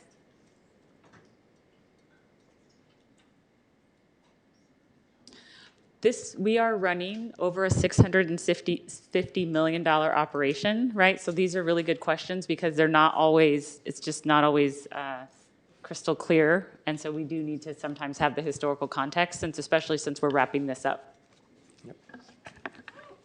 Good evening. I believe the question was about historical context about ECIA budgets. Well, it's more about the e-bike library. I want to know, is the e-bike library additional funding that we're trying to appropriate, is that on option 1 or option 2 or no options? It's going to move forward no matter what. If I'm not mistaken, that's a separate item. That's the separate. Right. It doesn't even, if you pick option 1 or 2, you still have to make a decision eventually about appropriating remaining ECIA funds in the transportation section to the e-bike lending library. Okay, so then the question is not about because we were discussing e-library as well, so I wasn't sure where the funding was going to go. So then tonight meeting, we're not appropriating any additional funding to the e-library because it's not in today's conversation. Perfect, then I won't ask that question then. Okay. Then I want to see about doing a motion to me right now, it appears like option 1 is one of the best ones, if I'm understanding all the numbers correctly in there. But then I also want to make sure in one of the directions that you're looking for the e-bike program that we go with option 1, but that the e-bike program, that staff continue conversations with the company here because they can come up with funding and being able to have it where the community will not pay anything. Okay, can So- we get input on 3 and 6 on the screen as part of any motion? Like, does the council, we were talking about trade-offs for this entire discussion, where if the council wants to go with option 1, for these projects that have shortfalls, where do you want staff to look for the money if it's not the discretionary line items that were proposed? For the shortfalls are, So they're listed there on number 3, on 31 on your screen. So it's number 3, Richmond Wellness Trail Phase 2, San Francisco Bay Trail at Point Melati, and then the 2 park projects. So if you don't want it to come from the discretionary, where should staff look for the funding? what is the recommendation? Because I thought the recommendation was to go with staff with Then that option would- 1. Well, then option 2, if you want to fund those 4 things, then we would do option 2. Or you tell us where you want us to find a trade-off. We need direction to find some trimming, Clarification. budget dust. Option 1 does not require reprioritizing existing discretionary funding. Is that correct? Right, but then what is, that's discretionary. So discretionary, if you say no to the discretionary, which were all the things that were in brown, if you don't want to do discretionary, then what would you like to trim? So you're saying we still need to trim with the status If you quo? want it, right, yeah, if you want to do those, if you want to effectuate those projects, But isn't that option 2? no, because it's discretionary only. So we were giving the council a place to point, to say, okay, you could focus on cutting these things that wouldn't have an immediate significant fiscal impact. If we don't do those things that are discretionary, we can go back and look at recommendations. I just can't tell you what they're going to be right now. That would be number one, May I status quo. suggest that because staff knows all of the elements of the budget much better than we do, that you go away and make recommendations that don't include the discretionary items for where you would find the money, and then we can decide if we are going to go with those recommendations or go a different direction in the next meeting. You guys know the budgets and the items and the costs way better than we do. Okay, it would, by the conclusion of the meeting on the 16th, we have to know, because we only have like 36 hours to turn the budget, we have to know at the conclusion of the meeting next Tuesday where the council wants to land. Well, We have a question. I know that. I see your hands. I will call on He you. sees our hands. Yeah, okay, will so call we got this while we were sitting here. There's a lot of information, and I don't think it's fair of you to ask us to make decisions when we haven't had a chance to look at it. The information, Mayor, there is everything that you've received in May, just as, so you have it for your purview. We're not saying that you have to make a decision, we're asking for guidance. So if the guidance from the council is, staff, go back and look for money that's not discretionary, we can certainly do that. And that's option But 1. usually the council likes to give very specific instructions. So we thought you might want to give some specific instructions. My thought was But if option not- 1, you go look for where we can find it, or we wait kind of till mid-year. Okay. Because mid-year, we might have $16 million. Excuse me. No, Talking but out that's, of the- So so now it's that's still the my false. turn. Everybody started talking So- while I was So still asking the Councilmember question. Zepeda, that's actually not, we can verify, but I don't believe that's a viable strategy, right, to wait for mid-year, because these parks need to get opened. We need to get them done as soon as possible. I can't wait for them to get done. I'm so excited. I want like a zip line everywhere. Can we have one from here? Okay, to get back on track, Councilmember Robinson had her hand up, and then after that, it will be Councilmember Brown, then Councilmember Bono. So, thank you. I'm of the mind that option 1 is probably the best option and would like to move forward with that at this time. I do have some thoughts and feedback that I want to get on the record. First, it seems to me that the way that the capital improvement, capital CIP list is organized, is that it's not organized in the way that I believe the work would actually happen in terms of which teams are responsible for what. Or if like projects are put together so you could put them in some kind of priority order. So for instance, it would be really helpful for me in the future to see all the park projects together. And then it would be easier to then look at those park projects as a group and then put them into a priority order, based on all of the criteria that we talked about before. Similarly, if kind of more public works projects were together, where you're taking sewer systems with sewer systems and paving and that kind of stuff together, and then putting those together, it would make more sense. Similarly, but kind of different, with the council initiatives, I do think that those council initiatives are handled by different bodies of staff, different staff groups, right? And the bottleneck comes when one of those staff groups, I believe, has too many of those council-driven projects.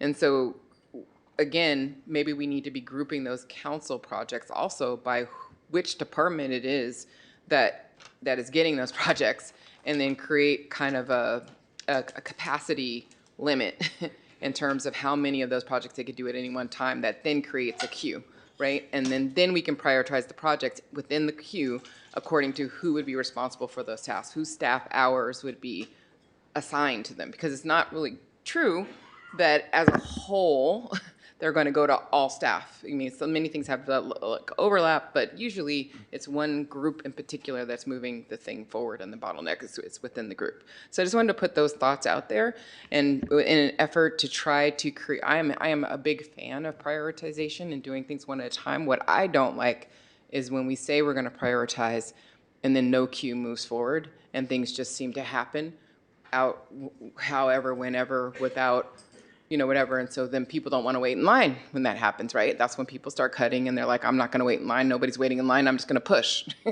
And so as long as the queue actually works and it's clear, I'm all for queues. But I do think we need to organize them according to the way the work actually happens. We have 3 minutes. Yes, I'm going to say it as fast as I possibly can. I will second the motion, and there's 2 other speakers. Yeah, okay. I'm going to say one more thing, and that is I really think we need to be investing more in revenue generation. I think that we're not investing enough, and we need more of a plan than Measure U to do that. Thank you. Mayor, the information is available by category, and we'll provide it. Okay, Councilmember Brown. I just want to know that we are encouraged to give our opinions about this, but it seems that it's already sort of tailored for us to just make the move. So I feel like really a lot of time was disposed. I'm wondering, where does number 4 come in? If we already have all of this built-in stuff, where is the council priorities? Because it seems like there's not enough money to implement any of them. So what do we do about number 4? Like, where does that even come in? That is if the city council wants to reprioritize things, then we would shift money around. Or if you wanted to roll back your previous policy direction. So that's what I'm saying. When will we have the opportunity to go over, like, when will they say, hey, when will the CIP scores be actually shown to sort of, instead of just giving us 37 items, letting us know which ones go in order? Okay, so right now, attachment 1, and Joseph, you can speak to this, please, better. But attachment 1 is intended to help with that. There is another methodology where he's done it. So I know I see the score, just for the sake of time, I see the scores, but I'm saying we have the scores. So are we going in order of the scores? I'm sorry, but we have. Can I jump in here? Thank you. I believe we have a second. We need to take a vote. Okay, I'm just going to say I believe it's a special meeting. I know the agenda stated 8 o'clock end time, but I think you can extend. I think the rules don't prohibit. The regular rules for a regular meeting, they have to do a vote at 10 and extend to 11. But I think you can go past 8 to finish this discussion if you want. Well, I think the discussion will be finished at 11, so I'll extend till 11.